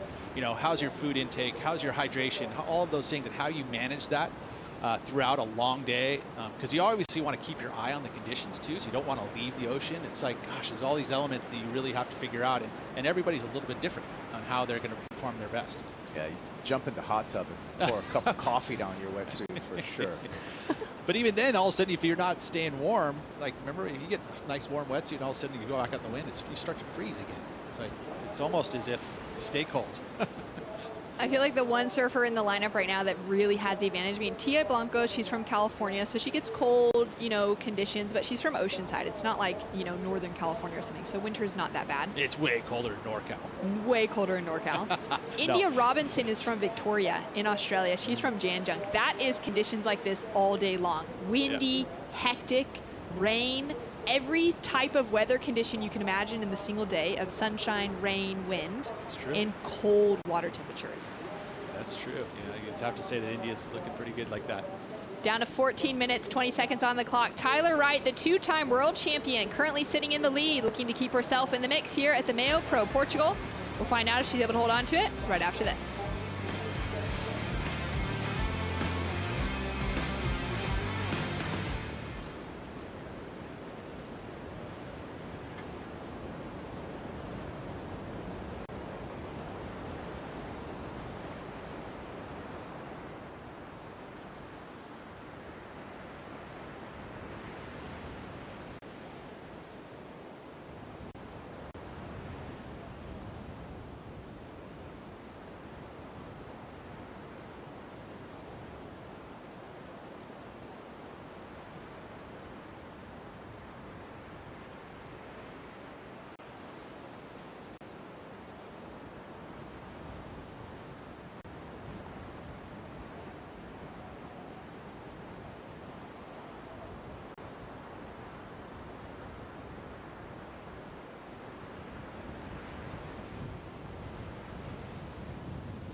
The perfect gift for the surfer in your life. Go to WSLStore.com to get your official 2022 Championship Tour merchandise. Well, if you're tuning in from home, you can make sure to pick up one of your favorite surfers' jerseys online. But today, those surfers are not wearing their own jerseys out there. They are wearing jerseys that represent women, female athletes specifically, that have inspired them throughout their lives. And it's been a really exciting initiative put on in, you know, to kind of precede International Women's Day, which is coming up on March 8th, and really setting the tone for International Women's Month. I'm just going to throw that out there. I love that the WSL is taking that initiative for this entire event, and that we've got actually 100% participation from our athletes on both the men's and the women's side. So each athlete in competition this week will be wearing a jersey inspired by one of their favorite female athletes. And we've already seen it, you know, so Chris Moore had Rel Sun. I think Rel Sun, as far as the surf world, is just an amazing woman that did so much for the community in Hawaii, and Surf Sunset, truly one of the best. Oh, Auntie Rel, as well as started most Hawaiian surfers in their competition. Is just like your introduction to competition came at the Rel Sun Menehune Classic for generations of surfers from Hawaii. She started all the Grom events. Yeah. I mean, that was the kind of the vibe. She's like, you know what, let's give it back to the kids. Yeah, yeah. It actually started Easter. It was part of it. First there was an Easter egg hunt, then a little Menehune surf contest. Here we go. That's classic. Tyler Wright flying down the line, goes for the huge floater. She's going to make it, and she's looking for another section. She'll duck out of that one. Well, the increase in swell is starting to pulse with this tide coming in. You know, 3:30 is around high tide, right? So it's we're getting close to that time, and that swell is supposed to be coming in. Supposed to be pretty good size tomorrow, so we'll see an increase even through the evening here as we see probably one of the biggest waves we've seen, at least in this heat for sure. And look at this section, just up and over. Too bad she didn't have another section to go for, but one big move will probably get to, you know, right in that same range where she's at right now as far as fives go, but just the surfing is so there, and I like that she, you know, different strategy from her earlier heat. Catch everything, anything, and everything. Even if it looks like a closeout, just throw it up onto the lip. And it's working for her. Yeah, it's a very aggressive attack, Kaibo, compared to what we saw from her in that opening round. I like it. Gets a little rocket on the drop there. Nose in the air and pulls it off. So I like the aggression. Tyler Wright started off this heat in full control and continues control through this heat. Malia Manuel giving the little shaka, representing Hawaii and coming off of an incredible second place finish there in Sunset. Love seeing Malia back on top, and for her to be able to showcase her surfing in waves of power where she really is able to shine. I think this tour, this change to the WSL tour is something that's really good for Malia Manuel's surfing. It sure seems that way, and I guess any server that gets that early start to a season feels pretty good and confident. You know, you got to make that top 10 to get yourself into that world title talk. So it's just one goal set at a time. She's definitely achieving that by getting into the finals. Yeah. She would love to get a big win again at some point. You know, she's been close. 7 times. 7 times, yeah. So 7 close. times she's been close. I mean, yeah. She has won a couple U.S. Opens, but yeah, as far as the championship tour event, wow. Yeah, she turned the road in the 2021 when she took that finals berth over there in Mexico, and that really, I think that changed the trajectory for Malia Manuel at that point, and she's continued some of that momentum coming through into 2022. I think she's looking really good. She seems happy. She seems the most content on land that I've seen her, and just really calm and prepared. So I think that is going to be a happy Malia Manuel is a dangerous Malia Manuel. Absolutely, and what an incredible thing to just witness the performances of those women getting to get back at Sunset. Of course, the first time for Pipe, which is as exciting and historic as ever. But to know that the women had those opportunities in the past to compete at Sunset, and that a lot of the juniors have those opportunities as well. Brisa Hennessy's, you know, legacy of kind of the junior competitions there. And then to be able to get to witness. I remember they ran, like the junior competitions, they ran at like 8 foot. In huge sunset. It's huge 8 foot sunset, and Brisa was so small, and yeah. she was charging, and I was like, that's the first time I remember going, Brisa is going to be a tour surfer in no time. Sure enough, now how she is right now is wearing the yellow jersey from the little Grom, charging 10 foot sunset. I mean, I don't want to go off on a tangent. We got a replay right here. Let's go check this out first. Whoa, a little late. And yeah, a little late there for Tia Blanco, but back to the Sunset comment and the Pro Junior Series and the Amateur Series in Hawaii. There's always the spirit of Fred Hemmings in Hawaii, where even as an amateur, your contest directors were like, okay, send them out. Send out the kids.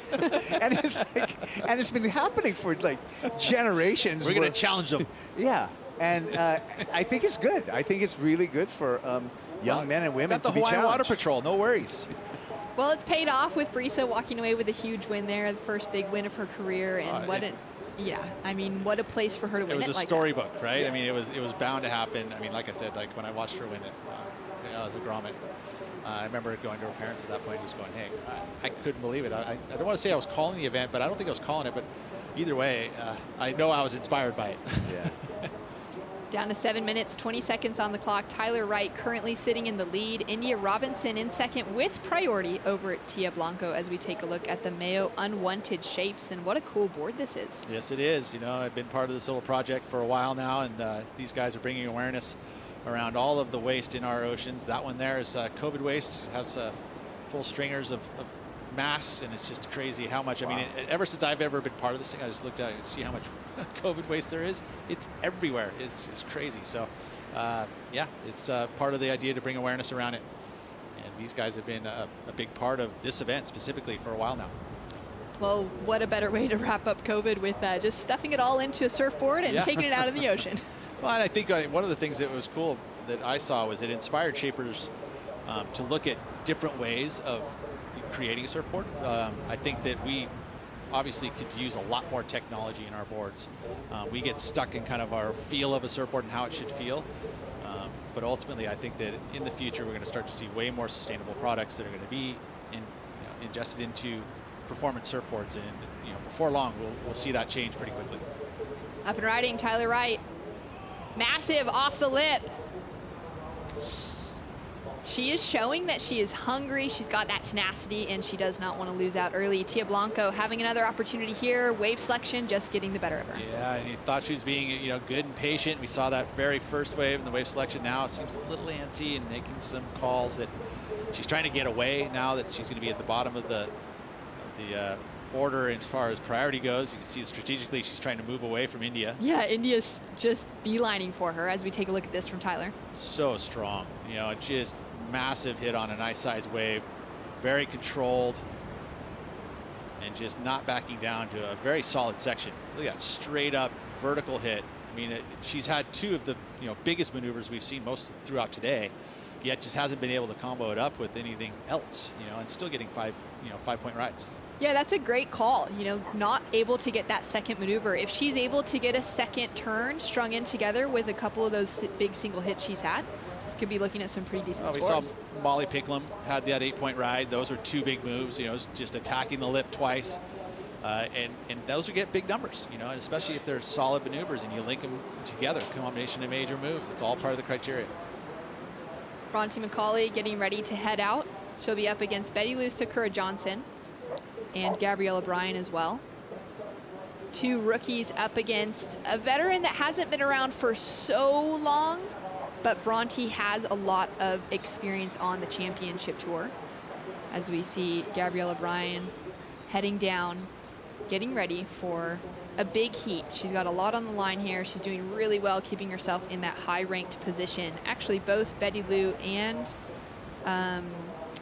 Gabby are sitting in that kind of equal 6th place ranking at the moment, which is really solid considering that cut line's all the way down to that 10th place ranking. And really impressive coming from a couple of rookies too. So just getting their first start on the championship tour and already having a lot of success, they're just going to get better with more experience. But they don't want to, you know, let that momentum slide, I would say, at any point. So it's going to be an important heat coming up.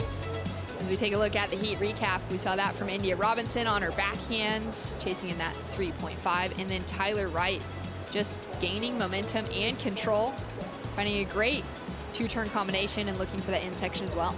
This was the 5.33, and then her last wave being the next best number. But look at, it looks like two totally different days almost, and this is the same heat. We had a squall early, it looked just blustery, and now the sun pops out and things change. It looks a lot prettier. Matter of fact, the tide looks like it's changed almost a full foot just in this heat.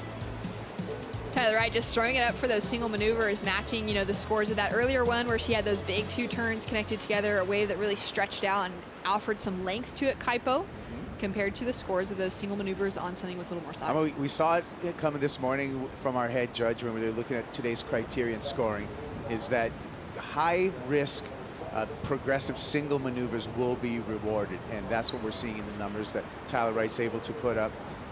Great comeback. You know, unfortunately she had to go into this elimination round, but Tyler Wright showing us the Tyler Wright that we know. And maintaining a solid lead over the field. India Robinson with a requirement of a high 6 at the moment. Tia Blanco chasing that 5-point ride to take that advancing position. And India with priority has been sitting close to Tia throughout this. India rookie on the championship tour, 21 years old. And actually the oldest of the rookie class. A real power surfer coming out of Torquay down in Victoria in Australia. Cold weather, used to surfing conditions like this all the time. The wind, the rain, and the cold temperatures, without a doubt, as we see Tyler just go down under the lip on that last one with 2 minutes to go. And Tia Blanco, our ultimate surfer wild card. She's got the opportunity for 3 wild cards this year on the championship tour, Kaipo. And this is her opening round and her elimination round after her opening round, but her very first opportunity to compete at this level. Well, I'm happy to say, no matter what happens in this last 90 seconds, that we're going to see Tia Blanco a couple more times in the championship tour. I'm a big fan of her surfing, and I'd like to see her with more opportunities, so I'm glad that's in our future. Yeah, it's going to be great to see what other spots she gets to call up to and what different types of conditions and waves we get to see her perform in as well. As we come down to the final 90 seconds on the clock, you can see the women really just positioning themselves farther up towards that contest setup. Yeah, I mean, they're fighting a bit of a current too, because you know, this new swell is coming in. It's moving for that northerly angle, which is now pushing it down the beach a little bit. along with that north wind. So the current's just all pulling down the beach. And India Robinson finally utilizing priority. She sat quiet for a long time, not actually looking to improve on that scoreline, but just keeping an eye on where Tia was in the lineup. She's sitting with that 4.5 and that 3.5, and Tia is well away, so it freed her up to have a look at this one. Well, here she goes. And now this is India Robinson. She was playing defense. Now she's playing some offense. She's going to improve her scoreline with this wave and distance herself even further from Tia Blanco in this final minute of this elimination round heat. So waiting for scores to drop, and remember, India was in that final heat of the women's opening round. So this was back-to-back for her. She's done really well to keep herself in the mix, to keep her head strong, and to prove that she's got the energy and the training behind her. She's dropped in a 5.5 and has just dropped a 7-point requirement on Tia Blanco. Yeah, so that was it. You know, she played the game a little bit, played some defense, kind of took some time off the clock, and then she struck when she needed to, coming in with that ride, and that's going to be lights out for Tia Blanco, unfortunately. Well, you think about strategy-wise, that's what you do. You know, you have priority, you try to control your situation by surfing with your competitor. And then all of a sudden, at some point, you're like, okay, now I'm going to pull the trigger. Timed it perfectly with a minute to go, added some points. And Tia really needed a score that she couldn't achieve.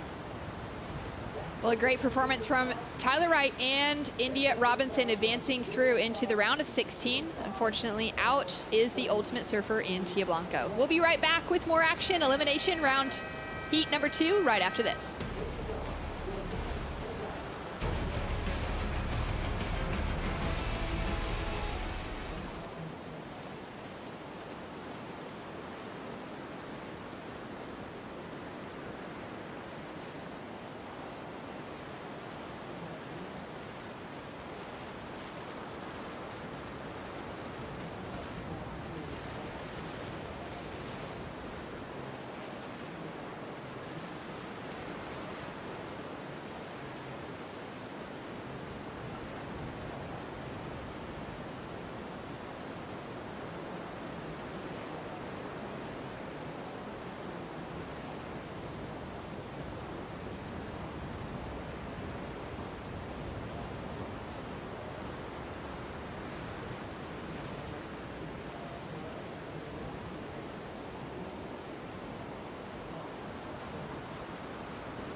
Presented by Rip Curl, and we cannot wait for this contest to continue on throughout the waiting period and to see that beach pack full of spectators. We've got some great conditions coming up over the weekend, so hopefully we will just be all running forward and getting the best of conditions here at Super 2 Bush. We are now into elimination round heat number 2. We've just seen Tia Blanco go down. Now we've got the battle between Bronte Mccauley, Gabriella Bryant, and Betty Lou Sakura Johnson hitting the lineup and trying for a spot into that round of 16, as we see Betty Lou looking strong on her backhand and getting off to a quick and early attack. Gotta love it. I mean, you think about the 3 women in this heat is very important for all of them. You know, Bronte's got this call up, so that means that she's got to give the opportunity she's given, she's got to produce, and she hasn't quite done that yet. Whereas Betty Lou and Gabriella both have good results, but they're sitting in that top 10 picture, but you do not want to lose. You feel like that momentum just gets yanked from you. As we watch a replay here of Betty Lou on the backhand. Yeah, great performances from both Gabriella and Betty Lou in those opening 2 events. And as rookies, to be able to produce results, you know, you're coming up against top seeds. You got to beat the top seeds to become a world champion. And so both these surfers have been gaining that confidence. But again, being in the elimination round, this is probably a new feeling and a new pressure. Watch Gabriella just hammer that lip and somehow come out with it. That was amazing. That just was completely amazing. disappeared. I did not expect her to make it through that turn, full attack mode, straight off the buzzer, and lands her a 6.33 for her opening ride. One move. We saw Tyler Wright get some one move maneuvers up there, but never cracked the 6 mark. But we saw that happen just right now with Gabrielle O'Brien, and she's up again. Yep, answering back. Great backhand attack. Excellent 2 turns connected together. She's looking for that strong finish, and she is actually surfing to me a lot like a Bronte Mccauley. The two of them have real similarities in their style. I can see Bronte going up for that single hit that we saw in the 6.33 from first of Gabby. And now to back it up with that one, Pete, she's going to be unbeatable. Yeah, well, and she's just what she's done, and she's sounded the alarms, of course, to Betty Lou and Bronte, because she's done this in the first 5 minutes of the heat. She's going to put up 2 solid numbers, and she's going to be now comfortable. She's going to be able to play the priority game, and that's why those quick starts are so important, because it then gives you control of the heat. You can start kind of manipulating where you are in the lineup and where you use your priority. She's already at 12.33 points in the first 5 minutes. That's awesome. What a way to start. A 6 drops in for her second score. So getting the better score for the single maneuver, Pete, over the 3-turn combination. Yeah, and that's that committed maneuver. And I mean, this is a beach break. We're going to see at times, especially here, we'll see some one maneuver waves. And if there's a dynamic move, a really dynamic move, we're going to see those scores go upwards. I mean, and if you go above the lip, conceivably we've seen, big single maneuvers go into the excellent range. That was into the good range. So, congrats to her for identifying that that's going to happen and then making it happen. Strong performance from the rookie and Gabrielle O'Brien to kick things off with 30 minutes on the clock. We're going to go down to catch up with Tyler Wright, advancing through into the round of 16. The champ is here with me. Second time in Super Tubos, and you just advanced once again. How's the lineup treating you? Yeah, look, it's a little tricky out there. The wind's definitely hard to manage.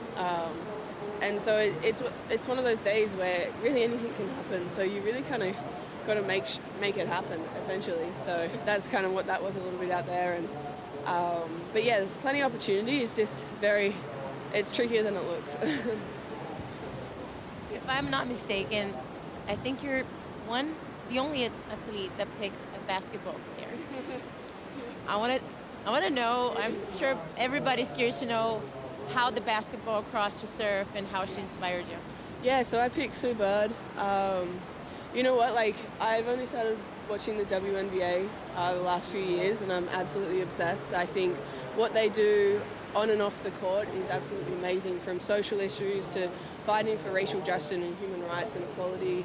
And I think the WNBA's Players Association, so the group of women that fight for all these things, that organize the players, is absolutely inspirational. And I think I started watching when I was at home and, the world was locked down. And I think, for me to come back, I was out for a long time. So to come back, watching these women be absolutely incredible and speak their minds, and they actually gave me a way to articulate and gave me language to kind of to say how I was feeling, to kind of come back and stand up for what I believed in, and to use my platform for something that I think is really important. Amazing. And I know the harder it gets, the better you serve. So how are you going to do for now on? Honestly, from now, it's tricky. All the women are absolutely ripping. And so it's one of these events where you really do, you have to work really hard, like every event, and every heat gets harder, and I just want to do my thing, and that's all I really can do this year. I've been really enjoying this year, competing, feeling really healthy, and having my girlfriend here support me, and she's coming on the road this year, which is, I don't know, I'm just happy to be here. I think it's such a privileged position that I'm in, So sweet. Can't wait to see you next heat. That's it, Tyler Wright. Back to you guys. Thanks so much, Louisa. That was so well said, so beautifully spoken from Tyler about that inspiration. And I think, for women, when we see other women paving a way in front of us, then it gives us the inspiration to make change and to stand up and to learn how to speak for things. And I love hearing that from Tyler. That was beautiful. Yeah, no, and it's true, right? So it's coming from the heart. Obviously, she was inspired, and there was some struggles for Tyler to be able to articulate how she was feeling, and all of a sudden she was given the message, right? And she's now been able to use that she's done it very, very well, and you can see in her demeanor she's happy. She's enjoying her surfing, and it shows in her performance. And in live action, we're seeing Betty Lou Johnson just finish off that one. We've had a few scores come through within that interview. We've got Gabby Bryant still sitting out in the lead with those 2 sixes. We've got another score to drop in for Betty Lou Johnson, but at the moment she's got a 4.33 and a 3.33 on the scoreboard. And Bronte Mccauley's got a strong score on the board, not the backup at the moment, but she's got a 5.17. Yeah, that was that one lap. She had a big, long floater for the finish, really smooth in her approach, one of the smoother approaches we've seen throughout this first round. You know, it came in at a 5.17. She's going to be able to build confidence here. Betty Lou having to do the runaround, and that's what happens is that current pulls you way down the beach. No jet ski assist here today, which means that you got to use your legs. And talk about a demanding day. She's already had a full heat. Now running against the wind. At least she's going to get some coaching, which is kind of cool. You know, a little upbeat, get you fired up. One of the perks of having the run up the shore, you can really see her trying to take in what's being shouted at her as she continues that momentum forward. Well, and it's definitely a fight. I mean, the wind's blowing a good, 20 knots straight at you right here. You got to keep that board pointed into the wind. Stay aerodynamic. You can't run. That's a long run. That's like almost a J-Bay run. It's pretty good. That's a pretty good run. And you're going to be winded, and then you got to jump in. You got to paddle out. You got to time it right. And luckily, there's 35 minutes, right? So. Plenty of time on the clock. 25 minutes to go as we see a great rail game from Bronte Mccauley out of Gracetown, WA. Hammers it on the finish. And what a wave to back up that 5.17. Yeah, and I believe she'll overtake Betty Lou. Straight up into the lip for Gabrielle O'Brien, staying so aggressive, gets that second maneuver connected together. It's funny because that wasn't a section to have a second maneuver. She literally just threw it up into the whitewater and actually turned it into a maneuver. That's special. It won't, unfortunately, as difficult as that maneuver is, it doesn't score that high, unfortunately. It is very challenging because you have to have your weight perfect as you're going into a section that's whitewater. It just can do anything to your surfboard. It can rip it from your feet. But to be able to glide over it and unweight, keep your speed, and just on a closeout floater, a whitewater floater, it is challenging, but it doesn't score real high. Even though she already had a big major move, I would say that it's going to be right in that same range she's sitting in with those sixes. So scores to come through for both Gabby and Bronte. Gabby's a surfer that would be quite a kind of a quiet, but a very threatening opponent to come against. Her consistency on the Challenger Series was unbelievable. 3 runner-up finishes. She wasn't able to walk away with a win, but out of the 4 events, she placed second in 3 of them. Well, she won the tour. Won the tour. Right, so she won the Challenger Series. That's always solid. And great to see Bronte back on the board and back in the jersey, having another look at this one. Nice wrap. We don't see a ton of cutbacks here at Suputubo, so to be able to get that full direction change and this compressing in the lip, keeping control. She threw the board up there early, and she had to literally compress to the board to make sure that it stayed under her feet. Well done there for Bronte, and still waiting on the score, and then just hammering it from Gabrielle Bryant. Does not hold back. That little whitewater climb too, like I mentioned, very tough and very difficult, but she's going to get a good number even just on this one move. And look at that, just straight off the bottom. Not scared of those bigger sections. That's the blessing of growing up in a place like Hawaii, that you get used to powerful surf, and that's how you learn to surf, and so you're not scared of big sections. Well, scores in a 5.33 for last of Gabby. Doesn't touch into her top 2 scores in the 6-point range at the moment. Betty Lou Johnson now down into 3rd as Bronte Mccauley has dropped in a 5.9 to better her situation. And now with priority, she's sitting in that 2nd place position. As we've got the women putting themselves back into position. Betty Lou, again, had that big run around. We'll see if she's, where she is getting back out into the lineup now. And she'll know that requirement that she's got to chase that high 6 now to keep herself in the mix. Yeah, and I think that if you're looking at the 2 scores she's carrying right now, both of those scores you'd want to just kind of have thrown away if she really wants to be sure to finish in that top 2 in this heat. She'll know that. So matching one of Bronte's scores, get into that 5.5 range, get into that zone, keeps you in the heat. And then, she's actually been able to run up and move away from her competitors. So she's kind of in a zone that she may be able to, even though she's 3rd priority, find a little sneaker wave. Yeah, she's moved herself away from the other 2, which is great to see. And interesting looking at the results so far between Gabby and Betty Lou, they've had identical starts to their rookie year, both with 9th place finishes out at Pipe, both with semi-final finishes at Sunset. As we take a look at this one rolling through with priority, it is Bronte Mccauley, Championship Tour veteran, in as the wild card, goes in huge under the lip and just loses control in the finish. She saw that some of those bigger numbers were coming off of one big move, so making an adjustment there and choosing a wave that, yeah, maybe only had one section, but it was going to be a bigger section. She was going to go for it. And she did go for it, just didn't pull it off. So it's just going to be a throwaway number there, kind of a waste of priority. So slight error, but still lots of time in the heat. Yeah, really just threw it all up. Unfortunate that she wasn't able to finish it off, but I like that, you know, she would have heard those big scores coming through from those single maneuvers of the other competitors and even from that previous heat. And for Bronte, she just got that call up last minute to have an opportunity to surf at Sunset as Caroline Marks pulled out. And she's gotten the call up here for Portugal as well. And that's great to see her back in the mix. And we know Bronte, that conversation around her with heavy waves, big surf, she's one of the best in the world in the women's field. But most of her success has actually come from kind of average, difficult QS conditions, kind of similar to what the women are battling with today. Not the best prime conditions for this spot. She had a win out at Surf Fest in Newcastle back in 2020 in challenging conditions. She had a runner-up finish at Pantene back in 2019. And so most of her competitive success has actually come from spots like this where it's just kind of challenging. Yeah, she's coming from a place in the world that has world-class waves, you know, and I guess that's just the resilience that she carries as a Mccauley. You know? Yes, exactly. As the DNA, you know, you can see this is an inspired performance right here in this heat too. You can tell that she really does not want to lose in this elimination round, as all three of these women don't. Yeah, so hungry, as she's looking to just better those requirements and put a stronger requirement now on the 16-year-old in Betty Lou Sakura Johnson. Betty Lou's an interesting case as well because she's essentially just leapfrogged the QS. She hasn't really put in any time there. She's just qualified out of her first year trying.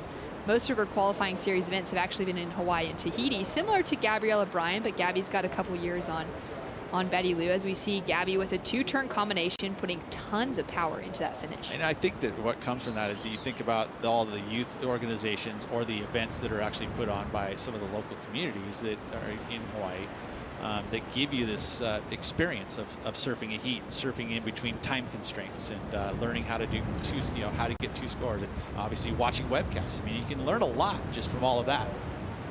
As we take another look at this one from Gabrielle Bryant. Gabriella choosing a smaller wave now, trying to get a couple of maneuvers done, and she does that. It'll be interesting to see if that actually factors into her top two. Feels like it won't to me, although this was a pretty strong move, but you know, considering that the swell is on the rise, this wave is probably a quarter of the size of a lot of the set waves. But again, sacrificing a little bit of size for, you know, the opportunity to get 2 or 3 maneuvers done. Again, she's just trying to test the waters, really, see what the judges are going to give you.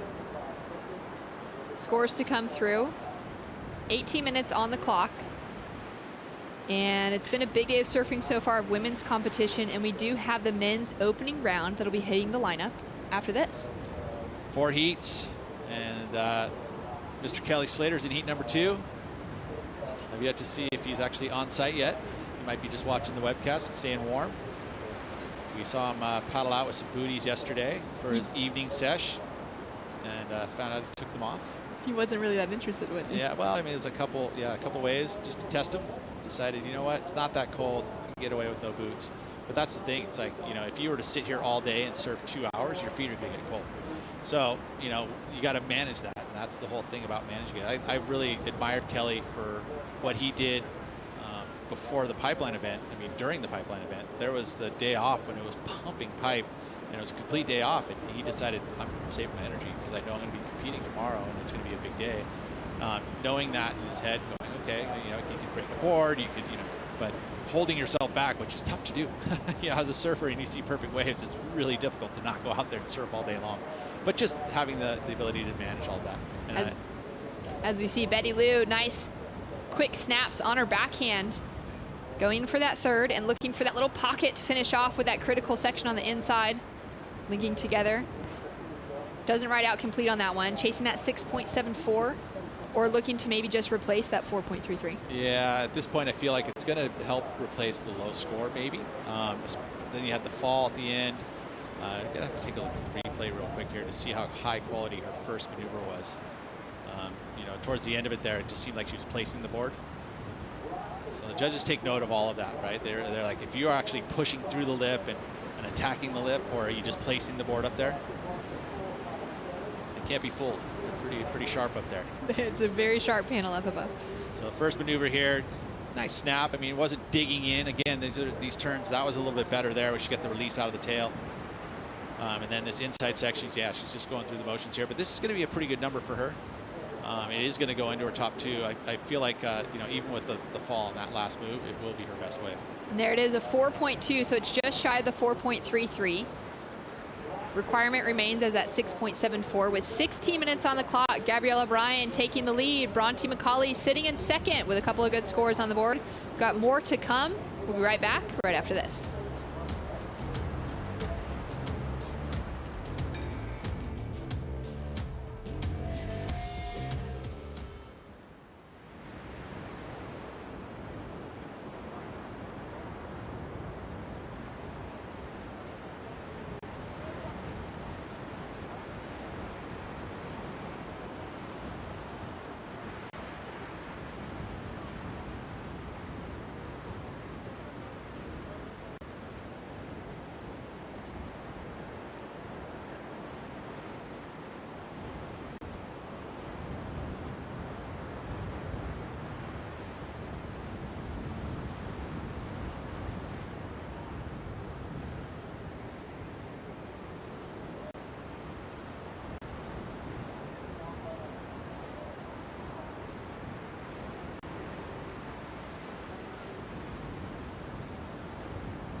And we're back in the final women's heat of the day. Opening day for the MEO Pro Portugal Elimination Round heat number 2. Everything is on the line right now for Betty Lou Sakura-Johnson sitting in that elimination seat. She has yet to lose out this early in competition. Her worst result to date on the championship tour has been a 9th place finish. And she is ready to fight back. We've got the men's opening round hitting the lineup next with Jake Marshall getting ready to paddle out. I was like, why is he waxing the bottom of his board? He's actually using a wax scraper to take the wax off the bottom of the board. Important difference. Big difference. Not like skis. You know, you don't wax the bottom of your board here. So you clean it off. And that's what he's doing here. He's just got a little wax scraper. He's got some, you know, when you walk down the beach and you got 6 boards in your arms and not in board bags, they get some wax in the bottom. So you want to keep that nice and smooth and clean. As we see, another run around. Gabby Bryant taking the run around. You can really see how strong that wind is just blowing that board nearly out of her arm. Yeah, it's true. You know, and that's how you grab it in the front and just kind of hold it steady as you see fighting it. And it, you know, it is strong. So for sure, see, the board almost wants to flip out of your arm. And so you got to fight that as well as soft sand beach jogs. So this is where that training comes into play. You know, this is 2 heats in a day. You know, you're doing beach runarounds. You don't know that that's going to happen, but that's why you've been, you know, working that extra hours in the gym. So these moments right here, it pays off.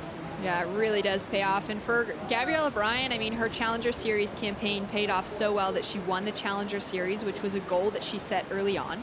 She also had the goal alongside of her best friend in India Robinson that they qualify for the championship tour together. And that's happened. India Robinson also just made it through that last elimination round, so she's still in the draw here in Portugal. And it's been great to see a duo like that start to come through and to see some of those friendships. Make the cut. Next goal after that, make the top 5. But there's only 1 world title. How are they going to share that? Oh, I guess that's not going to be possible. That is the plan. That's kind of What's a sad the deal note. at that point? Maybe like with the finals, there's eventually somehow a draw in some way. So she's taking it easy.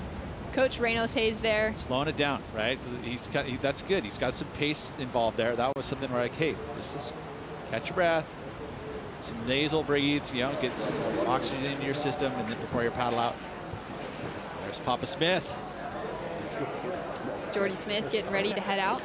His first day back here in Portugal for competition, up against Jackson Baker.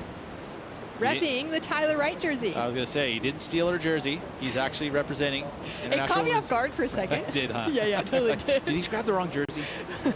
Nope. He's representing someone who inspired him, Tyler Wright. She is inspirational, I will say that. Not only in that last heat performance, but throughout the, she's dealt with a lot. To see her come out the other side and look as happy as she is, it's a great achievement. Yeah, it's incredible, and just to hear her find the words to express that and to be able to share that with the world and to share that with us. Ooh, look at this one. Fast down the line. I like her takeoff. She was underneath the hook. It's hard to do, especially when the wave's moving as fast as it is here. Not going to be a score line, but I just like the approach she has. Betty Lou on her forehand just looks a little disappointed that wave doesn't open up for her. Well, and the thing is, too, the body language is a little bit there, and that's where you got to, okay, wait a second here, let's catch myself. There's 11 minutes. I mean, you can easily get 2 solid waves. She could actually turn this heat around and win the heat. I mean, you got to keep thinking that. Yeah, that's a really important factor, especially talking about these rookies coming into it, to remember that there is a lot of space in 11 minutes on the clock. I heard an interview yesterday with Steph Gilmore with the new Surfers Journal podcast, and Steph said that she has to remind herself in heats that actually a minute is a long time, that when it comes down to a final minute on the clock, and she kind of likened Kelly Slater feeling that same way, that there's just this different space that they can enter where suddenly they realize a minute is forever and they have all the time in the world to get the score that they need, even if it's an excellent score. And I feel like that's a good lesson for those rookies to start taking on and to recognize. And then you got also the championship tour, which adds another basically 5 to 10 minutes to your heats, right? I mean, their first round heats are 30 minutes, and most of your upbringing, you're surfing 20-minute heats, in your amateur career and the juniors. The CS, the Challenger Series, is starting to push the 25 minutes, and around 30 minutes at times and training them. But it's a lot longer heat than you would think. And there's lots of time. Very different from those 20-minute QS heats or the 15-minute board riders heats occasionally when you got 6 people in the lineup with you. Yeah, those days are hopefully changing. I mean, when I used to compete, that's how it was every event. You're 6-man, 15 minutes, best 3 waves, best 4 waves. And it just the quality of the wave catching at that point is just more about catching as many as you could, as more than we're seeing now, which is the high quality surfing of just the 2 best waves in 35 minutes. Well, it's great to see the progression of surfing taking shape over the years. Down to under 10 minutes on the clock, and that pressure is sitting with Betty Lou Sakura Johnson, the youngest of the rookie class, 16 years old, alongside a couple of other Hawaiians in Gabriella Bryant and in Luana Silva represented. And it's been a great start for that pack coming into things and putting pressure on veterans like a Bronte Mccauley, although Bronte's just been called up in that injury replacement spot. It'll be interesting to see how she fares through the rest of this heat, being able to keep herself in the mix, especially because Bronte did lose out in that elimination round and just couldn't find the rhythm that we were hoping Bronte could unleash with at a wave like Sunset. Yeah, it's so true. And I think being in a call-up position is a very challenging. It's one of the most difficult positions to be in because you just don't know, right? Oh, you got to wait, and it's always at the demise of somebody getting either hurt or not being able to compete, so you're taking a spot. But you have to take the blessings with it too and go, hey, here I'm gifted the opportunity. I want to make it work out, right? And to have you lose out like she did at Sunset in that early stage, wasn't able to compete at Pipeline, right? So it's like this is another opportunity where you're like, I cannot squander this opportunity. You can see it's an inspired performance. Yeah, absolutely. I mean, even for her to have been at home in WA in Western Australia to get the call up for Sunset and then suddenly have to pack bags, figure out what board she's going to ride, head to Sunset and be ready to go by opening day. That's a lot to digest, as well as then keeping your head in the mix competitively. Nice set wave here, looking to see if anyone's in position now. So the conditions even feel like now that the sun's lowering a little bit, the winds have backed off slightly, that it looks to be a little better out there. And that high tide. It definitely opens up the walls a bit. Here we go. Bronte Mccauley on her backhand. Nice check to start things off with, maintaining so much speed as she comes down the line and under the lip.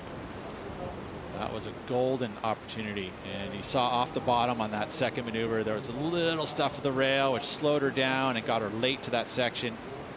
But I was talking about, Bronte on her backhand. She has such great acceleration out of the top of the wave. A lot of surfers will get that acceleration out of the bottom turn. but she tends to have the same amount of speed that she gets out of her bottom turn as she does out of her top turn. So it's some unique look to her style and her backhand approach. Gets underneath her board. But again, just kind of rushing it looked like to get to that next section there, stuff the rail on the bottom. But man, that first turn was solid. Yeah, looked like it was just going to be such a good wave. Love seeing her open up on that first turn. And situation now with Betty Lou, it's looking a little bit more favorable. So she's got that priority. 6 minutes, 45 seconds on the clock. She's got plenty of time as we take a look at the heat recap with our current leader in Gabriella Bryant. She was just attacking the lip at the very get-go. Her 2 best numbers coming on her first 2 best waves, 6.33, 6.0. And she really hasn't added anything yet. She hasn't been having any pressure from her competitors. Here's Betty Lou getting one of her numbers. That is a 4.33 and a 4.2. She understands that those scores are not going to be something that you would want to hold on to in a championship tour heat. On the other hand, Bronte, inspired, knowing that she does not want to fall out in this elimination round whatsoever, has been putting it on, both going left and right. But still, the door is open for Betty Lou with 6 minutes to go. You know, it doesn't need a huge number with just a 6.74 needed. Yeah, small scores sort of at the moment required. Betty Lou up and riding now. Nice forehand wrap to start things off with. Eyeing up that section. She goes in strong. 2 turns connected together. Well, she's improved once again, you know, and again with 5 minutes to go, you know, here's knocking at Bronte's door, right? There, she's going to probably get something similar to the score line of Bronte. It's not going to be the 6.74 to turn the heat, I don't think. But now with 5 minutes to go, you know, keeping your head in the game, always just doing the next right move. And it's going to chip away possibly at that requirement as well, as we see Gabriella uses priority. Great opening carve. Eyeing up that second section. And puts a lot of power into it. Rides out incomplete on that. Incomplete. Judges ain't going to buy into it. You got to come out with speed. You can see she sort of stalled out as the wave kind of caught up to her, and then at that point the wave overtook her and took her out. So incomplete in my eyes. Score starting to come through for that last one of Betty Lou. Great call as far as, you know, kind of equaling out what Bronte Mccauley has had, and there's the average drops through as a 5.23. So it doesn't move her into the lead, but it does lower that requirement to a 5.85 as we take a look at that first big wrap from Gabby. Yeah, and then here she gets that section, she hammers it and just stalls out, and then the whitewater takes her off her board. So an incomplete maneuver there. So just going to be scored on just this nice little wrap here, which won't go into her top 2. You know, I think this is a golden opportunity right there to go above the lip. Maybe it was a little wedgy section. Just unfortunate there. It just ends up with just a 3.53 for that. As we watch this replay here of the 5.23, the snap, and knowing how important to get that finish done. So that's what I'm seeing. She's, you know, the door was left open by Bronte by not really capitalizing on some of those bigger set waves she had. And so now with that 5.23, I mean, here's a 5.85 needed and 4 minutes to go. I mean, obviously it's tough because of the time constraint, but easily possible. I mean, if she gets a wedge to come her way, I can see that number coming pretty easily. Yeah, she definitely has the capabilities to match it. Chasing that 5.85, Betty Lou had a great finish to her Challenger Series campaign to gain qualification onto the championship tour with that win at home right in her front yard at Haleiwa against Carissa Moore in the final. So for her to even get that lead ahead of her and to take away a win with all the pressure and the expectation that was riding on her that entire event, and to secure herself a spot really speaks to what we could be seeing from her for years to come. It's interesting because you think about Carissa Moore as basically a mentor to the young girls. There was an actual photo that was posted with Betty Lou, just a teeny little Grom right next to Carissa, who already won world titles, you know, and here's that next generation coming up. And I think as a veteran like Carissa Moore is, you know, that's what will push you, is those Groms coming underneath you and getting onto the championship tour and winning events and beating you. You're like, oh wow, I gotta keep my game up, you know. And Carissa has done that. But I love that you know, the islands have breeded such amazing surfers, especially from the women. Yeah, it's amazing to see that passed down from all those generations, reflecting all the way back to Real Sun, down to, you know, a Rochelle Ballard passing on the torch to the next generation, and that trickling down to what Carissa Moore has done with More Aloha and running those camps for women and those young girls like Betty Lou, Sakura Johnson, who were a part of those camps. And now that they're actually able to be pushing their heroes to push Carissa Moore to challenge her if she's going to be able to get a 6th world title now with rookies like Betty Lou in the conversation. Yeah, and you think about competition-wise, you're like, oh man, I got these groms now on my heels. But really in life and what that was supposed to achieve, you know, for her to give back to the youth and see it actually work, it's awesome. Like, she could be feeling very good about that. Oh, the fruit of her labor is absolutely there. As we see a little set rolling through and that hunger starting to come alive as we're down to 1:45 seconds on the clock. Gabby staying in the lead. She started off quick with those couple of 6s and really set herself apart from the rest of the field. Put on stronger requirements for Bronte Mccauley, chasing that 6.43 to take the lead. Well, this is where, you know, Bronte as a veteran would be utilizing this priority to her advantage. You know, she can cover Betty Lou at this point, do the best she can. I mean, if she ends up taking off on a wave at this point in priority, it better be a wave quality enough to better the 517. And she knows that. And that's, you know, all that experience competing at this level. Down to the final 60 seconds on the clock. Bronte staying very close to Betty Lou in the lineup, using that priority. And we're going to see. I almost felt like there was a little too much space, and here she is up and riding. Yeah, there we go. Betty Lou. Big forehand crack, goes down, unable to ride out. So that's going to still work in Bronte's favor. But 45 seconds on the clock, and Betty Lou's basically out of backline already. Yeah, and you would have to say that right now, all Bronte has to do is just cover for 30 more seconds, although she's taken off. Strong first maneuver, and she'll go down, just gets bumped off, so that's not going to factor into the situation. And down to 20 seconds. There we go. Looks like Bronte may hold on here. A little bit of a bump, but probably not enough to be an actual rideable wave coming through. Great performance from Gabby Bryant, holding that consistency together, fighting through the elimination round after a great semifinal finish at Sunset just a couple weeks ago. And for her to walk through into the round of 16, take a little victory lap on her way in, and to see Bronte Mccauley find some rhythm back on the championship tour is an exciting thing. The rookie and Betty Lou, Sakura Johnson, knocked out of competition. Men's opening round, heat number 1, Jordy Smith hitting the lineup. Stay tuned for more action right after this.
To the MEO Pro Portugal, presented by Rip Curl, and we are in to the opening heat of the opening round of men's. It's been a long day of competition today. I'm Kai Paguro, joined by Paul Evans to talk you through all this action, and we have a few heats to end the day. Paul, we've got 4 heats of this men's opening round. Can't wait for it, sending the men out. The sun dipping into the sky for the afternoon. The waves starting to pump. That swell starting to fill in. Bring it on.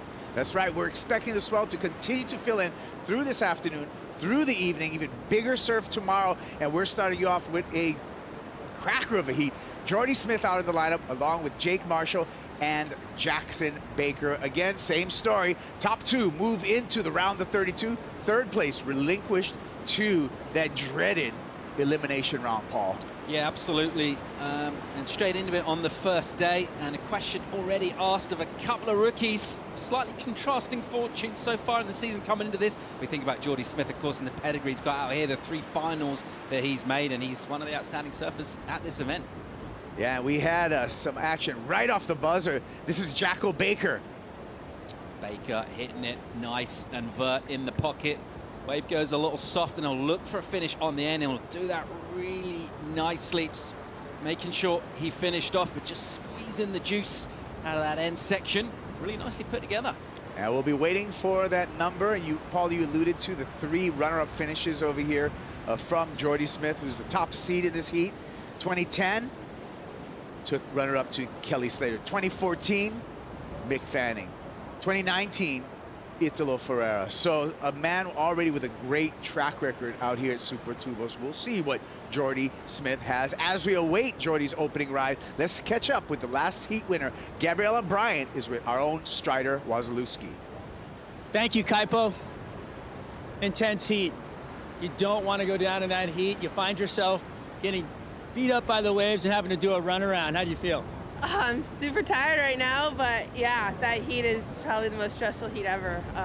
I've been in that round all the contests so far, but I made it out, so it's just extra practice. And yeah, I was getting smoked down the beach, and I was so far down, and I looked down and I looked in, and I was like already on the shore, so I just decided to run around.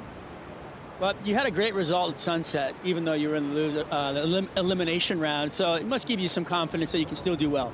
Yeah, for sure. Sunset was a huge confidence booster for me. I was in the elimination round, and I kind of just switched it all up, and I was just like, it's another heat, some more practice out there. Just looked at the positive side of things, and it seemed to work out, so that's what I'm going to do here. And how do you feel about the surf here? I feel like it's super powerful, but you're from Hawaii. Let me know what you think about it. It's very powerful. It's super thick, and it just sucks up super gnarly, and it's definitely very powerful. Very close to Hawaii. Congratulations, and must be stressful, but now you can move on to the next round. Thank you. All right, well, Gabriella Bryant, I think she's going to be one to be reckoned with. She's a powerful surfer. Another note for all of you playing fantasy surf, giving you guys tips and giving away points this year to you guys. You have until the start of the next round, the women's round of 16, to lock in your team. So give us some fantasy. Let's take a look at this opening ride, Paul, for Jordy Smith. Yeah, nice bit of controlled aggression here from Jordy. It's smooth as you like, as ever. And just managing to link up really nicely, finding the end section. Good turn off the end, not much done before that. Be a reasonable way to open up for him. I just love the way it's always so precision, got that kind of coiled spring visual to it. Beautiful surfer to watch in any condition. And Smith, you can see on the replay, still rehabbing that toe injury that had been hampering him throughout that opening Hawaii leg. But maybe the cold water as a little aiding feel here. You can see, I think, a booty on that front foot, Paul.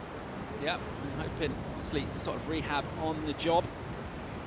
Here we go, turning our attention to Jake Marshall.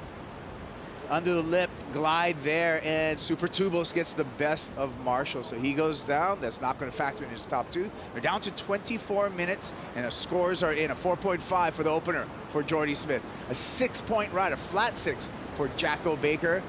And we take another look from above. And so that's Jake Marshall quickly getting back to his feet and putting in more effort. Gliding down the line. Here we go, Jacko Baker. And a nice finish there for the surfer representing Meriwether. Yeah, decent finish off the end for him. Not live from Jordy.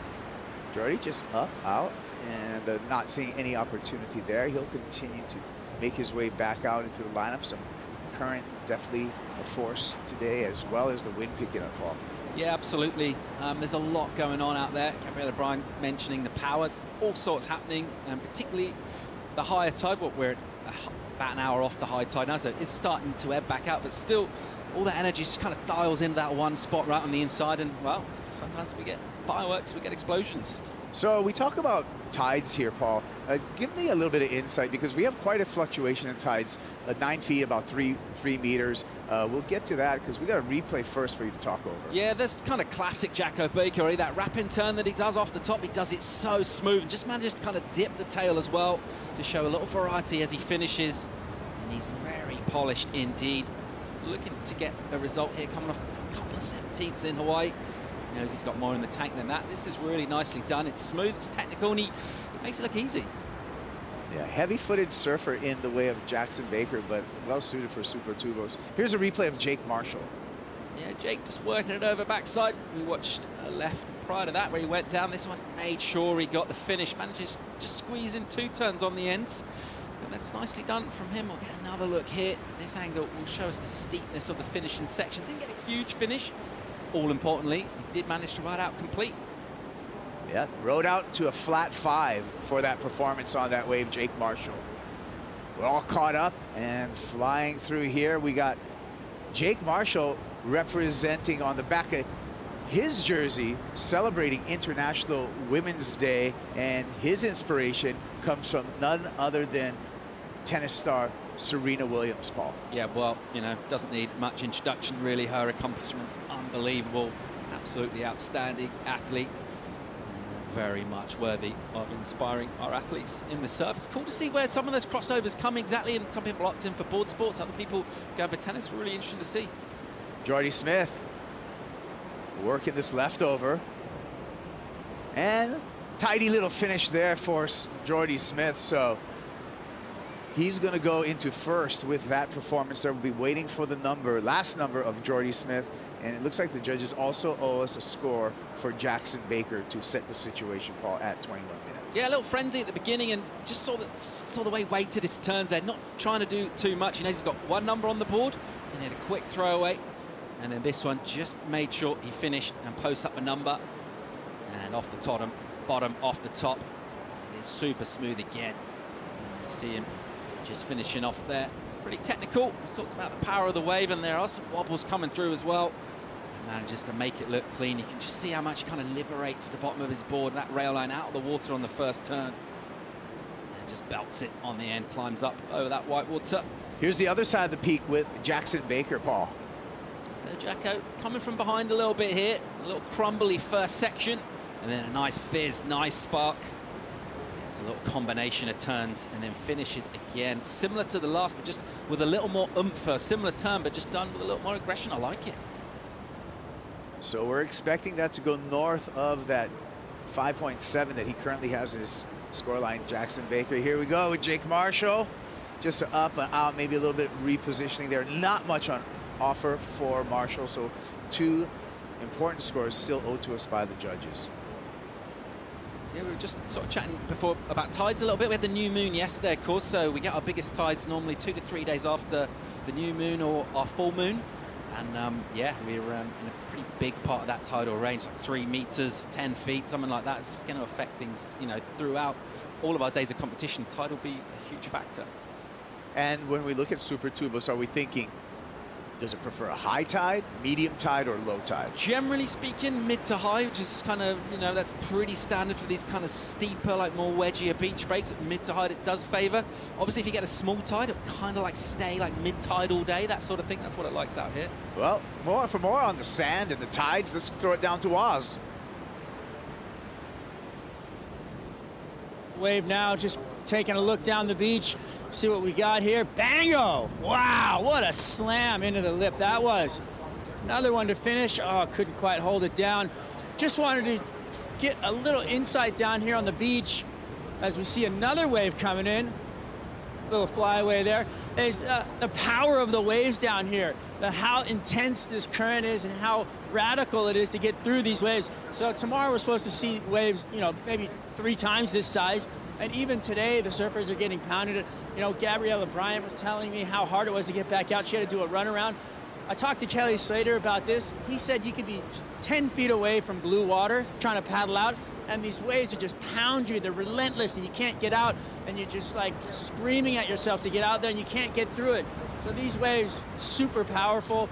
There's a lot of current, and as you go down the beach, it just gets more intense and more intense and more intense. So a lot of times you have to get out and run around. We might even see jet ski assist tomorrow if the waves are as big as they say they're going to be. So it's pretty interesting and could be massive tomorrow. Hey, Strata, you got me? I just want you to look into your crystal ball of Wastradamus. How big is it going to be tomorrow?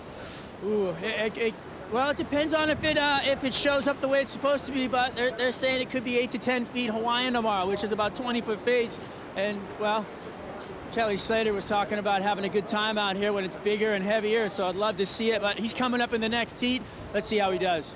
All right, thank you, Waz, for the reporting. Always welcome there. A lot of insight from a man with a lot of knowledge about surfing and a lot of other things. Kelly Slater coming up against next with Sammy Pupo, as well as Imai Kalani DeVault. So 2 rookies coming up against the GOAT. That's going to be heat number 2 in this opening round of the Male Pro Portugal, all presented by Rip Curl. I'm liking Strider's confidence about the call. He was pretty much dead set we were going to run today, and he wasn't wavering from that. And he managed to nail that call, so let's hope he's right about tomorrow as well. I like it. He may have some inside intel. We never know when it comes to Strider Wasilewski. 16 minutes, 45 seconds on the countdown. All the scores are in.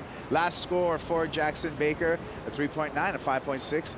Baker still holds the lead, however. Jordy Smith's last score, a 6.17. Let's take a look at this 3.9. Yeah, winds up, deals with some wobbles there, just holds it off the bottom and then belts this one, a really nice turn. This one here is troublesome, and he just arrives a little bit late, and he just kind of saw that white water, just kind of jump on him a little bit and grab the board. Doesn't get a completion, which affected the score, but that is a beautiful turn. Yeah, late to the party here, and they closed the door on Jackson Baker, unfortunately, so that's why you got a 3.9, and that number was suppressed. Jordy Smith live action, flying through the lip there. One more time for the big man. Has to lay back to get a recovery, and pets the cat out in front of it. Does so. So score that for Jordy Smith. We'll see if he betters that 4.5. Your initial reaction, Paul. Yeah, really nice rubbery sort of recovery in the legs on the end maneuver.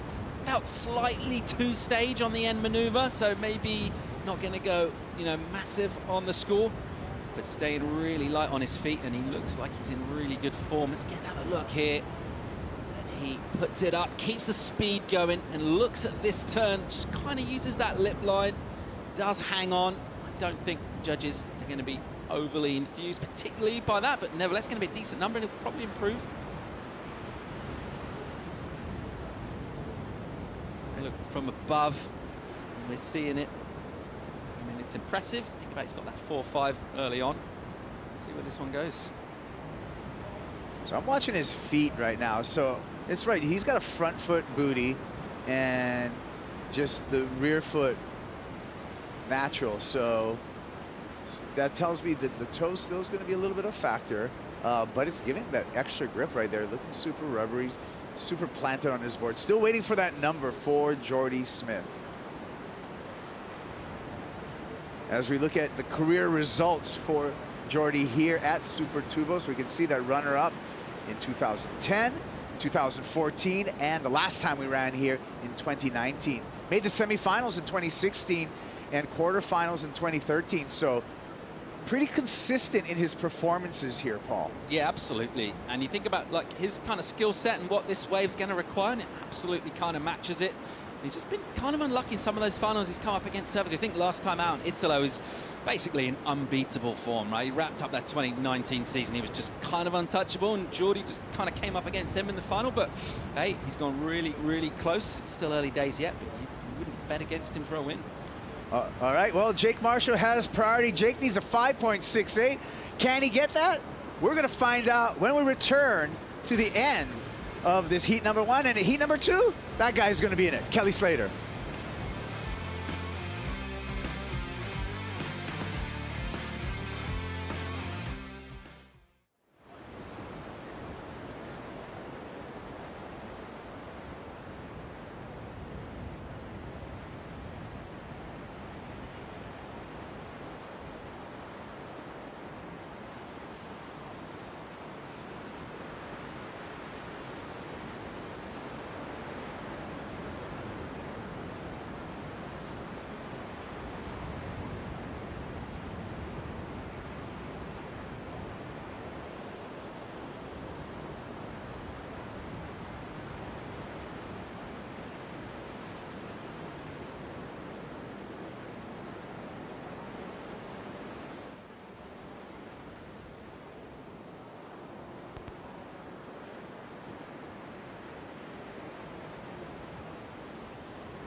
Opening round of the Male Pro Portugal presented by Rip Curl, and heat number 1 is out in the water.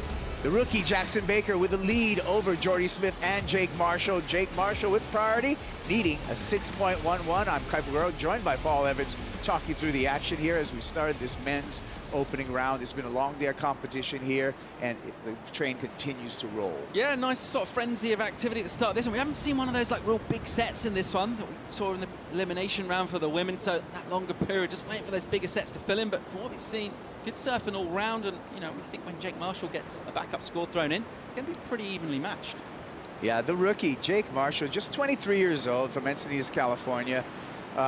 Had a pretty good showing. Quarterfinals, coming off that quarterfinals at Sunset. I wanted to ask you, even like as a rookie on tour, you're getting the quarters in Hawaii. That feels like, you know, even better than it would probably anywhere else. And getting it so early on in the season, that's got to feel great for Jake. Yeah, we have a tremendous rookie class. As we see, Jordy Smith throwing the tail there, a la Tom Curran layback, but unable to put that completion. I like the variety. I like the progress. I like, you know, something a little bit different being thrown at us by Jordy Smith. But back to Jake Marshall.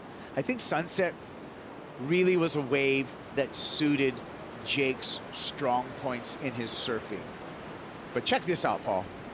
We're picking up Jordy here as he sets up and he eyes up this section.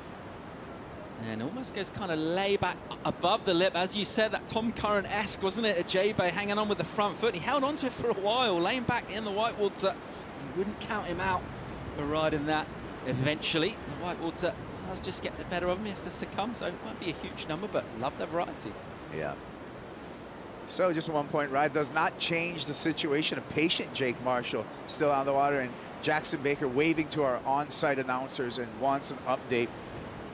Probably doesn't know he's in the lead at this point because we got a lot of wind out there. We got a lot of surf. We got a lot of noise out in the ocean. Yeah, absolutely. Pretty much it's whipping cross-shore down the beach, isn't it? So difficult for us surfers to get that information, particularly when they get towards the midway stage of the heat. You know, that's when they start to sort of maybe adjust and start surfing towards scores and things like that, requirements. Of course, 2 surfers make it in, so it's making it 3. You just got to get in those spots, 1 or 2. Yeah, top 2. So it is a musical chairs, if you will, right now. With only 2 chairs and 3 surfers circling the chairs, waiting for the music to stop. And one of these surfers is going to end up standing up into the elimination round. We're not going to run that round today, but that is a round that you do not want to be in, because 33rd gets you nothing. 33rd gets you off tour is what it does. Just looking at the lines coming in and the way that wind is, you can just kind of click it around a little bit more offshore. It's not far away from really turning into something beautiful out here. We're optimistic about tomorrow and that jump up in swell. But even in the evening light, beautiful color on the water down there. Plenty of opportunity for scores. Yeah, I like the consistency and the intent right now as we see the swell build throughout the day, and much, much more to come as we look at the charts from Surfline. Yeah, absolutely. Here's some of those longer lines coming through. It's forecast to go up towards like 22nd in period by the end of this afternoon. So that's about as long as the period gets in the North Atlantic, right? We don't get anything like as long period swells as you guys get over in the Pacifics from it being a slightly smaller ocean basin. But 20 seconds is a really long period swell for here. And what would that long period do to this particular wave? So you get more refraction, like the longer the swell is, the more it wants to bend in, and it's a relatively unusual break. That swell does have to bend in here, a little bit sheltered, so hopefully we should get more of it in.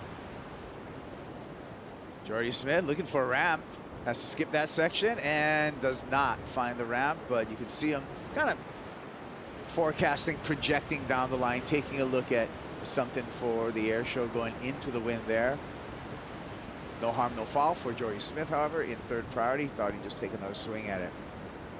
It does feel like those kind of conditions as well, where as you paddle into the wave on the takeoff, not necessarily able to see what the rest of the peak's going to do. Just having a go, having a look. Continues to surf through here and finds a little bubble. Why not? Jordy Smith kicks out the back. Again, just staying busy in 3rd priority. Real story here is what Jake Marshall is going to do. Again, Marshall in the black jersey needs a 6.11 to get into 2nd place and bump Jordy Smith into that elimination round. So Jordy Smith far from safe at this moment, Paul. Yeah, and scores kind of came relatively early on in this. Some decent numbers go up, and we're thinking, all right, these are going to sort of nudge up these scores, and we're looking at healthy totals. Haven't really had improvements since then, and somehow we've got 7.5 on the clock, and we're getting down towards, well, quite tight last 5 or so minutes. Yeah, we've seen so many heats just turned within the last 7 minutes or so. And that's what makes this exciting, especially with this 3-surfer heat format. Jake Marshall on the go here. He's hunting, doesn't like what he sees there. He's going to maintain his priority, place his lineup, but it's a big lineup for him to troll through. And there's a couple of different peaks here, Paul. Just ridden 4 waves so far, and 3 of those have been under a 1. So just 3 straight up and down. He's got that 1 score of the flat 5, and he really does need to get something going here. Sitting with that priority with not loads of time on the clock, and also in that 3rd place position. He's going to have to go something. He's going to have to show us a little bit of that form that we showed at Sunset. Yeah, wave selection is going to be key. Positioning here, and the face of Super Tubos has changed throughout the day as we've seen it kind of evolve. Taking a look down here into the Red Bull athlete zone, and it is the GOAT Kelly Slater, who has just this year celebrated his 56th championship tour victory. He did that with a title at Pipe. That would be his 8th Pipe title, getting a couple of swigs of water, and he's going to be coming out next. Kelly Slater.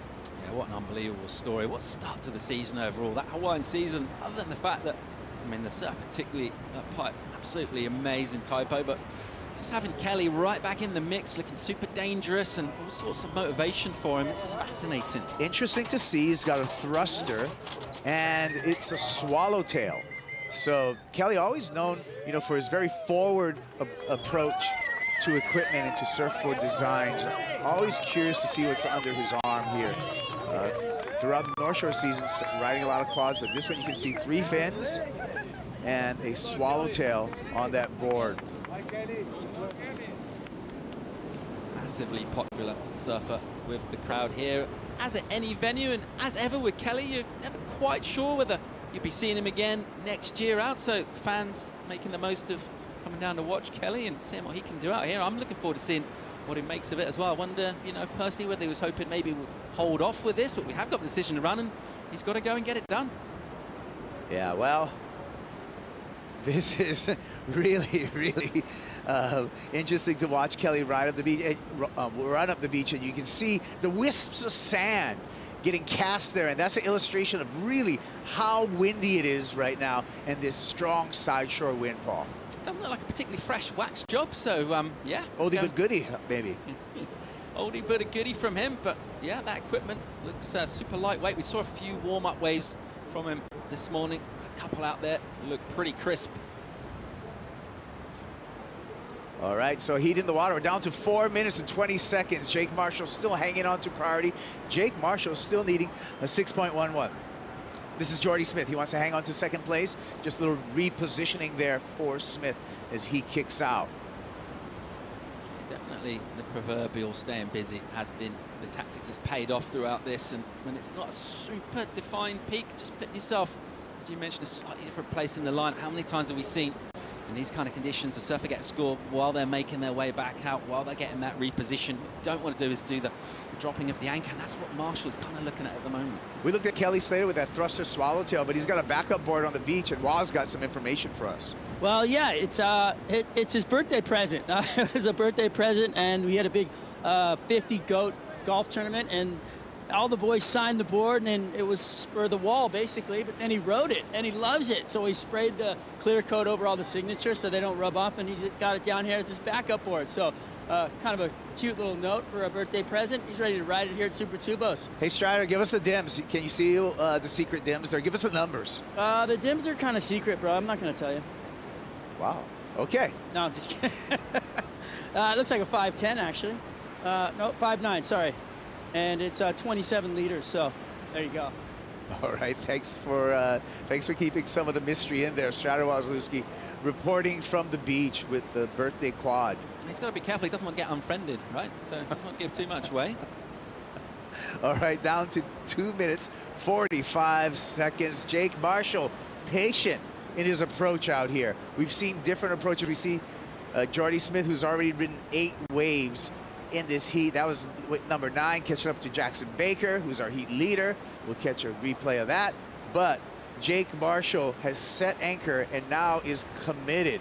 Needs a 6.11, and the clock is just burning down, Paul. Yeah, I mean, somehow he's chasing a number. It's not a huge one, but it just feels like 6.1 now with just over 2 to go. That is not a lot of time for Jake Marshall, and he's going to need to show us something different. Let's get a look here. Jordy Smith dealing with a particularly bumpy takeoff section. He has to do about 3 bottom turns, and he has to make sure that he stays well out of the way of the surfer with priority, which is Jacko Baker. He just slams the lid shut with a little finishing maneuver.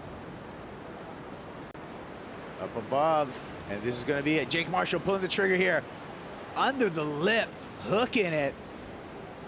And waited a while for that, and that's going to be a missed opportunity. That wave did not present itself in a way that Jake Marshall had probably anticipated. A good-sized wave, Paul, but had to do this desperation under the hook. Check it out. Yeah, not really what he was looking for. He had to come from a long way back, and he got quite a bit of that turn done, but you just see the power on the way that explodes there, and that is a very ambitious turn, and that's kind of a line of a man who needs a score. Yeah, and now you can see Jordy Smith from the left of your screen paddling towards Jake Marshall. Wants to close this one out. Jordy Smith with first priority, Jake Marshall with third priority.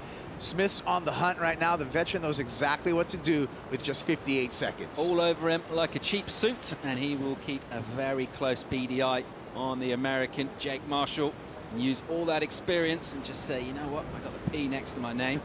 However, we get multiple waves in the set, then, you know, Jake might have an opportunity, but it's not looking great for him right now. The paddle speed of Jordy Smith was very impressive to be able to catch up with Jake. No problem, down to 35 seconds. Jake's going to try to zig and zag and get away from Jordy, but I don't think that's going to work with this guy. He's been in the game for far too long, down to 25 seconds now. But let's just watch the cat and mouse. Just looking to control it out as well, and maybe, you know, exert a little bit of that kind of seniority from Tour as well, with the red jersey, the experience, big rep as one of the outstanding surfers over the last decade or more. And we'll just look to control this out. Well, here's our official countdown, and we're going to get it done in 2 and 1, and it will be Jackson Baker taking the win. Jordy Smith moving on along with Baker into the round of 32. We're going to find Jake Marshall in the elimination round when we run that round. When we come back, we got more action. You don't want to go anywhere. When we get back, Kelly Slater will be in the water here at Super Tubos.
By Rip Curl, and we are in the opening round for the men.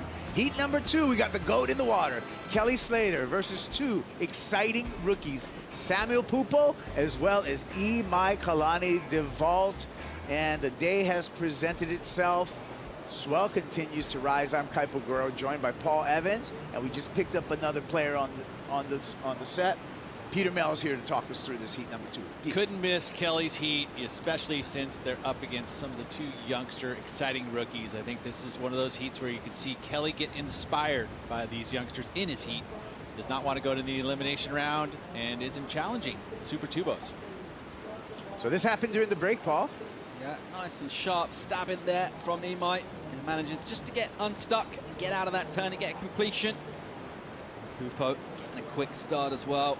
Nice roof line. Look at the acceleration. He gets out of the lip and tagging it on the end. That is spicy. I like it a lot. Really good start here for Sammy Pupo. Applying pressure to Kelly Slater. Kelly's going to most likely play the patient game and find himself some high quality waves. But look at the acceleration out of the lip from Sammy Pupo. Carries all that speed into this final move. And again, attacks it, gets some release out of the tail. That's that youthful exuberance that we've seen from Sammy this season, starting off with some great results, some great heat wins. Sammy Pupo lip glide a la Felipe Toledo, and he got a 6.5 from putting together that wave. Big man coming out of the water, Jordy Smith. He avoided that elimination round along with Jackson Baker. Jordy just giving the fans some time. So interesting as we look at Kelly Slater, just turned 50 in February. Sammy Pupo, 21 years old. Rookie on tour. Imai Kalani DeVault, 24 years old, rookie on tour. Kelly Slater, mathematically could be either of those rookies' dad. Yes, Skypo, that is true. Good math. All right, well, hey, look at, also into play, we're celebrating International Women's Day, and Kelly Slater on the back of his jersey has Anderson. He's inspired by the 4-time world champ and also fellow Florida surfer, Lisa Anderson. Oh, and Imai tagging the lip there, Paul. Yeah, really nicely done from him, putting some turns together. Want to get off to a strong start here. Obviously, he's in a tough heat, but also quite have the Hawaiian campaign that he would have hoped for in his neighboring isle. Meanwhile, Pupo back at it. And a little bit on his toes there, Peter, but finds the finish, Sammy Pupo. Well, he's going to add to that 6.5. He's going to make his way in and do the runaround. So this is where the youngsters are just putting it to Kelly very early in this heat. You know, that's something I think strategically would be very smart. Yeah, no, you know, it's always interesting if we try and get inside their heads a bit. Look at your heat choice here. You got Slater. You know, some surfers, they might be thinking, oh, I think Sam Pupo will be bang up for this. Oh, 100%. I mean, anytime you get an opportunity to surf against the best ever, and then be able to put that little notch in your belt when you say, hey, I beat Kelly Slater, you know. So these guys are inspired just as much as Kelly should be inspired by the youthful exuberance of these youngsters. Beautiful work there from Sammy again. I mean, that wave didn't look like it was high quality when he took off, and sure enough, just his acceleration down the line, his connection with that lip just looks so good. Same with Imai. I mean, this is kind of the surfing that we saw him do in Ericeira, Paul. It was just electrified in the lip, attacking it, drifting the fins. He was untouchable for most of that event, right? Just posting high scores, individual scores, combined heat tasks throughout the rounds. Just looked so good. Just a little sticky in terms of his waves so far in this. The ones we've seen him had, he's had a little bit of bump on the face, slightly fatter waves. He's going to need to try and find some cleaner face. Well, score is in for last of Imai Kalani DeVault, a 4.23 and a 3.83 is in his scoreline. Sammy Pupo running the beach and getting the news right now that he scored a 5.33 on his last ride. Combine that with a 6.5. Sammy Pupo in the lead. Imai Kalani DeVault in second. Kelly Slater yet to ride a wave. Slater holding priority, Peter, and playing the patient game. Yeah, and just trying to scan the screen here to see where Kelly is lined up. I mean, he would have been scanning the lineup and seeing exactly where he wanted to be, and he would have seen, okay, this is where the waves I want to catch are. You know, that's that experience. You know, you go out there and you're like, okay, I've found the spot. He's been able to surf last night. He was out here getting a few waves, testing boards, doing all the right things. So let's hope it pays off for him. But right now, nothing on the board yet. You see Slater on the paddle here, hunting for a peak, and that wind that has come up. Slater, you You know, he wasn't, when he came to the beach, word is that he wasn't he wasn't super excited, Pete, about the conditions right now. He's not a fan of cold. Let's put it straight here. I mean, he loves the tropics. He loves board shorts. Grew up in Florida in board shorts. You know, like occasionally they throw a wetsuit on here in Florida, but overall, you know, the cold is something that some people are fond of and don't, you know, it doesn't affect him as much. I think Kelly, you know, has to deal with it. He's always trying to find ways to stay warm and stay inspired in cold weather. It's probably also fair to say he would prefer to see Super Tuesday as sort of more traditional kind of barreling guys. Doesn't really want to get locked into any sort of potential air show with some of the youngsters. Not that he doesn't still have that in his game, but, you know, he's up against two of the best on the young generation. Haven't really seen anyone take to the air in this one yet, though. All right, well, 22 minutes and 40 seconds, and that's going to give us some time right now to catch up with the last heat winner. Jackson Baker's up against the glass with Strider Wazalewski. Thank you, Kaipo. Yeah, down here with Jackson Baker, running up, you know, through the entrance here. You're signing autographs. You're feeling good. You're on the glass. Tell me about that heat. Yeah, I mean, it feels good. I mean, yeah, another heat win's nice. Yeah, good start. I mean, it's been a long day. Coming down here, potentially being first heat of the day, early morning, freezing cold, to surfing a heat at like 4:30 in the Arvo. It's hard to conserve your energy, but I went home, had a little power nap and a coffee after, and yeah, it seemed like it worked, and the plan that I had out there worked, and got some fun scores, and yeah, it's good to get underway. A win over the big fella, Jordy Smith, you know, that's a bit of a confidence builder, as he's done really well out here, obviously. Yeah, for sure. I mean, I had a good heat with him at Sunset, so it's nice to get one back on him. But I mean, any time I'm surfing against these guys, the world's best, and being able to call myself one of those guys in the top 32, it's a special feeling. Like, I mean, every heat I get to surf is amazing, and to be able to do it with my mum's number on the back and stuff like that, it's just such a cool feeling. That's a great one. And on the back of the jersey there, what are you repping? I got Tyler Wright. I'll turn around. I learned a lot off Tyler in the last month or so over in Hawaii, just what she's had to overcome, and just the way she voices her opinion. It's just so inspiring, and the stuff that she's been through, I've been through other trauma, so I mean, I can relate to that, and just the way that she's come out on the other end of that, yeah, I mean, it's really easy for me to relate to. Well, right on, Jackson. Thanks for the true colors. We'll see you on the next round. Thank you very much. Cheers, guys.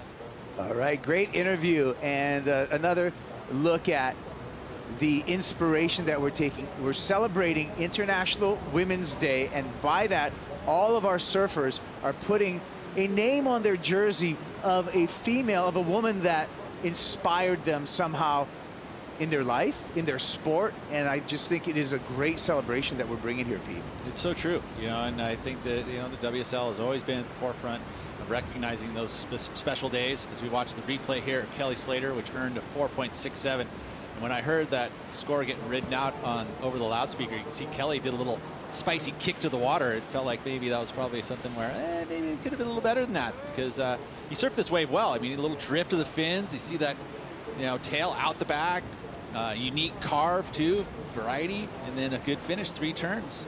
You know, it felt like it was pretty good. Well, just on that point, Pete, overall, score-wise, how do you feel that his scores have been, like, you know, recently? Maybe not, obviously in Hawaii did real well, but how do you like his numbers? I feel like he's struggling to get numbers, to be honest. And you know, sometimes I look at a wave he's ridden, and I feel like, hey, I throw a number in my head, and then all of a sudden I see the score come out, and it comes out a little bit lower. So I feel like he works for his scores. I truly do. Yeah, we just saw... Some people may not agree. No, we just saw a ride by Imai Kalana DeVault, so we're going to wait for that score in comparison to Kelly Slater's 4.67. Kind of similar ways. But back to your point, when you've been in the game for so long, like Kelly Slater, sometimes I feel Kelly gets judged against the bar that he has set for himself. That's tough to do as a judge. That's tough to do as a judge. And so sometimes the numbers, to your point, Pete, seem a little bit suppressed in the context of his actual performance. And that's just me being an analysis and a fan of the sport. Hashtag justice for Kelly. But just check this out, though. All right. So there was the hook and a snap, 2 turns, you know, and a third. So, I mean, again, quality and quantity of moves. You know, I would say that stronger finish move for Imai. You know, the quickness that he did in the turns, right? A little spiciness. And I mean, how much of a difference is it? I mean, same amount of turns. The speed was turned up a bit with Imai, but I like the variety of Kelly. I'm going to say still it's 3 backhand turns versus 3 backhand turns at the end of the day, Paul. I thought Imai's was more aggressive and more vertical for sure. Kelly, you know, a little bit kind of like for him, of course, you know, there's that expression, going through the motions a little bit for those turns, and I think, yeah, it's going to be a decent number for Imai. So we'll be waiting upon that number. We're at 18 minutes on the countdown here. Imai Kalani-Deval currently in second place. 7.6 would take him to first place because Sammy Pupo has already dropped some big numbers, and the score populates for Imai a 6.4. 2 points difference. It's a big difference in this context of a heat. Size of the wave pretty similar. There was just a quickness, and I think that the significant difference for me is the speed. Speed and more, the vertical. More in the pocket, right? Kelly's maybe just a little bit next to the section. But that's a good number for Imai Deval, and that'll fire him up a little bit. Part of the criteria, I felt like there was some better speed, power, and flow in the Kelly's approach. Yeah, I mean, there was some variety in that approach. I'm not going to argue with this. Yeah, I mean, that's a big spread between the 4.67 for Kelly Slater and a 6.4. I mean, if you're going to play 2 waves Deval. back to back on that thing, and they had similar angles, they were pretty similar in the scoreline, in my opinion. I didn't feel like it was a 2-point spread. There you go. Well, we're going to leave it at that at 17 minutes. We get Kelly Slater looking for his second wave score. He needs a 5.97. 5.97 for Slater, and he will regain that second place and advancing position off of Imai Kalani-Deval. And here comes Slater. Nice looking wave. Comes around the corner here. Hooks it through the lip. Patient off the bottom again. Carves back into the whitewater and has to readjust himself a bit. Shows us that he's still got that flexibility at 50. Kelly Slater. That was amazing. I don't even know what you call that. Yeah, what a recovery from him on the inside in there. Big wave as well, that one, wasn't it? So on the takeoff, there was some meat on the bones there. 5.97, Paul.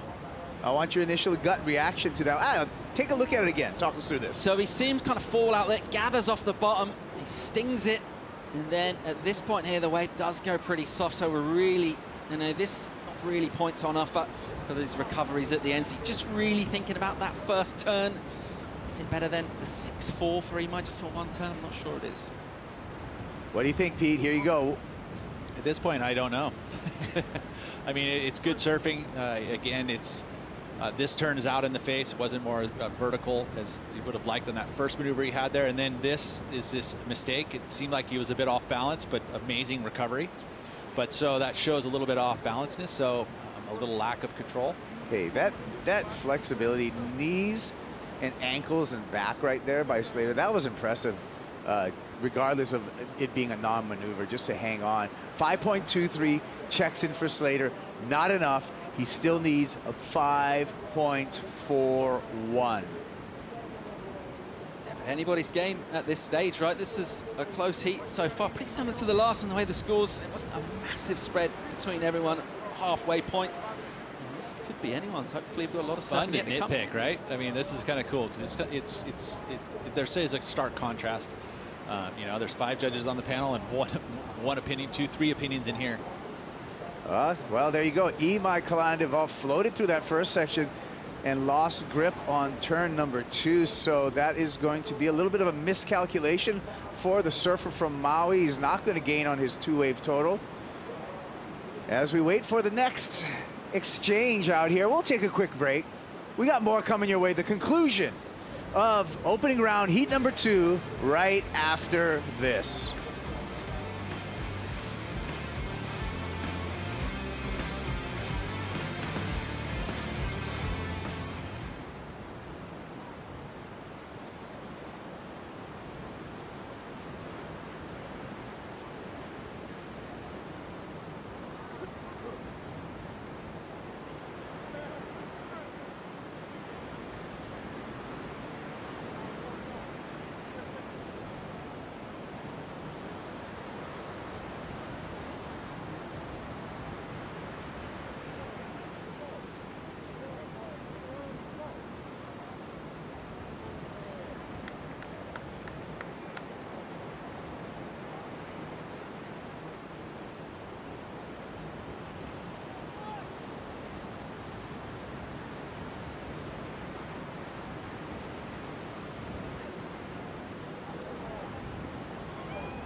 International Women's Day falls in our MEO Pro waiting period here in Portugal. This year we got to pick the last name of someone who's inspired us in sport history. I choose Florence Artaud. She's a French sailor, and I'm fascinated how brave she was to sail across like the Atlantic Ocean by herself. The person I picked for International Women's Day is Andrea Vargas. I think she just represents women in Costa Rica so well. I picked Lisa Anderson.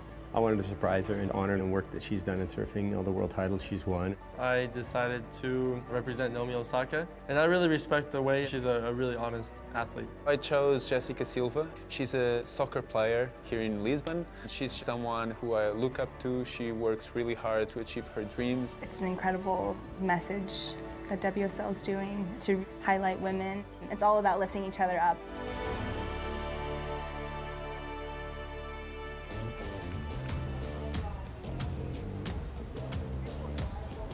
It's the MEO Pro Portugal presented by Rip Curl opening round. Kelly Slater's out in the water and trailing the two rookies in this heat. Sammy Pupo and Imai Kalani Deval Kaipugaro and Paul Evans, as well as Peter Mel, talking you through the action. And let's see what happened while we were gone. We're waiting for scores right now for last of Sammy Pupo. Let's take a look at it, Pete. This score, and there's a score for Imai, but look at this. As you can hear, the crowd goes nuts because he is lifting off and landing perfectly with a big air 3 on the backhand.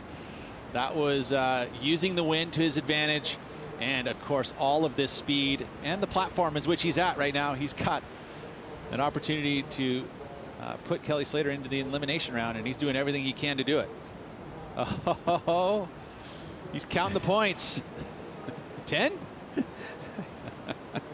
I love it. And this is a 7-3-3, Paul, for Imai Kalani Deval. Wow, just flaring straight off the takeoff fist. A little softer wave, so let's see what happens on the inside. He takes on the section. Wow. And finishes off and gets it done really smoothly. Kelly got a wave here, but I think this one went incomplete. Oh, ouch. That was an awkward landing. Hope he's good. Yeah, that was a bit awkward. Again, using the wind to his advantage to try and plant that board to his feet. Didn't get quite the projection off of that lip, but wow, that looked like the gnarly. Back foot just coming off a little as well, and those are awkward, aren't they? When you land with half your foot on the board, but seems all right. All right, well, the number's in for last of Sammy Pupo, an 8.1. Pupo in the lead with a two-wave total of 14.6, 13.73 for Imai Kalani Deval. Here we go, Sammy Pupo again. Let's see what he's got for us. Why not? Why not? Oh, didn't pull it. I mean, say something, Pete. I was just going to say it's a moot point now. All of my deliberation over a 4.67 and a 6.4. Yeah. All of a sudden things have changed, right? So we were wondering if this was going to ramp up score-wise. That's exactly what's happened. You know, this level, these guys, you give them enough opportunities, they will find a ramp. That's what Samuel does here. Doesn't get the completion on this. Gets a little higher with the amplitude. It's tail higher. The last one was flatter, but the last one he got so much rotation done before the landing. That one just coming a cropper. One of the things about Imai and Sammy will bring to the party is that it doesn't take a quality wave to put 8-point rides up. You know, I think Kelly, on the other hand, he's going to need some quality waves and pick the right ones in order to get bigger numbers.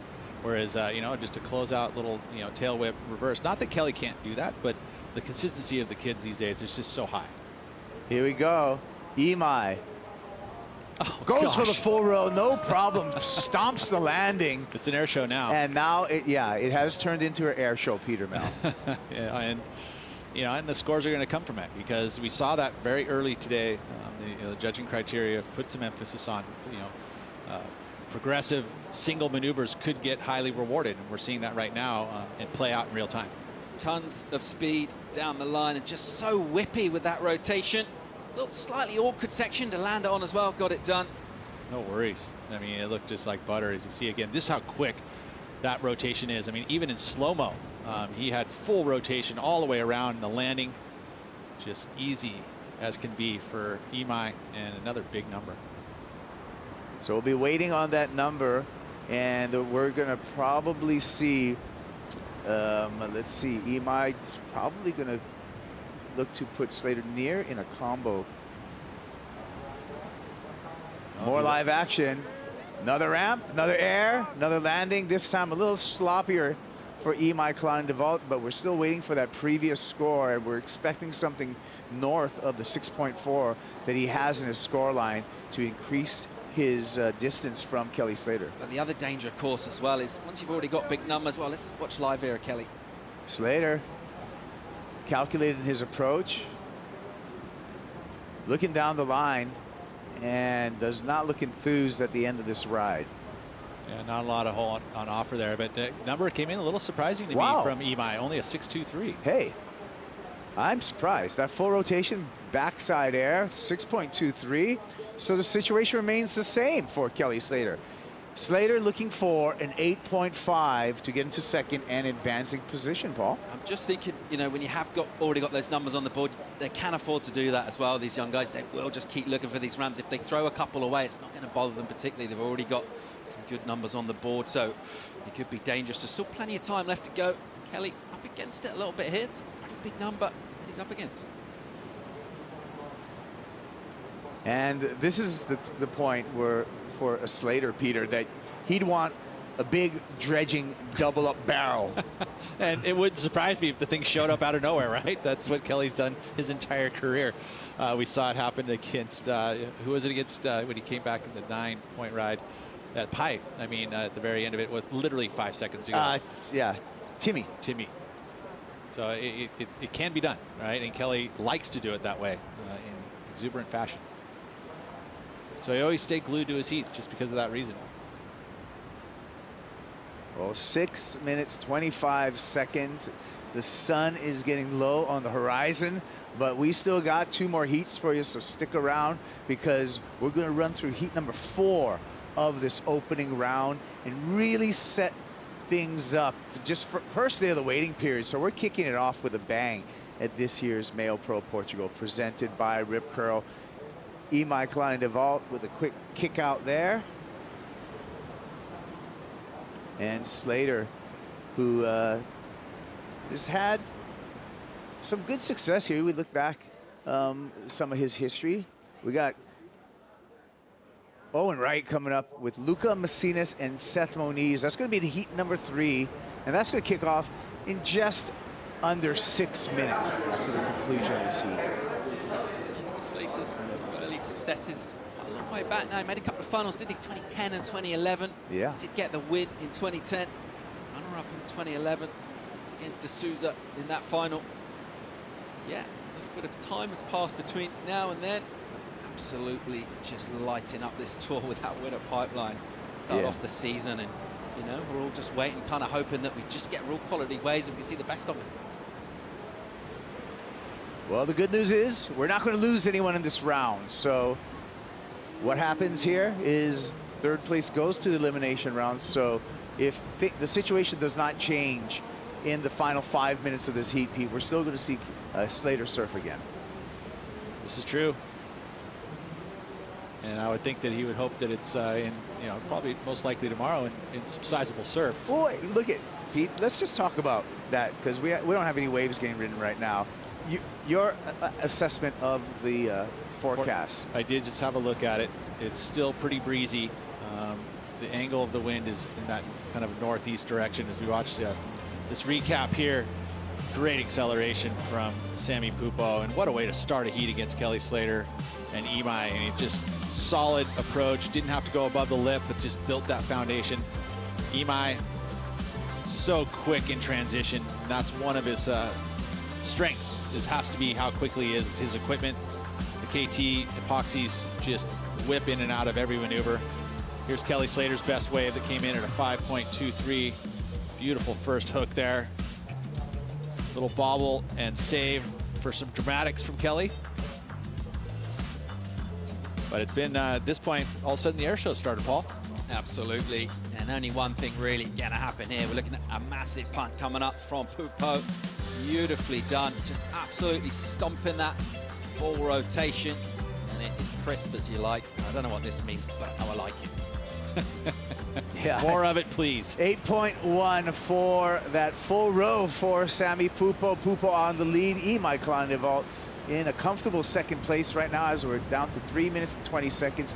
Kelly Slater needing an 8.5, and the hunt is going to start for Imai because he has first priority over Slater's second priority, so he can play a little bit of defense in these final 3 minutes, and you can see the hunt. It's been interesting to see the kind of range as well and sort of the size of the waves that are scored in this. We've seen a couple of like kind of 3-footers get good numbers, and then, you know, thinking of Kelly's high score, that 5.23, almost kind of twice that size, which is, I guess, sort of relatively unusual to see that range, and that's just a factor that we've got this build-in swell coming in. It's so true, you know, and I guess the quality of the wave too, right? You think about it, it's not always the size of the wave that goes into the score. It's about the shape of the wave as well, and then the surfing being done on it. Well, this guy's been doing some exciting surfing, and he's just going to keep on taking advantage of that air wind on the lefts. Just another spinner for Sammy Pupo, looking really comfortable in these conditions. Well, that one there, not the full rotation. You know, you saw that he landed backwards and then spun around, so the judges will take a note of that. It was complete this time, so, you know, the other score there that he had the full rotation and landed but didn't quite ride out of it came in as basically a throwaway score. And then here, a bit forced, you know, not the easiest of all sections, but even a forced air reverse is pretty nice from Sammy Pupo, and just pulled it off so clean. You know, holding on to a 6.5 already in a score line, I don't see that going quite that high. Slater looking for an 8.5. Little snap to begin, jumbled wave here, and hits the oncoming section with a lot of force, but the convergence of water just eats him up.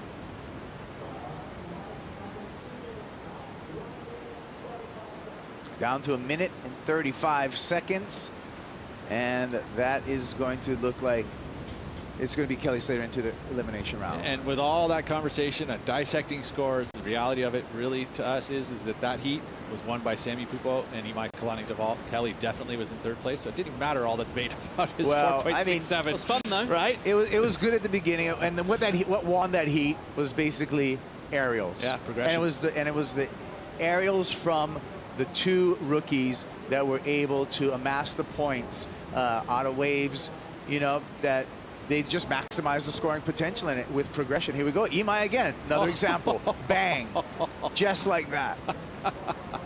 Oh, man. And that was the fact that these kids were coming up against Kelly Slater. They said, oh, I know how I'm going to beat him. I'm just going to go punt into the wind. And sure enough, they did. And what an exciting heat.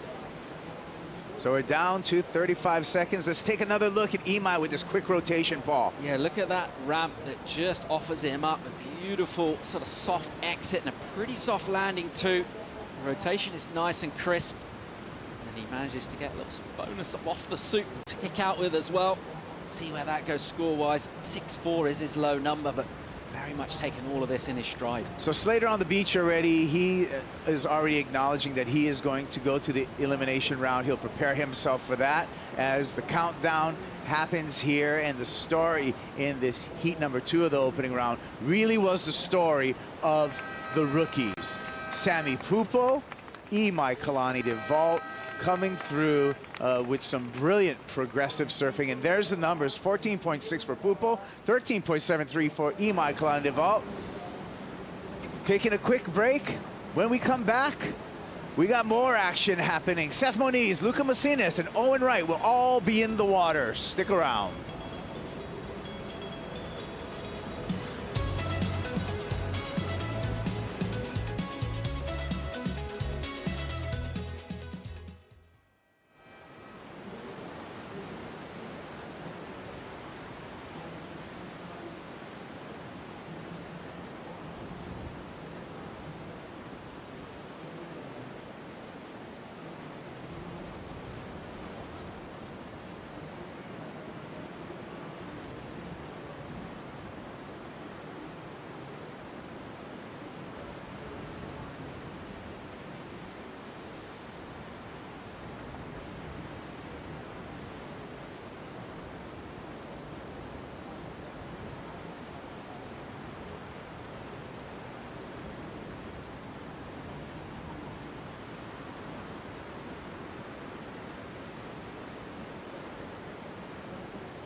setting up this right to kick off the opening wave in heat number 3 of the opening round. Blowtail, solid snap to slide for Owen Wright to get things started against Luca Macinas, a rookie on tour representing Peru, and Seth Moniz, who's currently number 2 in the world. I guess you got to say equal second, because Kanoa Igarashi is sitting there as well on the leaderboard. Thanks for being with us. What a day here on the opening day of the waiting period. Joe Turpel with the Waz, Strider Wazalewski, Wastradamus.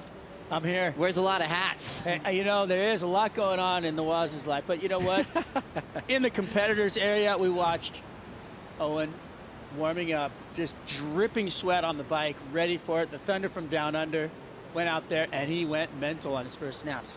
You think about all he's seen in his career. Remember, he started off his relationship with Super Tubos as a wild card back in 2009.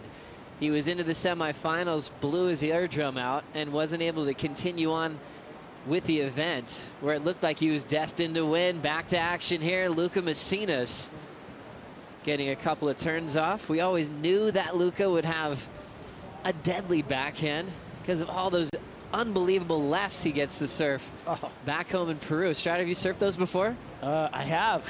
I wouldn't go there, though. It's horrible. I think there is a little bit of the waves are amazing. Sarcasm. Okay, there we go. I had a feeling. It's the most beautiful place in the world. It's amazing. Luca Macinas actually is really well-rounded, but we always knew if he could go left, he would probably feel right at home. You know, Peru, 70% of the country is a rainforest, and you always see the coastline. It's just dry and deserty, but this man right here, he loves it on the backhand. Couple of snaps, pushing hard, little combination, and just feeling it out. Yeah, a lot to deal with out there. You see the wind blowing over the lip, but look at him putting the board straight up into it, controlled, and then coming for the rebound off that white water on the oncoming section to ride back out in front of it. So Macinas on the board. Luca Macinas dropped to 10th in the world after an early round loss at Sunset Beach. He was 5th in the world heading into the second stop. And Owen Wright, second wave, going for a big frontside punt. He'll get that landing. I'm telling you, it was that warm-up on the bike. It was just dripping sweat over there, and I hadn't seen anybody all day working that hard. And this is why, so we could loosen up and blow tail just like this. Boom! That was nothing but fins over the back right there. That was technical, solid surfing right there, pushing hard. The judges are going to love that. Such a fun surfer to watch. Owen Wright, who's now surfing in his 100th event of his career, qualifying in 2010, a few wild cards before that. 4 big CT wins to his name during that span. Also has been in title races at different times. His first world title hunt was really officially his second year on tour. That was that famous year where Owen went 3 straight finals with the man they call the GOAT, Kelly Slater. Lowers, New York, Tahiti, all in a row. As we see the backhand snap from Seth Moniz, that cave's going to take him down. Almost thought he was coming out of that. We saw him emerge from the whitewater in Huntington Beach on that miracle rotation that he did at the U.S. Open. Remember that? And you know what? Don't put anything past Seth. He will ride out of almost anything. Big slam into the lip right there. Fin drop. See the fins disconnect there, re-engage. He wants more. Grabs the rail. Look at that inside rail grab. He's in the tube. Tries to push through the lip right there, but Super Tubos overpowering the exit. Seth was exhausted after Sunset Beach. I mean, he was saying his neck was stiff. He actually said he was looking forward to sitting on his couch and just taking a breath. The North Shore season, as we know, has been just firing. Runner-up finish at Pipe. Great result at Sunset. Actually got very close to holding yellow into this event, but he took advantage of that break before heading to Super Tubos. Let's catch up with a rookie on the sand. Sammy Pupos with Louisa. Oh, guys. This opening round is just spicy. I'm not sure if you guys were expecting this, but you were. Let's talk about this heat. Oh, it was a fun heat, you know. Actually, it's been a weird day for me. I went for a free surf this morning and didn't feel good. It's just couldn't really catch good waves, and I was just out of rhythm.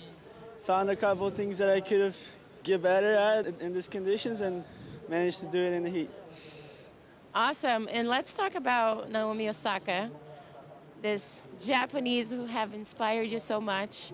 Why are you surfing for her on this event? Oh, there's so many reasons, you know. She's been doing some big impact in the tennis world last couple years, you know, doing some really cool protests. Is it protests? Yeah, from Black Lives Matter. So it's really cool to see, you know, everything she's doing for, not just for the tennis world, just for the whole world, you know. And I'm just really proud to put Naomi Osaka names on my back, and she's bringing me luck. Vamos falar pouquinho de português agora, Sam. Agora não vou nem chamar de Samuel, de Sammy mesmo. Meu, você bateu the GOAT agora nesse opening round. Como é que tá esse coração brasileiro? Vou fazer até sambar na areia. Foi demais, eu tô muito feliz. Foi uma bateria, né, boa para mim, eu comecei bem e consegui fazer um 8 depois de alguns minutos e tive que trocar de prancha por um erro no meu equipamento, mas deu tudo certo, fez de avançar uma bateria especialmente contra o Kelly e é isso. Parabéns. Obrigado. I was just talking to him about, you know, this first heat as a rookie, beating the GOAT on this opening round, and he just said he had to change his board in the middle, but everything worked out, and here he is, advancing to the next. Congrats. Thank you so much, Luisa. So cool for Sammy Pupo to be able to speak in Portuguese and reflect on a moment that'll probably sink in as the evening rolls on, of getting a chance to surf with the GOAT, the greatest of all time, and get the win going to the air. I just had a flashback thinking of Sammy's older brother, Miguel, when Kelly got the 11th world title in San Francisco. Miguel was one of the first guys to get a signature of this towel, bringing things home for his family. Miguel wasn't afraid to be like, hey, you're one of my biggest heroes. Now his younger brother, you know, getting the same opportunity to surf against Kelly. What an incredible memory. Yeah, he came to the beach and Miguel ran down there with a surfboard. I guess Miggy's tail pad popped off. That's why he did the board switch. He was, you know, they count on that stopper at the back, and so I had to switch out because of that. So Miggy switching up the boards.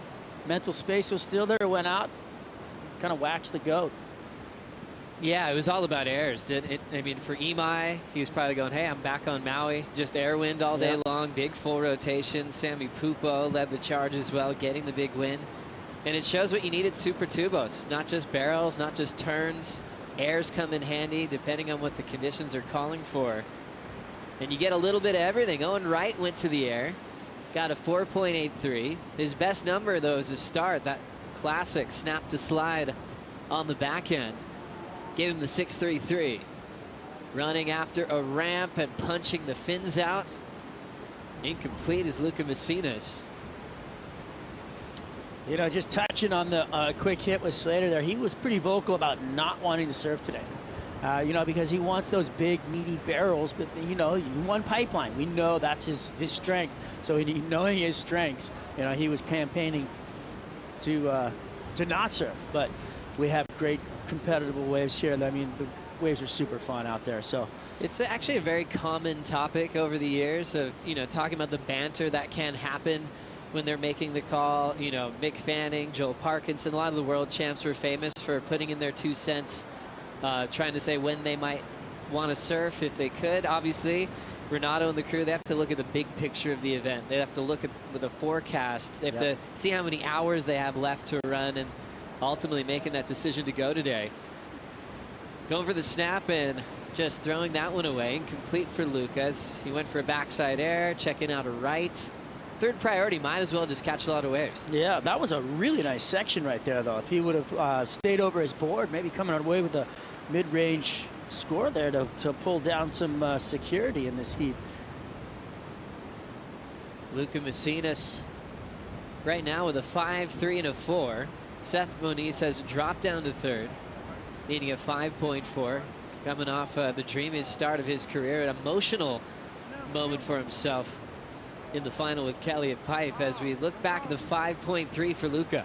Winds up, looking down the line, throws it into the air. I don't think that was the 5.3. That was not the 5.33. That was it was a good attempt. It was a good attempt. As we look at Luca, he had a 4 to start. If you're falling on a turn, it's just incomplete. Judges put those scores in lightning fast. You don't have to hesitate. You obviously know that it's basically a nothing wave. and they just move on as we now pull up the 5-3-3. Here we go, dropping out of the sky, coming off the bottom, straight up into the lip line. Beautiful vertical hack right there. A lot of power behind that.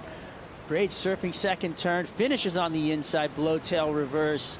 Can't ride out of that. I bet you we would have got maybe up into the 6, maybe a little higher. Watch this first turn though. Flexes off the bottom, throws the board up into the lip, puts the fins over the back. Competitors can see that from the back, so they see the fins, they're going, oh, and then he's got buckets coming off the rail right there. Nice power down carve into the section. If he could have completed that, fins out again for the little rotation. If he could have rode out of that, that would have been a, maybe a 6-5, and maybe, up into the 7s. Great surfing right there. I like that. So seeing that he's left a few points out there, maybe not getting a finish, but still a 5-3, hanging on to second. Macinas, quick, aggressive backhand wrap, belts it again, running out of wave. He'll kick out. I like it. He's staying moving. Busy, getting waves, finding rhythm. Even though he's come off his board a few times, he's not shaking at all. He looks confident. That's the way you want to surf. Celebrating International Women's Day, which is March 8th. Sofia Milanovic is who Luca Macinas is surfing for. Sofia from Peru, from the same town as Luca, and the first world champ to represent Latin America and also Peru. And, I actually reached out to Sofia to hear her thoughts on Luca, and she was just so thrilled that he was on tour representing Peru. She had so many amazing things to say about him, saying he's such a professional, a hard worker, and it meant a lot to her that he qualified. I'm sure this means a lot to her now that he's surfing for her to honor her legacy at this event. She is one of those shining souls. She's got a big smile, and she's a happy young lady. But just when you get next to her, you feel the energy of happiness and the freedom that she holds. And it's so cool. And obviously for her to be a world champion in Peru, she'll be up there on that pedestal forever. And it was it's such time-stamped. It's true. And it was such a crazy time to get that world title. It was just from Lisa Anderson to Lane Beachley, just complete takeover. Lane went 6 straights, 7 titles altogether. And Sofia was able to break up that streak, get that win in 2004 as a world champ. Then went to Chelsea Hedges. As time went on, backside surfing right out front from the Hawaiian. Seth Moniz blows the tail out on the last maneuver, but he'll get tangled up and not get credit for the finish. Had some good hooks before that, so he'll be keeping that score for the time being. Yeah, some solid surfing, kind of light, fluffy foot there at the end, kind of came unstuck. Super 2 will catch you off guard. It's gonna take your board from you. You got to be coming through with a lot of authority in order to ride out of those last turns. Got to make sure that you're choosing the right maneuver when those end sections sometimes can separate on you. You also have to navigate well when you drive here from Lisbon. It's supposed to take about an hour from the airport. Tammy Moniz said it took them 2 hours because they had a few wrong turns, and Seth was just calm, relaxed. Got him here, even an hour late. They're happy. Frontside wrap for Owen Wright as he's up. Owen holding on to the lead. Looking solid out there, though. It's funny, he didn't like that one. A little dug rail there on the beginning of that, and didn't really feel like the next turn was going to give him the score that was going to better his 4.83. So, kicking out. Owen Wright has ridden some incredible waves in his lifetime. Famous for having a perfect heat, not once but twice in the same event. No other surfer has accomplished that. Oh, I was in the water for those heats. I can still hear you screaming. I was arms up, screaming my head off. I'm a huge fan of surfing, and that was incredible. 10s were raining in his direction. Final against Julian Wilson way back when. And it feels like a different era. We talk about perfect 10s. The scale definitely changed in 2018. And you don't see them that much. But back in the 10 era, when you had 10s flowing from the screen. But those would have been Super Tubos Portugal actually produced a lot of 10-point rides from 2009 on. It was actually third as an event providing 10s, just under Pipeline in Tahiti from some of those great barreling days, big airs that rewarded perfection. A lot of great memories with that big tent number here at Super Tubos in history. Owen Wright still setting the pace here in heat number 3. Back for more right after this.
Let's transition to the old days in Fiji in 2015. Stand-up hits. And Owen Wright could make no mistakes on this finals day. 2 Big Tens against Adam Melling. Went all the way to the final. 2 more 10s. 2 perfect heats on the same day. It has never been done before this, and it hasn't been repeated as we look back. That was my favorite right there. Through the foam ball, just coming out. I mean, it was incredible. His opponents were screaming for him. It was so sick. And this inside section is so hollow and just has teeth, and it's right over the reef, and he's in the cylinder, and he's just driving through. It is so shallow right there on the inside where he just pulled away from that thing. Amazing surfing right there. It almost felt he was in such control. When the surfers are in that kind of rhythm, it almost felt like he was controlling the wave. He was in perfect tempo, all the sections. He never looked like he was in a rush. It was a magical day in surfing history. Owen Wright, 4 CT wins to his name. That's got to be maybe high on the list of maybe the best day of his life. Getting a dream session at Cloudbreak with one other surfer out. Oh, unbelievable. Here goes Seth. Backhand snap from Moniz. Off the bottom again, throwing some water on the carve. Almost found a little bonus reform, but the 2 carve combination will try to improve on a 3.9. Seth still third, needs a 4.41 to avoid the elimination round. If you're just joining us, Kelly Slater's gonna have to deal with the elimination round. He went down to the high-flying act of Imai, Kalani DeVault, and Sammy Pupo. Also in that first heat, Jake Marshall stayed in third, and he'll be in the ER. What about Seth here? A couple snaps into the lip line, some buckets out the back, couple Christmas trees flying off the top of those waves, but doesn't finish with the strong hit that he wanted. But he did get 2 nice clean turns right here. This one driving hard off the bottom, and fins kind of released a little bit right there. He pushed pretty hard. This one I like better, just more control. Saw the fins for a second and right back into the power pocket. So some good strong surfing from the Hawaiian Seth Moniz. I like it. Current number 2 in the world. Had a start here back in 2019, ended up with a 33rd, so still trying to get his bearings here at Super Tubos. Now at 9:30 on the clock, Seth looking to make the jump into second with that last ride. 4.63. Luca Messinas has now dropped to third. With priority, needs a 4.36. Well, they're not massive scores. There's a replay of Owen right here.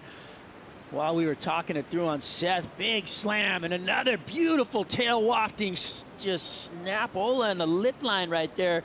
Those were just bingo bango right there. I like it. Really Solid. love that range, yeah. 6'3" and so controlled on that backhand slide. Back to Seth on this right-hander that went a little sloped out on him, but stayed committed to the finish. Yeah, the inside couple hits. But that wave of Owen, I mean, that 2-turn combo is deadly. I mean, he's straight up into the lip, and then when he goes to that front foot weighted lip line turn where he pushes on that front foot, the fins release, and he slides it over the top of the wave like that. I mean, and he's such a big character. He's got a big, long span, but he's so compressed when he's doing those turns. It's incredible how low he gets to his board. Deep stats powered by Hydro Flask for Owen Wright. 4 career CT wins in the last 99 events that he's had on the championship tour. We talked about Fiji, but he had that really big win at New York, that one-off event that we had over Kelly.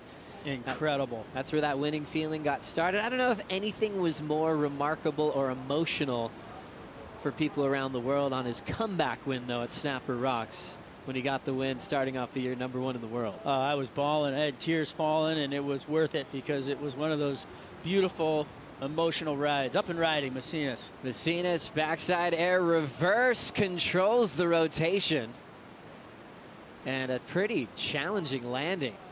He rotates, he's backwards. He actually landed that blind. He's not even seeing the landing. And he was able to pull it around, chasing a 4.36. Could be it. You know, staying low to your board like that, you don't really have to see it. You just kind of react to it. But if you're extended and you try and land, you're probably going to get bucked off. So I like we're seeing this. Oh, look at this. Now this is what we're seeing. This man right here is just an animal at Super Tubos. Can he win again out here? He's won this event twice in a row. He's going for his 3rd. Can he keep this streak alive? Italo Ferreira beat Jordy Smith in 2019. So it's been a long time, but he's been the defending champ ever since. He's also finaled here in his rookie debut. He's got a very special connection with Super Tubos. He'll be joined by his best friend, Jadson Andre, and also a dangerous local wild card in Vasco Ribeiro. Ooh. It's going to be a hard-hitting event, heat, that is for sure. Macinas on the backhand, lofts one up off a frothy milkshake, and then comes down right on the foam of the lip. Like you said, landing blind with all that water blowing in his face from that wind. Rides out of it, doesn't get the score. Last score for Luca Macinas. Looks like it's not enough. 3.37.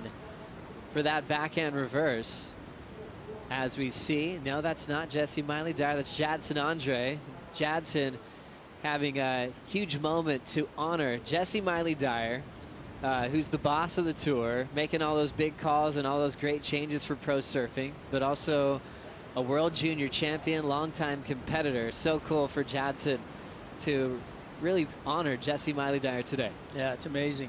He is one of the most passionate surfers too, you know, and I've never seen this happen before, but he walked into the competitors area in France after a big heat, and the entire competitors area was cheering for him. And there wasn't one person that didn't give him a hand, and it was one of the most beautiful things I've ever seen on tour. He's really well liked. He's had some big highs, some big lows, fallen off tour multiple times, supporting his family. I think the whole world cheers for Jadson Andre just for his spirit for surfing. Driving on the right-hander, classic frontside power hook from Luca Macinas. A lot of style in that forehand carve, kind of misread the tail end of the ride. But if you just pull an individual maneuver out that you'd like to do in a free surf, I'd probably feel pretty good, Strider. That nice little snap jab he did there. Loved it. Stylish, clean, all rail. Timmy Patterson's working well for the rookie from Peru. Paid to get dirty in the lip. Well, let's have another look here, Waz. Off the bottom, comes into the lip line and just snaps it off the top for a quick speed check. And then this is the money turn right here. Comes around, a lot of speed, controls the power, lays it back, slides the tail. Comes unstuck right there off the 2-for-1. That would have looked incredible. After a serious, dedicated maneuver on the open face, to have a clean combo just to show that you're still in control. I mean, an interesting, reflecting back on the air reverse that didn't turn the heat. What were your thoughts on that? What were the judges thinking, and maybe not putting him in second place there? Well, it was, I guess the section wasn't super critical, and it was a little bit flat. It wasn't like, he wasn't like pushing super hard out there where he was torquing, you know, and having the board way up above his head. So that's something that the judges really look at. You know, Owen Wright controlling this heat, fundamental, solid backhand surfing is winning it for him, and I love the way he's surfing. Francisco Spinola told me a little story about Owen, and they were getting ready for the best day they said that they've ever had here, and people didn't want to surf. And Owen Wright went out, got a super mental barrel, got spit out, and they called the comp on at that moment because of the wave that Owen got, and it turned out to be one of the heaviest, highest scoring days that they've had at Super Tubush ever. Almost thinking that might have been the year he blew his eardrum out. Yeah. That was probably it. Just a young wild card with nothing to lose, and it looked like he was just taking over the tour. He was so dangerous, so young, a teenager. Yeah, such a big wingspan. He can paddle into anything. As we look at Owen Wright, racetrack section off the bottom. Classic frontside punt. Looked like he had the landing, but he'll explode and go down. And just seeing the end of Seth's ride real quick. But I've been really enjoying Owen's just stock airs that he throws down here and there. Nice clean frontside grab, but just couldn't get the landing. 2:15 to go. Stock air. Yeah, it's what we reference when someone doesn't do a rotation. I don't know who put the name stock on it. It's just stock standard, I guess. I mean, but it's kind of the coolest look at an air these days when someone just lofts one without a big rotation. Back to Seth here. Yeah, you know what? He was paddling. He was all over his opponent. He had priority over Lucas Messina. Did not want that to go the other way because he didn't want to give him that wave to get the chance to overtake him in this heat. And then back to that beautiful, as you would say, stock air. But I don't know. I loved it. That was a big, lofty frontside punt. He might even have put his hand on the rail for a second. I suppose, yeah, stock air doesn't mean it's not a good air. It's just, you know, a nice clean front side air. You know, like it's just clean, solid. It doesn't really mean that it's not a good air, Strider. Okay. 1:15 to go. Front side grabs look really cool too. There was a time that Owen's back was actually in so much pain he couldn't go for the front side grab. He actually was doing slobs, just because it felt better. But good to see that he's back to grabbing with both hands. He's one of, if not the toughest guy on tour. He just loves going hard. When the waves are heavy, like at Pipeline, and you see him out in waves of consequence, he just has this thing where you just, you know, you ever see like those shark attack videos where the eyes roll back? I mean, he literally looks like his eyes are rolling back and he's just going for it. It's just insane. 35 seconds. Owen in a solid position in this heat. Seth Moniz still second. It's all up to the rookie, Luca Macinas. If he can avoid the elimination round here in Peniche, doesn't need much, just needs a wave, maybe one section, and he will fight to the end. Knowing some big names are already in that elimination round, like Kelly Slater. Also Jake Marshall coming down to this wave. Backhand snap for Luca. Solid start into the open face, has to take the low road, didn't have much of a face there. He's got to finish strong here to seal the deal. Carves early, stays on his feet for the rebound, chasing a 4.36 at the buzzer. Do not buzz the tower. Negative. You're calling not close. I don't think he got it. Yeah. Nice committed first turn. It was a good first turn, but the rest of the wave let him down. It wasn't the surfing that let him down, it was the wave that let him down. So Luca Messina is still waiting for the decision. Let's have another look from the angle down the beach. Gets a great first turn, comes off the bottom, slams it into the corner. A little controlled though. I feel like he held back a bit, and you can kind of see it in the surfing there. Then the wave just lets him down. If he would have had another turn in there, I feel like he's going to get the score for sure. But this end turn, just there wasn't enough of a section for him to really attack it. So unfortunately, I don't think he's going to get the score. And it's official, not enough. 3-7-7. Macinas is in the elimination round. Seth and Owen Wright move on into the next round. We'll take a quick break. Coming up next, heat number 4, led by the defending event champion, Italo Ferreira.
You're watching the opening round, heat number 4. Italo Ferreira just hit the lineup with Jadson Andre and Vasco Ribeiro.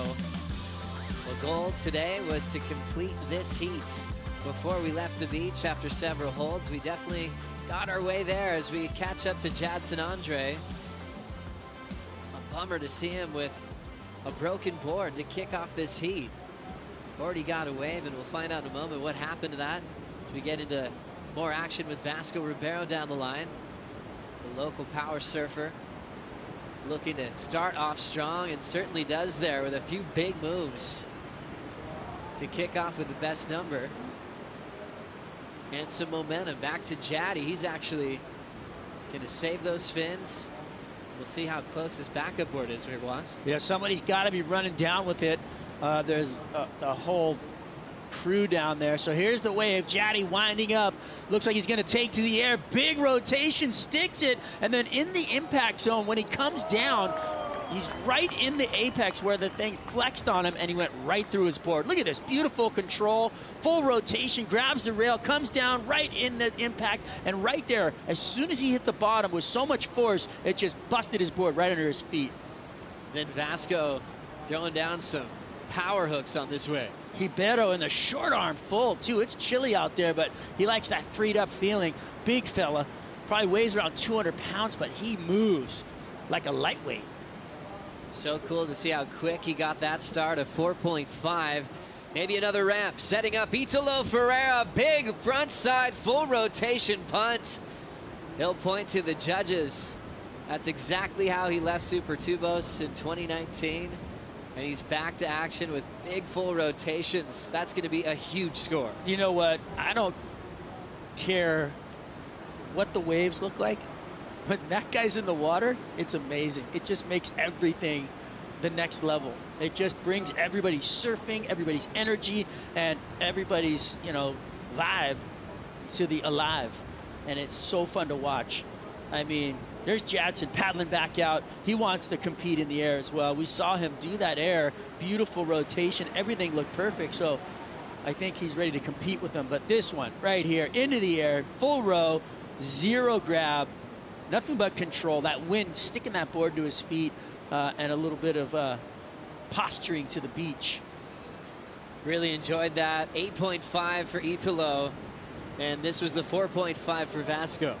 Big power hack up into the line of the lip, sweeps the board back, pushing a lot of water. Very powerful surfer. So he's a fundamental surfer, but he can go above the lip. He will, find himself doing rotations.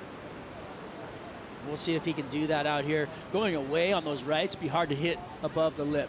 Going into the wind, a lot easier to do the aerials because the wind is actually into your board, pushing the board to your feet and helping you with the rotation. Louisa is with Owen Wright.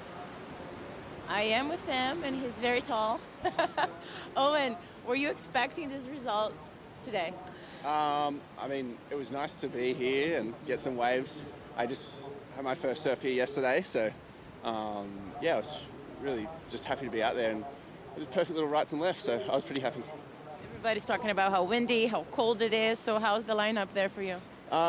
Yeah, I kind of had a lot of space to myself, and I went down and had priority, and I went down and sit on them, but there were so many good waves up where I was that I just paddled back up and got a few waves, so I really enjoyed it. It was good fun. Awesome. So the last time in 2018 you placed third place. So I'm wondering, what are you bringing from that year to now? Probably nothing. It's so long ago. You know what? I forgot. Yeah, seriously. But I feel like I'm just bringing some of my best surfing. Like, I feel the best I've felt in a long time, and I didn't get the best start at Pipe or Sunset. And yeah, I just bring in my A game here, and that's the way competing goes. Sometimes ups and downs of it all. So I've had a few tough results, and I'll be looking to change that here, and yeah, just put my best foot forward. Just started. Let's talk about this lady you're carrying on your back, Bethany Hamilton. How does her life, her story impacted you, inspired you in your career? So yeah, obviously Bethany Hamilton is just an absolute hero to so many. And just recently I got to stay with her during the Pipe Masters, and in the Pipeline Pro, and she was just like an absolute inspiration. She had her 3 boys there, and she was like obviously charging pipe. And then I watched her during the Doohoo shootout and was just like packing the biggest waves. So yeah, just a lot of inspiration there, like what she's been through and fought back to still be at the top of her game and still compete on the World Tour. And you know, we were chatting in the house with a few of the boys, and we're like, how does she do it? Like, how does she take off on that bigger wave with one arm? And just like, she charges harder than anyone, just cops wipeouts, goes back out, charges hard again. So that's a massive inspiration to me. I really take a lot from that. Amazing. Thank you so much, and looking forward to the next heat. Bye. Thanks, Louisa, and thank you, Owen. Right, what a beautiful tribute to Bethany Hamilton. What an inspiration to everybody around the world. Such a hard charger, an amazing mother. She's got a beautiful family. She does it all with a happy smile and is pushing surfing at the top of the list. And Owen Wright did well in that heat. He kind of referenced his year being pretty tough. I mean, that priority interference that he suffered at Sunset is as tough as it gets. You walk away and you feel like, you know, just a tactical error knocked you out of the event. So that probably felt amazing. During that interview with Owen, another big full rotation, different version for Italo on his second wave of the heat. You know, it's the elevation of talent from that man and the energy that comes off of the board. I mean, he's just winding up, eyeballing the section, boosts into that wind and compresses on the landing. I mean, beautiful. Just really technical, but controlled surfing. Trains an incredible amount, and you can just see the way that he comes through in his surfing because of the way he lands his maneuvers, the way he's controlled, and how strong his base is and his core. Everything is working together. He's really in tune with his body and where he's going.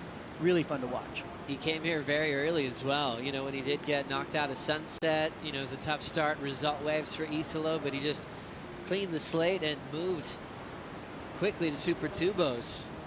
As we saw the last replay of Italo, Vasco Ribeiro got this one. Big power hack in the lip, goes for another one to finish. So Vasco surfing really strong. I have a feeling that Jadson's going to try and take to the air as well, and it's going to leave Vasco looking for some serious power surfing to get some big scores. This one started off looking pretty solid for Vasco, and he ends up kicking out without a big section to work with. Chasing a big number for the lead. 8.5 and a 6.0 back-to-back for Italo. I felt like his last win that he had here, it was all about the backhand full rotation he used multiple times, especially when he maxed out the scale in the final against Jordy with a 10-point ride. And now Italo going left twice, using that wind to his advantage. 8.5, 6.0. And an incredible total out in front. Tough for Jadson, though. His attempt was gigantic at the start. Would have been right in the mix with his good friend Italo Ferreira. We'll see if he gets another chance here as we look back at Italo's wave. This is a new one, and that was ridiculous. Double grab, upside down, incredible. Look at that. I mean, the acrobatics within that maneuver, and it's just, again, he's elevating the entire field's performance, that this is what you need to do. This is where the line is drawn in the sand, right there. To give us 3 different versions of airs in the first 10 minutes. Talk about a 10-minute surf. And to throw airs like that on repeat, 8.5, a 6. That one being inverted and radical is going to improve on his total out front. A 7.5, a 7.67, excuse me, and an 8.5 for a gigantic total for Italo Ferreira. I like that one better than all of them. That was incredible. That was insane. The amount of speed he had in that rotation, being inverted. What an amazing athlete in Italo. He's going for his 2nd world title this year. He's did an amazing job in his world title defense last season. Ended up going down to Felipe Toledo at lower trestles of the Rip Curl WSL Finals. But back to business as he's hunting down a second world title. He's picked up a lot of wins since he figured out the system and beat Mick Fanning in that famous final at Bells. Beautiful moment when they had their time out the back and gave their hugs, and it was amazing. Souvenir time for the local fans. Finding the front half of Jadson's surfboard. Broke that thing quickly on his opening ride, going for a gigantic full rotation air. That's what Jadson was famous for as a rookie in 2010. Just like Italo's done a few airs in 10 minutes, Jadson had a similar reputation. Used that big front side inverted full road to his advantage and took him to a victory in Brazil over Kelly back then. Looks like the skies are darkening. Here we go, Jadson. Quick speed turn under the lip. He jams it hard. Another big wipeout for Jaddy. Andre is going for broke on every section. Ouch. I mean, just ouch. You go up into the lip line like that. See all that sand turning up in the water right there? That is just straight down to the bottom probably after, you come off a maneuver like that. But the Energizer Bunny's just going to keep on going. Here we go with a quick setup snap into the bowl. Knows he's going to try and go for the 2-for-1 right here. Look at this double up. Throws it into the lip. All that water coming down on top of him. It just converges and just boom all over him. Whew. I got chills just watching. Dude, looking at the heaviness of that section, the way he wanted to hit it, he wanted to hit it just as hard. That was crazy. It gets real shallow on that part of the sandbank. It's incredibly powerful. Jaddy all committed. That's kind of been his deal lately. Even at Pipe at Sunset, there's a wave or two where you're like, what is he doing? He's gonna hit that. He's all in. It's really cool to see that at this point of his career. He's just pushing harder than ever. Vasco has a clean read on the lip line.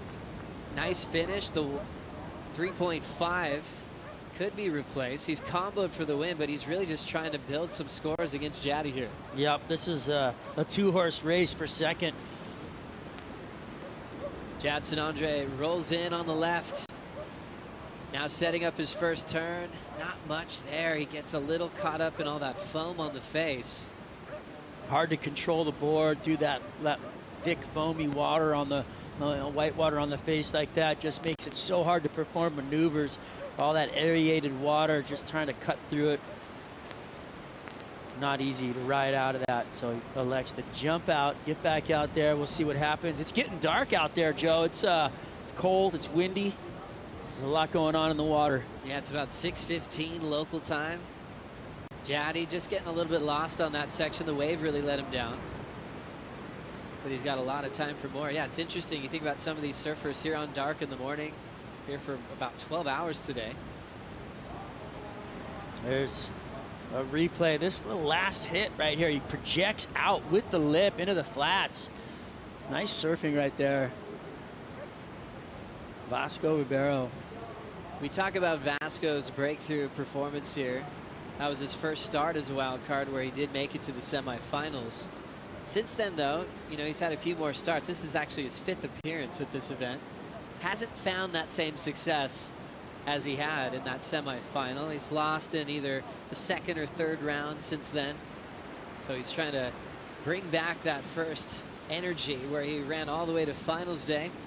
14:30 to go here in the last heat of the evening. Italo way out in front as this air show continues.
13:22 on the clock here in opening round, heat number 4. Italo Ferreira, world champ, looking for his 3rd straight victory here at Super Tubos in Peniche, Portugal. You think of surfers that have done that, obviously the GOAT comes to mind. Kelly Slater's gone 3 in a row at Fiji. There's a few years Fiji fell off the calendar, but he was able to have 3 consecutive wins. Fighting through that hollow section was Italo. He'll end up getting taken down. Just changing gears slightly from the air show for the first half of the heat. Kelly did it at lowers, he did it at Fiji, he did it at Pipeline. So we take another look at the tube. Yeah, just kind of touching the face there, feeling good about it. And could have gone for the doggy door exit, but stayed in there. You know, you talk about winning 3 times in a row. I mean, if anybody's going to do it, it's Italo here.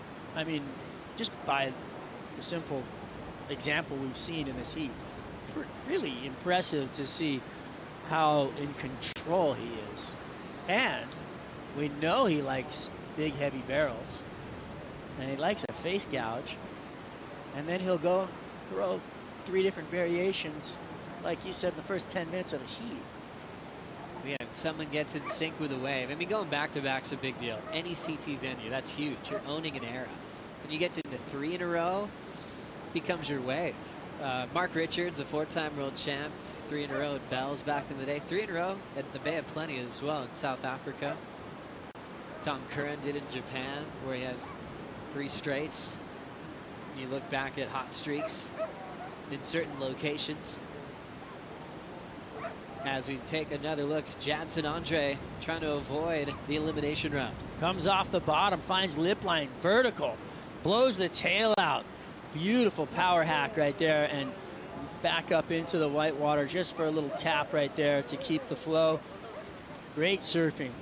Kind of just that one turn, but aggressive. Here we go. Frontside snap, comboing it up, full rotation, Jadson gets it. As radical as it gets for a small inside section and a combo. That was one of the coolest combinations we've seen today.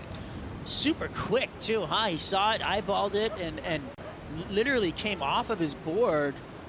He was completely separated there. At least one foot was, and somehow rode out of that with speed. Watch this.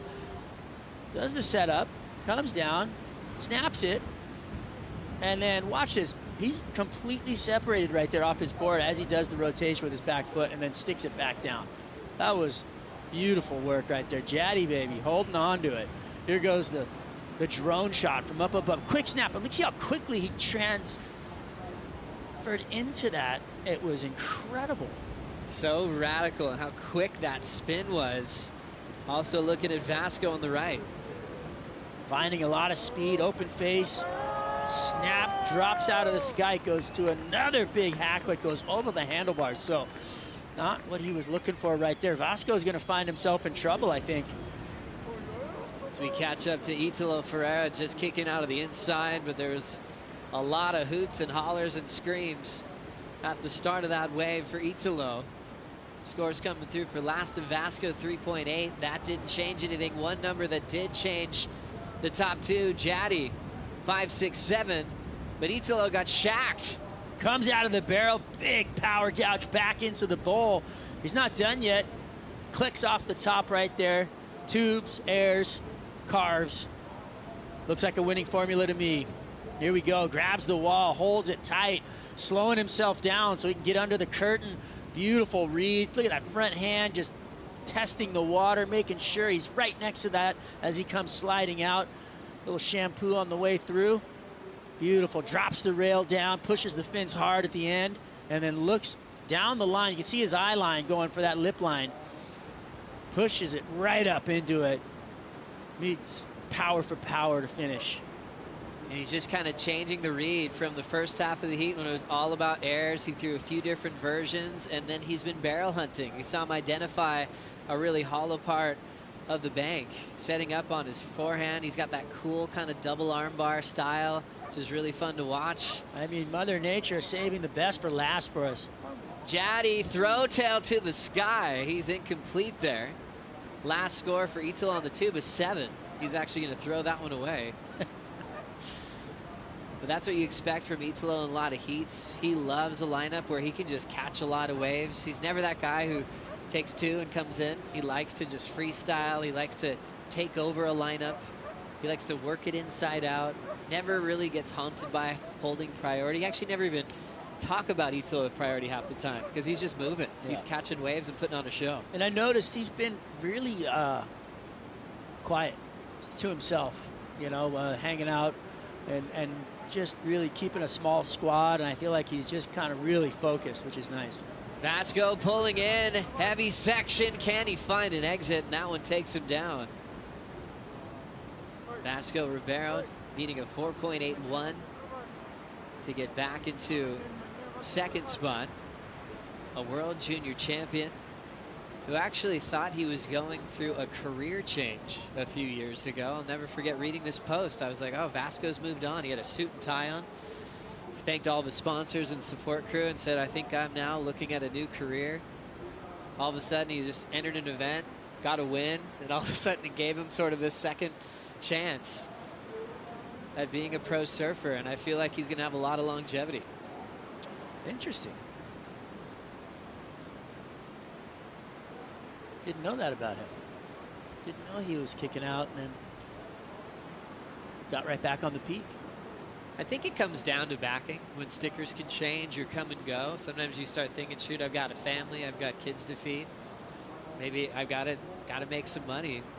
Surf event comes around, you do well, you make some cash, get new people calling up saying they want to support you, and you get another chance. Maybe going through that up and down roller coaster of seeing if you still get to live your dream. Maybe that'll inspire him to qualify for the tour and give Federico Moraes some backup on the top 34. Vasco still chasing a 4.81 here. He's going to choose this wave. Getting a little bit stalled on the takeoff, and that end section stretches out. I think he identified that as soon as he got to his feet. Down to 6 minutes. Plenty of time. A lot of waves coming through out here. There's a lot of water moving. I feel like Mother Nature did save the best for last. You got a beautiful sunset. Got a lot of waves happening. You got tube rides going down. Big lip line slams on the right and big airs on the lefts. We're going to close this one out. So many airs, was 8.5, 7.67. There was a 6.0 full rotation that he's throwing away. What a heat recap. And Italo Ferreira highlight reel. Two-time defending champion at this event at Super Tubos, and showing you why. So versatile, right or left. It's all about the lefts in this heat. Going above the lip and then getting barreled. Yeah, beautiful.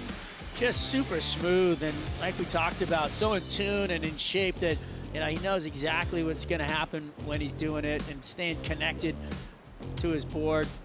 Beautiful down the line speed, double grab, just a whip through that whole air. Did not slow down once. Jaddy, baby, here we go. Lines it up. Watch this. Squeezes in a snap to air 3. I mean, how quickly did that go down? That was, I mean, just no reaction to it. Didn't even look in. So cool how quick and aggressive Jaddy is. Never holding back. Incredible backside hack there, and the wave ended up dropping in size dramatically. You always think about big sections. If you get 2 of those with that kind of power to push against, you're going to get a huge number. Jaddy 3.8 as a low score. That's making him a little bit vulnerable in that second spot. Italo's got everybody severely comboed, counting a couple of big airs. 8.5, the 7.67 was that double grab. And this just went down for Italo. Wow, steep drop into the barrel. That thing ate him alive. But like we said, he doesn't mind. He loves it. Look at him just charging into it. Looks like that whitewater foam ball just scooped him right off the bat with the drone shot, so we could actually see exactly where he falls. You know, he's got a nice line into it, but you see that big foam ball right there, catches him, takes his board away, slaps him down on the face, then probably took him over the falls, maybe even pressing him on the sandbar underneath all that water. It's definitely got to hurt. Starting to see why it's called Super Tubos. The barrel is starting to really open up in the last heat of the day. Everyone here on dark for the call about 12 hours ago, went on a few different holes. And we had some big results happen today. We had to say goodbye to some competitors in the elimination round on the women's side. We'll go over all the big highlights and upsets on the Corona Post Show, which will be coming up next. Peter Mel, Shannon Hughes, Kaipo Guerrero will go through all the big action. Oh, look at this paddle out the back. 3 minutes on the clock. Italo doesn't really need any more waves, but it's not like him to sit quiet, is it? Oh. That lip will change his mind on the barrel. You think maybe a coach might be like, hey, Italo, settle down, save your board. Don't go for anything high risk, but that's just not his nature. I'd say don't get in the way of Italo. Don't fight the way of the world, and that's the way he does it. He just goes. I love it. What an entertainer. He passed Jordy Smith on the win list last year. Now has 7 championship tour victories. One more and he'll be tied with John Florence.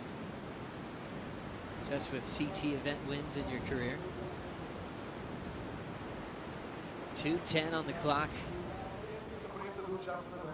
Do you see the fans that have been here since the early stages of the event? And definitely worth the wait to see the defending event champ turn in a brilliant performance.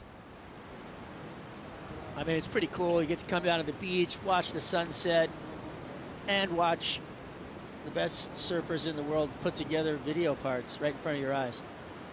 And he's won this heat a few times. When you look at top 2, he can throw his best 2 scores away, go to his 3rd and 4th, and he still has this heat won. Jadson Andre, frontside hook to slide, and he's out. There's a little vulnerability in this heat still. I mean, Vasco doesn't need anything massive. Here comes Vasco, needing a 4.81. Winds up for a big float. He's got to throw that one away. And just a reminder, he's not out of the event if he stays in 3rd. But it gets scary heading into the elimination round. And he's looking like he's slowing down a bit. He's got Williams on his jersey. Big fan. Serena Williams, one of the greatest ever when it comes to tennis. What an inspiration. Also chosen by Jake Marshall to represent Serena Williams. International Women's Day officially on March 8th. And every single surfer paying tribute to a female athlete that inspires them. Are we going to see some fireworks again, Joe? I think we will, Waz. That one just bottoming out and closing out under Italo. Didn't need that thing. He's almost doubled everybody's wave count. I love the drone shots. You can see the impact zone. You can see what's happening in the water. Italo will get one more wave, and he will just ride away with a ton of energy and a ton of momentum as he's looking for 3 in a row here in Peniche. Jadson Andre was fired up to be in the heat with his best friend. 5, 6, 7 for an aggressive combination on a smaller wave. It's hard to turn heats on small waves, but you're that radical. Above the lip, Jadson got the score he needed. Vasco will deal with the elimination round. And we will be discussing all the great highlights of the opening day on the Corona Post Show, which is coming up next. Stay tuned, we'll be right back.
vision, happiness vision. Either rise or you fall. I'm on a mission, bringing my dreams to fruition. I ain't playing at all. Bring out the body bags, I'm about to kill them, deliver them to the mortician. I gotta do what I gotta do. That's for my vision, making my dreams. I gotta do what I gotta do. I pray to God, he never came. I'ma do me, I'ma do me. That's in my blood, I never change. That's in my blood, I never change. That's in my blood, I never change.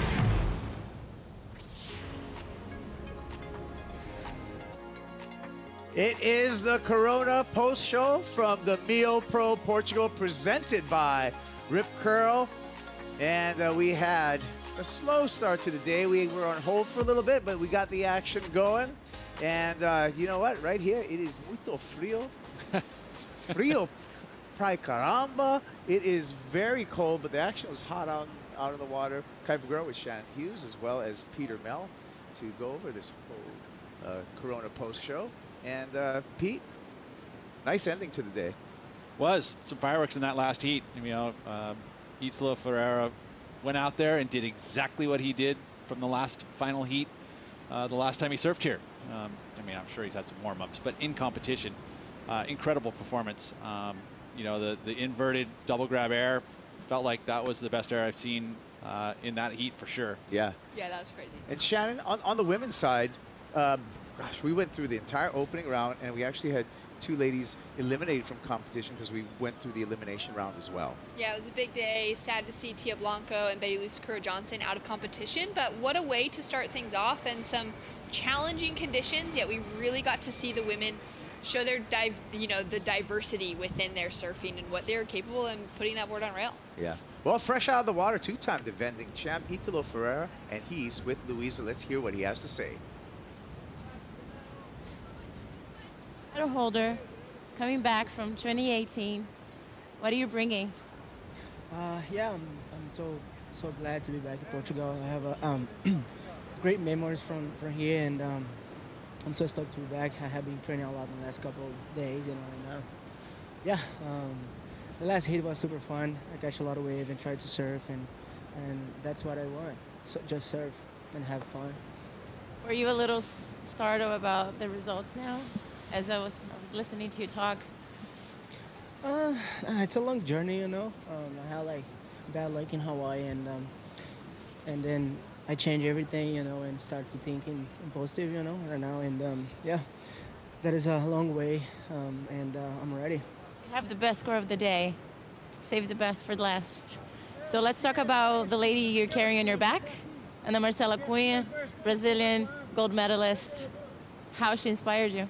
Oh yeah, she's a great woman, you know, and she had a gold medal, and she's a big example for the rest of the world, you know, and she's special, you know, and she's came from northeast Brazil, same place as me, and yeah, this is for you. Amazing. Vamos falar português agora, soltar a língua pouco. Ítalo, acho que a gente fechou o primeiro dia com chave de ouro, o maior score do dia teu. Deu um show ali com o sol. O que você está esperando? Você está apostando em você para esse evento? Então, estou feliz de estar de volta a Portugal. Tenho boas memórias e foi boa a bateria. Eu gosto de surfar em lugares que você tem opção de surfar, né? Não ficar só esperando e ficar marcando o outro adversário, e sim pegar onda e fazer o que eu sei fazer. Então é isso que eu estou procurando. Nos últimos dias eu realmente me dediquei bastante. Espero que Deus possa continuar me abençoando. É uma longa jornada e espero que eu chegue até o final. É isso aí. Boa sorte, a gente te vê. That's it, guys. He was saying that he has great memories from Super Tubos, and he wants to, keep doing what he does. And the best thing about Super Tubos, he doesn't have to wait for waves. That's it. All right. Thank you, Luisa. And hey, let's talk about it. I mean, 8.5, 7.67. Already a favorite going into this competition, but Italo Ferreira is a force to be reckoned with here, Pete. Absolutely, and it fits his style and his approach to surfing. He loves to ride lots of waves in a heat. He even said it himself. This is how he feels comfortable. He can surf himself into rhythm, and he did that. I mean, he actually take the 2 scores that he had, his 2 high scores, throw those away, and he still wins the heat with his backup score of a 3rd and the 4th wave. So he's on fire, and we expected that, and it's good to see because he needs it. You know, he didn't have a great Hawaii leg. And this is the event that he gets himself back into that above cut line, and also talking about that top 5 at the end of the year for another world title. Well, a great way to start, to end day number 1. We started the day with the women, and Shannon, we had a great heat in the way of heat number 3 of the opening round for the women, where I was calling that the world champ heat right there. We had Carissa Moore as well as Stephanie Gilmore here with a total of 12 world titles in the water all at the same time. Yeah, that was a wild matchup, especially in the opening round of competition, to see Carissa walk away with the win, but a well-fought battle between both of them, and just surfing something that was totally different. You know, they haven't had that many opportunities to surf out here at Super Tubos, but they have a little bit of history back in 2010. The two of them met up in the finals here, and Carissa got the better hand there, and she matched it again today in tough, challenging conditions, but both women putting that board on rail and showing a new one, a new face in Tia Blanco to the championship tour. Something new and an exciting heat for her to experience this CT for the first time. Yeah, I thought that was a great heat, and we got more from both of those past winners over here. And Pete, heat number 2 in the opening round for the men, Kelly Slater against 2 really on fire rookies in the way of Sammy Pupo and Imai Kalani de Vault. Everyone anticipates the GOAT to hit the beach. Everyone sticks around for that. But he had a big challenge in the way of these 2 rookies. And exactly what the youngsters were going to do is they're going to get out there and start it really quick. I mean, this was the very first wave of the heat. You know, Sammy Pupo put it on rail, projected down the line, showcased his speed, covered a ton of ground. And looked really good. And also Imai, you know, putting together his backside hooks. And also at this point, they kind of started out with the foundation of staying on the face. As soon as they put some scores in, all of a sudden the air show started and these guys went to the skies. Kelly had a sizable set wave here and he was surfing pretty good. He was in the heat at this point. You know, I was calling this heat with Paul Evans and Joe Chappelle, and I was always, you know, nitpicking scores. And at this point, it was kind of like a close thing where I felt like Kelly could have been in the mix and closer, but all of a sudden things changed at this point. Shannon, can you talk about Erwin, like right here? That was unbelievable. I mean, that total rotation all the way around, swings out in front of the foam to land. Absolutely incredible, and what an exciting way to bring men's surfing back to Peniche. Sammy Pupo's counting the points on that backhand full rotation, Pete, and he should have counted at 8.1 because that's what he got on that wave, and that was really a sign at the end of the heat. The rookies just showing that in these conditions, you know, the air game is going to come into play when you can just make those big points out of waves that really don't have much to them. Yeah, and unfortunately, Kelly's into the elimination round, which I think is the big story of that heat. You know, he wins at Pipeline, doesn't do great at Sunset, and now is finding himself in the elimination round. And tomorrow, we probably will have similar conditions in the sense that the wind will be kind of that same direction, but probably bigger. So we'll see what happens. Ooh, it's going to be exciting. Well, let's get into today's top 5. And moment number 5 was round 1. Heat number 1, we got it kicked it off with Courtney Conalog, and she just showed some determination and had a great combined heat total here, Shannon, of 13.46. Yeah, she's also so hungry after that early loss out at Sunset, and I mean, look at the way that she came out firing on this. Great surfing, kept that speed up, really put the power to what this wave is asking for. There's so much power out there. And for Courtney to come out and put a solid heat together, that's scary for the rest of the field. You know, she had a disappointing finish over at Sunset Beach, a break that I thought was going to be in her advantage. Same thing for Pipeline. It's good to see the perseverance and just the determination from Courtney Conlog. Not short on talent, and so I'm really, really happy to see that. Number 4, Pete, Jacko Baker. He's got some solid surfing, some heavy feet, and he made it count in the windy conditions. I am a huge fan of Jackson Baker, and not only his surfing and his approach, but how he is on land. The man is just a funny, good, genuine dude, and he carries that everywhere he goes. He treats everybody the same, you know, except for these waves here at at Super Tubos. He was hammering these sections. He looked great from start to finish and took a great heat win. Number 3, Sally Fitzgibbons with some precision surfing, Shannon. So precise. Love seeing Sally in form, walking away with what I believe was the highest heat total of the women's round with a 15.56. And she's really looking unstoppable as she's hit the ground running. And look at that sort of surfing. I mean, just finding that lip line, riding through so smooth, but that compressed precision as well. Well, and she's coming up to against a pretty gnarly heat. You look into the round of 16, she's up against Steph Gilmore in the next round. So it's not going to get any easier. She's going to have to put on a big performance. And number 2, let's give it up for the rookie showing some great form out here. Check it out with Molly Picklum, 15.5 two-wave total, Shannon. Oh, absolutely incredible. And Molly's kind of the young Sally that's coming up, right? She's got that same flair, that same tenacity that Sally has.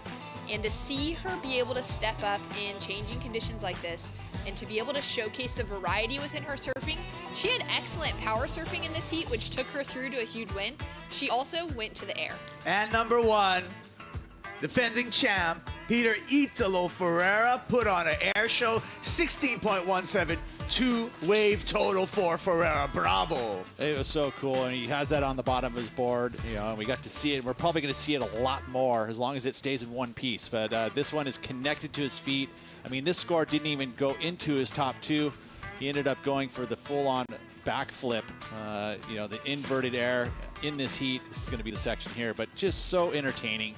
It's exactly what we demand from Italo out here, and he just delivers. And he delivers each and every time. It's amazing that he has this much of a ratio to pull these airs. Right? That's why it's showtime. Right? I love it. I love showtime. It. Thank you, Peter. Thank you, Shannon. I want you all to check in tomorrow, 7:30 a.m., worldsurfleague.com to see if we continue on. Things are looking good. With that, I want to give you a big aloha from the set here, and check out today's end-of-day highlights.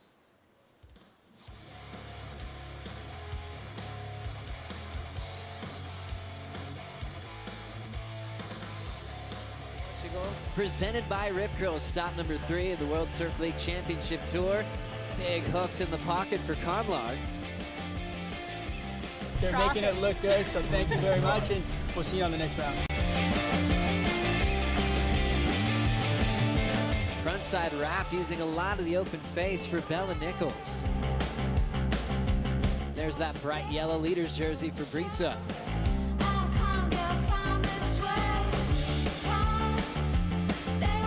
As we see Steph now just firing away through to the inside section. Nice and quick. Chris Moore up and riding, the 5-time world champion, the Olympic gold medalist, puts 2 turns together. I'm really excited to be back. I would really like Portugal. Molly on her forehand, driving into that first turn and setting herself up for that finishing section, rides the lip line and comes out clean.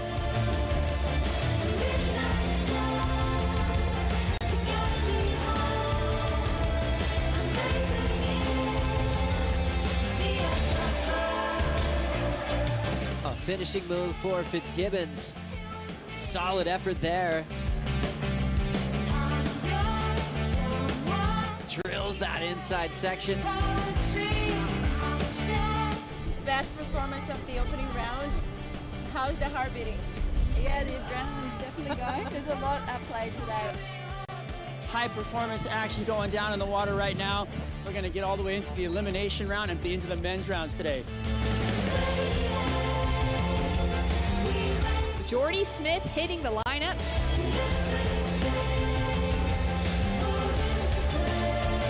Beautiful combination. And here comes Slater. Nice looking wave, comes around the corner here, hooks it through the lip. The crowd goes nuts because he is lifting off and landing perfectly with a big air free on the backhand. This copyrighted event broadcast is produced by the World Surf League for broadcast around the world and may not be retransmitted, reproduced, rebroadcast, or otherwise distributed or used in any form without the written consent of the World Surf League.